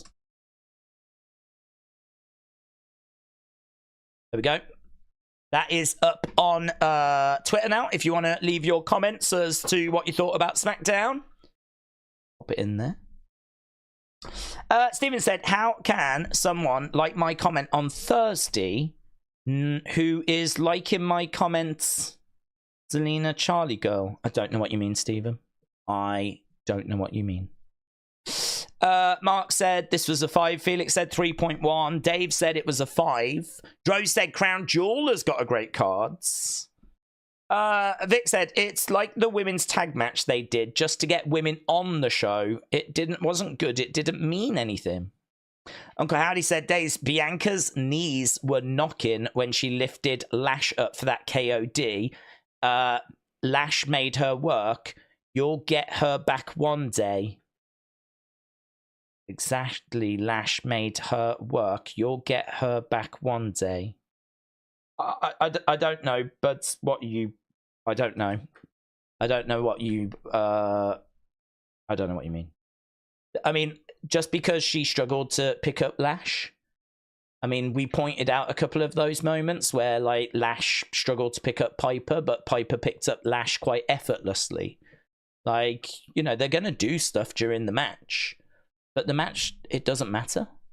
The match doesn't mean anything. It's momentum. It's just to kill time. It's really just to show people like that are tuning in tonight, hey, these women that you're watching right now, they've got a big match tomorrow. They're going to be competing for the tag titles. So, you know, if you like what you're seeing right now, don't miss tomorrow. It's for their benefit. It's to get the women on screen. There's lots of different ways you could do it. You could have had them sat in chairs doing promos and then do a big beatdown after, right? That would have achieved it as well. But this is another way that you can go about it. And we've done this many times before. But it doesn't matter. It doesn't mean anything. Whoever wins don't win anything. They don't get any advantage. It's just there for the sake of being there. There's not really anything to, like, praise. I mean, it's just a match. It's just like them going through the motions. It's just a house show match, a live event match. It's just a match. And it wasn't even as if the action was even that compelling. It wasn't even as if, like, it was... But it's hard for it to be compelling when the match doesn't matter. Maybe if there was some at stake, that would have helped with the drama. But because this is only just to tease a bigger match that's going to happen in 24 hours time, it is what it is. It's just there to fill a bit of time. It's just a go home show. It's just a different way of promoting the match. So if you got stuff from it, brilliant. If you loved it and really enjoyed it and thought, can't believe that we haven't raved about it because in your mind it was something, you know, special or something you really enjoyed, that's great. I ain't got no problem with that. But I think a more constructive way of wording that would be, I know the community didn't seem to get much from it, but I really enjoyed that women's fatal four-way. I would say that's a more constructive way of wording your point. Like saying, I can tell, Days, you didn't get much from it, or I can tell the community didn't get much from it, but I did. And I think that's a more constructive way of putting the comment. Rather than going, you never seem to praise the women or the work Triple H does, hashtag noticing, you know? Do you get the point? Do you get the point that the way it's worded, which might not be the way that you intended it, just kind of came across as, shall we say, a bit sassy. So, which then kind of confused me because we weren't even watching a women's match when that comment came through. Unless you'd been putting it in since that Fatal 4-Way, of course. But even then, it's a weird match to highlight as like something that maybe should have received extra praise when, I don't know, I don't feel that way. It was fun. They featured a lot of women's wrestling and the Bloodline segment was good. But this seems to be predictable, said Dexter. Dad Stuff said, I think the problem is that you don't praise enough momentum. Momentum's important. It signifies that you are definitely not winning the next... That's true. We did get that from the match. With Io winning, it probably means she doesn't stand a chance of winning tomorrow. Yeah. Momentum's normally a really bad thing. You are right. In fact, momentum is something you should really try to stay away from. Because historically, if you do well in those matches, it means that they're giving you your moment on the go-home show because you ain't getting it at the pay-per-view. It doesn't always work that way, of course. We've said that before, and then the people go on to win. So, you know, you watch now. Damage Control will end up winning tomorrow. But historically, you are correct. That stuff, yeah. Momentum normally doesn't quite work out for the best. Spartan said, did you hear about Bilal Muhammad getting injured whilst training? Who replaces him? Who would you want instead of Bilal versus Shavkat? Well, I don't know, to be honest, because that... I mean, do you still run with Shavkat and just find him in a different opponent? But, I mean, what do you do with a champion being out? Because that's the big selling point for that card, isn't it? So I feel like that card's going to need a championship match. It's going to need, like, a big name. If you find a replacement for Shavkat that's not the champ, and it can't be the champ because the champ's injured... that doesn't strike me as being strong enough to headline the card, unless you're going to introduce an interim title, which I don't know if Dana would do that. But do you actually have, you know, another challenger come in to take on Shavkat and then put the interim belt in, or do you try and hit up, you know, one of the other champs and see if you can get another title match made instead? Don't know. Interesting. I really don't know with that one, because if a champion's out, it's a lot easier if the challenger's out, because you can then go and have a look and find a different challenger, can't you? And your title match is still fine. But on this one, it's the champ that's out.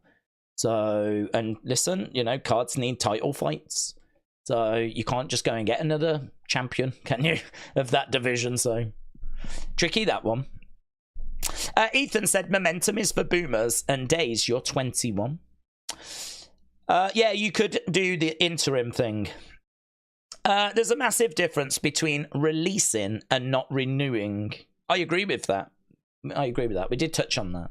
Still a shame, of course, but I agree with that. If someone's contract comes to an end, I think it's a lot more professional, because at least they knew that their contract was going to run to a certain point, you know. Uncle Howdy said, Days, remember when Ali and Dana got released? They were in NXT for a while. They were working under Shawn Michaels in NXT. Yes. Dana came back, but Mustafa Ali hasn't. And I said earlier, I don't know if they've offered him to come back or said to him that he should come back. But yeah, they... Mustafa Ali is someone... I mean, I like them. I had time for Dana Brooke. I thought that her 24/7 run was quite good, actually. I think she got to show a little something, a bit of personality. But equally, I could understand there are women that are a little further along, a little more talented, if you will, without being harsh. And it always felt like she was trying to play catch-up. Mustafa Ali, I just don't know, man. I just feel like he was... I think they really struggle with the smaller guys. I mean, it's hard to say that, like, we couldn't have found a way of making Ricochet work. It's hard to say we couldn't find a way of making Mustafa Ali work. It's hard to say we couldn't find a way of making Buddy Murphy work. Like, they're not tall guys. They're not gonna really be around that world title picture. They're not the next Roman Reigns is. But couldn't you make a really good cruiserweight division or light heavyweight division? Couldn't you have done that, created that. I don't know, maybe not. But I feel sorry for Mustafa Ali. He always seemed to really... Some people you look at and you're like, I don't know if their heart's in it. I don't know if they really want this. I never felt that with Mustafa Ali. I always felt like he was working and trying. And I think with a lot of situations, I tried to put myself in those situations. And like with Mustafa Ali... You look at Mustafa Ali and you think, what more could he have done? If I was him, what would I have done to have made it work? And I just don't know. I mean, maybe he could have done a bit more on social media, but he was putting stuff out on social media. And we know that he was proposing ideas, and we know that they filmed that whole kind of, not Make America Great Again, but you know, that sort of political... kind of that podium standing there with the American flag behind him.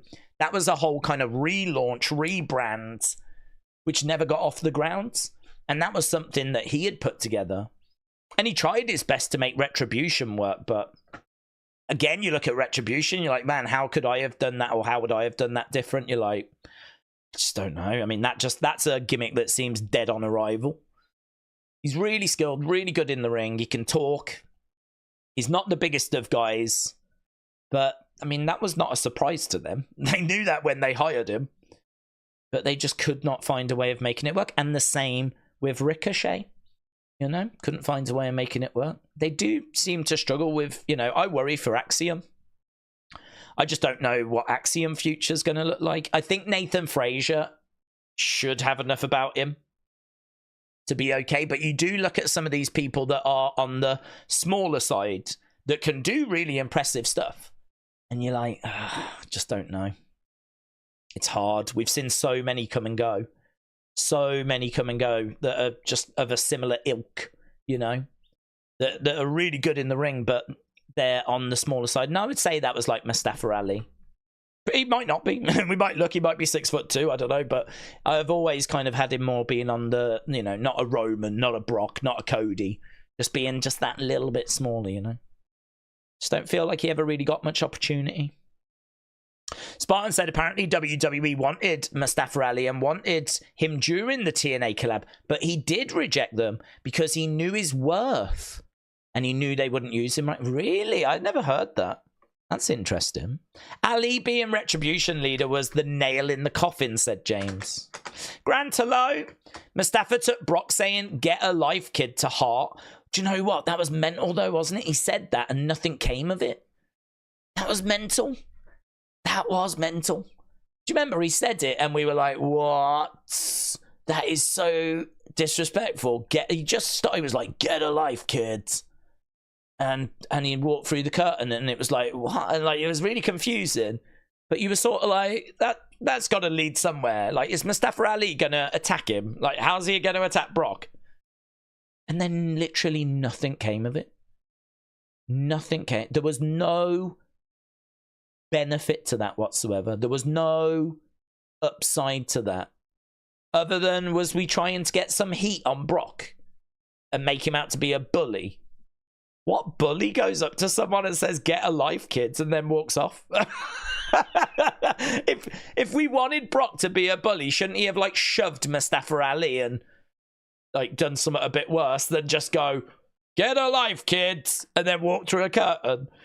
It's kind of not far enough to get heat on Brock, but it's bad enough where, like, Mustafa Ali actually got, like, you feel sorry for him, you know? It's kind of one of those where I only see the negative, I don't see the positive. That's mental that happened. I'd forgot about that, Grant. I'd forgot about that. Marco Stunt has announced his retirement from pro wrestling, said AB Jobs. Has he? Spartan said he fought Zilla a few weeks back. It was a really good promo. What that trick? Austin said Ali tried to get himself over, but WWE or Vince never really got into him. It is there is a lot about that kind of support, isn't there? There is a lot about having that backing, yeah. That's a face move. Get a life, kid, said James. Days PD, pretty deadly. Alpha Academy. They need runs in the tag division. There is no one for Fraxium to face down there anymore. Well, I don't even know how long Fraxium are going to be together. There's been a lot of tension between Nathan and Axiom, so we may see them splitting apart. So yeah, I don't know.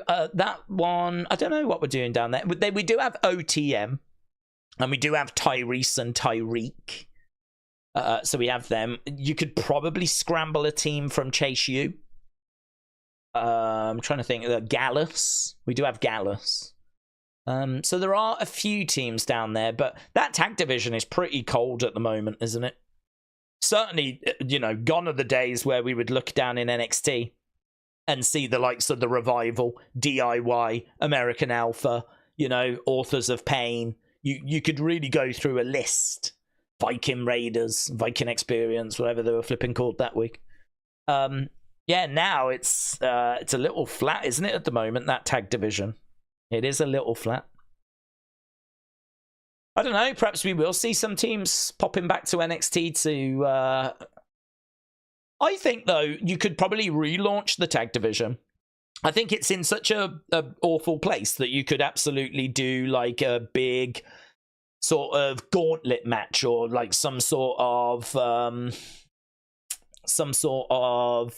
fatal 4-way, fatal 5-way, some sort of match where you get all the teams in it, so that you reintroduce all the teams.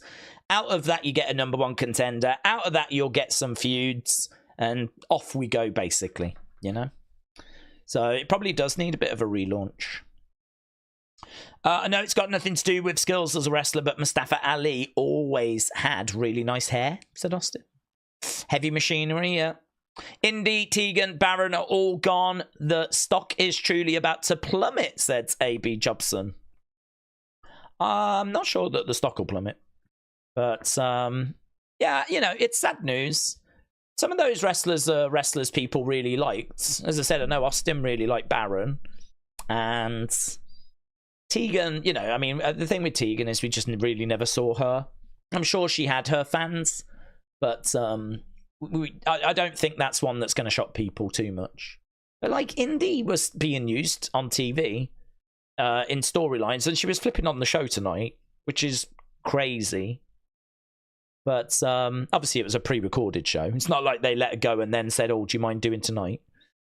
But yeah, it's just kind of weird seeing her, knowing that she's no longer part of the company, and she's have to put a message out, you know, don't cry because it's over, smile because it happened. And then she's on flipping TV. So it's not even that she wasn't getting used. She was used last week. She was on the show this week. But, I mean, listen, they've obviously looked at it. They're always looking at the wages. They're always looking at contracts that are coming up. They're always having to make decisions of, do we renew? Do we not renew? And sadly, they've decided this is one that they didn't feel they needed to renew. So, very a shame. But... as long as it's like contracts expiring, I feel a bit better about it, as I said, rather than budget cuts. Cole Edit said, I want to be a wrestler. Do you think I'll make it? Hard work, and I can't see why not. It doesn't really matter what, like, you know, what's, no, I say it doesn't matter what size you are, but, well, it doesn't really. If you can do stuff in the ring that, like, grabs attention, if you can do stuff that, like, if you can get jacked and you can get a presence and you can do stuff in the ring that really impresses people, you know, I can't see why not. But you got to work hard. You got to work hard. And you've got to know not only moves, but how to tell stories. I completely agree with The Undertaker. I completely agree with him on that. He's like, being able to do moves is one thing, but moves, you know, just doing moves after move after move after move, that doesn't make a match. You've got to be able to bring the crowd along and make them care. And you've got to have, like, selling abilities, and you've got to, you know, be able to tell the story of a match. And Undertaker says that he feels like that is certainly something that has took a big step backwards in recent years. There's still brilliant people out there doing it, though. You know, Elia's fantastic at it. Sammy's great at it. Gunther's great at it. But yeah, there are definitely people out there that just think that if I do impressive move after impressive move after impressive move, that will be enough. But far from it. I'm trying to remember what I compared moves to before, and I can't remember what I compared them to. I think I compared them to musical notes. And I was like, it's brilliant to know how to play different chords and notes on a guitar. And the more of them you know, really, the better your song will likely be. But the truth is that a lot of songs are just made up using 3 chords. And they're some of the greatest songs of all time. So, you know, nailing 3 moves and having the ability to sell and the ability to keep the crowd engaged. I mean, Hogan built a career on that. Hogan built a career on having 3 moves. I mean, Brock ain't got that many. But because of his size and his presence and the fact he can keep the crowd engaged and the fact he looks like a badass means that he doesn't need to know all these different moves, you know? And when he did try one at WrestleMania 19, the shooting star press, botched it, didn't he? But, yeah, so for me, like, moves are like musical notes. The more you know, brilliant. But it ain't going to help you write a great song just because you know a load of notes. It's putting them all together in the right pattern that's going to make the big difference. Lovely. Do you think there'll be other releases tonight? I don't, actually. I don't. I think that's it for tonight. Whether there'll be any more releases over the next 7 days or so, I'm not sure. But I think that's probably it for tonight. Uncle Howdy said there's so much underutilized talent that could benefit from going to NXT. Well, I'm sure some will. I wouldn't be shocked to see some go into NXT. I think if you are going to go to NXT, it probably is a little bit of a concern, though. You know, we've seen a few like Dana Brooke, like Mustafa Ali, like Baron Corbin go from the main roster down to NXT, and then ultimately not long, you know, after having a bit of time there, end up getting released.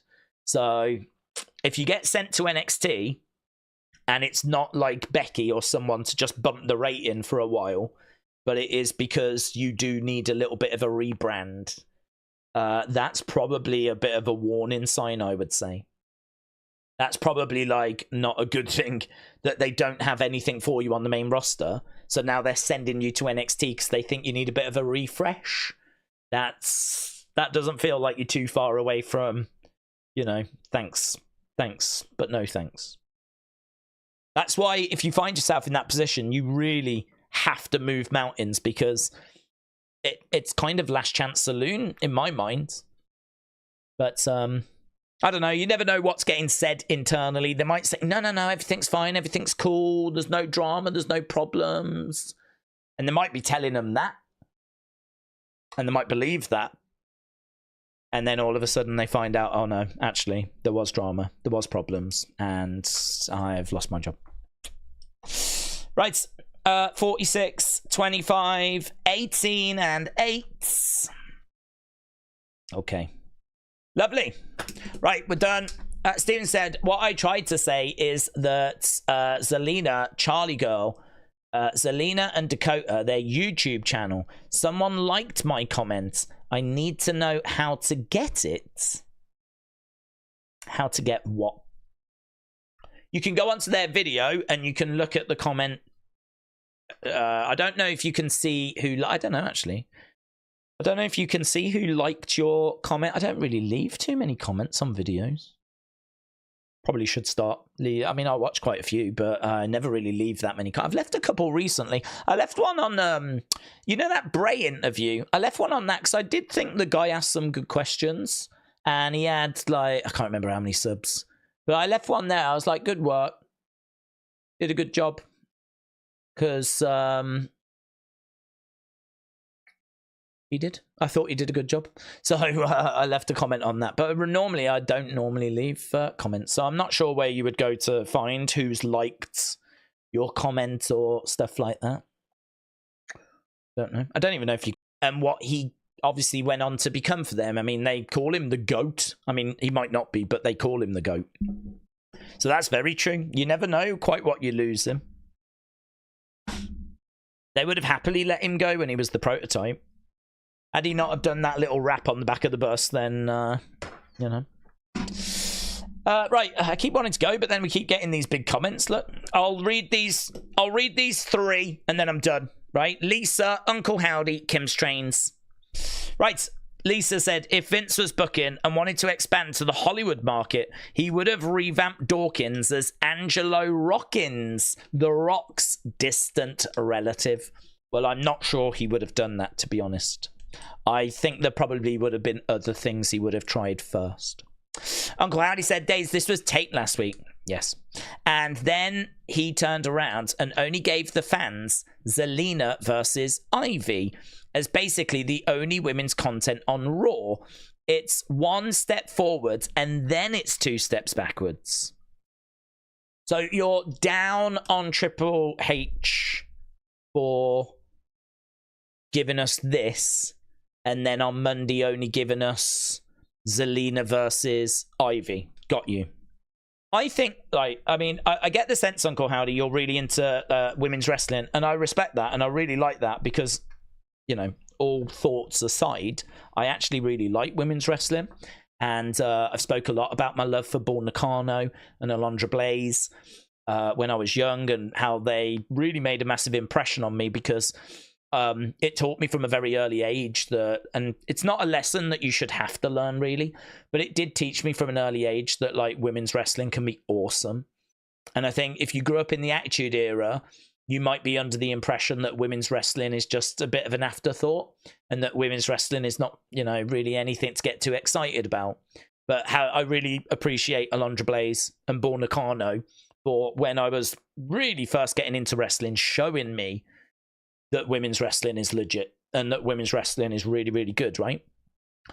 Which is why I was thrilled when Bull Nakano went into the Hall of Fame. So for me, like, I'm looking at like the women's wrestling at the moment, and I think there is this argument that women don't get onto the show, but I would much rather we had one women's match that I really cared about, that really mattered, that had a good storyline to it, that, you know, I'd much rather we did that than what we did today. And I'm not saying we did that on Raw. I mean, the Zelina Ivy match was not it, right? So I'm saying that's wrong as well. But what we did today of just getting women on the show, that's not I don't really see that as like a really positive thing, because none of it mattered and none of it really meant anything. Like, give me Nia versus Naomi with them both representing different versions of the bloodline and them both battling to, you know, dominate the women's division on SmackDown. Give me that where they build up to the match and we get the match this week. And it's a match that's going to matter. And it's a match where there's going to be some serious repercussions because Solo has warned Nia, if you don't get that win, there's going to be a fallout. Roman obviously wouldn't have said that to Naomi, but, you know, Jimmy's worried about Naomi because Nia's big. She's got the Annihilator. Like, do you know what I mean? Like, they build it. They make you care. There's going to be repercussions as to what happens. I'll take that one women's match on a show over 3 or 4 women's matches that are all just, you know, Candice versus Piper. You know, who cares? Candice versus Piper. I mean, you can see it for what it is. It's getting women on the show for the sake of getting women on the show. It's so that people don't moan. Like, it's, oh, you want women? Here's women. But not in anything good. Not in anything compelling. Not in anything satisfying. Not in anything that you're actually going to be like, oh my God, that's a good story, man. I really love what they're doing there. So I don't really agree with this narrative that's like, we've got to just get women on the show, blah, blah, blah, blah, blah, because we can do that and it's going to suck. I would much rather we get women into good stories and get them on the show in segments that really matter. And, you know, if there's a week where they don't wrestle, but we get a really good promo segment instead that's going to further that story, I'm all right with that. I can cope with that. That's okay. And then the next week we get, you know, a really juicy match. And hopefully one week we get 2 juicy matches, you know. I can vibe with that. I can vibe with that. So, yeah, I don't know. I think it's just a bit of a differing of opinion, to be honest. I think that Getting women on the show for the sake of it is not the most constructive way forward. But it's a good conversation to have, because like there's a lot of women that are really struggling at the moment because there feels like there's more women than there is TV time. You know, there's only so much time for like women's matches because you've got to represent the tag teams, you've got to represent the men's divisions, you've got obviously men's mid-card belts. I suppose the problem is you can introduce women's mid-card belts, but something's going to have to give them the time for that. I mean, honestly, maybe when we get to Netflix, we do 3-hour Raw, and it would be, we know we're doing 3-hour SmackDowns, and maybe that extra hour that we're going to get on SmackDown between January and May, perhaps we can use that to benefit the women, but I don't think we will. I don't think we will. I think that's going to be Rock run over time. I think The Rock's going to be all over WrestleMania season. And we know what he's like when it's promo time for The Rock. Forget it. Forget it. The Rock will go as long as The Rock wants to go. And if he goes over and, you know, someone else has to get cut, shame, I'm The Rock. That seems to be how he thinks. Because that's what he did last year, or this year. There was lots of times where matches had to have time cut because The Rock waffled. He's like me, basically. Talks too much. So I don't even know if I can be confident that the extra hour that SmackDown's going to get is going to result in the women like massively benefiting. So I can understand the frustration, and I do wish the women got more opportunity, and I do wish they had mid-card belts, and I do wish they had better feuds, and I do wish that they had more secured TV time. But it's difficult, isn't it? Difficult because there's only so much time. And to be honest, a lot of these women are going to need some serious building to make people care about them. Because I don't think your Zoe Starks, your Sonya Deville's, your Shayna Baszler's, I think Zelina's got a bit of a following, but you know, you can kind of go down a list, and I think there's a lot of women that really need quite a lot of TV time, regular TV time, to really get people to invest and care about them. And it's just not there, is it? It's just not there. We could have a real conversation about women's wrestling, because I agree it's not in a great place, but I also think compared to where it was, say, 10 years ago, it's in a better place. You know, there's some really good stuff that's going on in the women's division. It's been a lot darker, but it can get better as well. And Kim Shane said, put Carlito on NXT once he leaves Judgment Day. I think his experience will benefit the roster. Maybe WWE could also put Natalya there as well to pass on her knowledge and experience. Right, I'm gonna go, because otherwise I'll just stay and keep talking, and I need to do Unseen, I need to do opinions video, I need to go, because of course we will be back in 10 and a half hours. We will be back with our Crown Jewel coverage. So we are back tomorrow, my friends. So I'm gonna run away, start working on what I need to work on, try and get some sleep, and then we will be back with doing Crown Jewel. Thanks for watching. Appreciate the support, and I will see you again next time. Hang on. George Mann said, when I went to Clash at the Castle, Corbin got a great reaction. I saw him and he took time to speak to me. I've got all the time in the world for him. The French love him as well, don't they? The French always went crazy for Corbin. I think he would be a guy that would give you time. I did always get that vibe from him. I don't think he would be someone that was like, nah, I'm not interested. So, disappointing. Let's see where he goes from here. So, thanks for watching. Bye for now.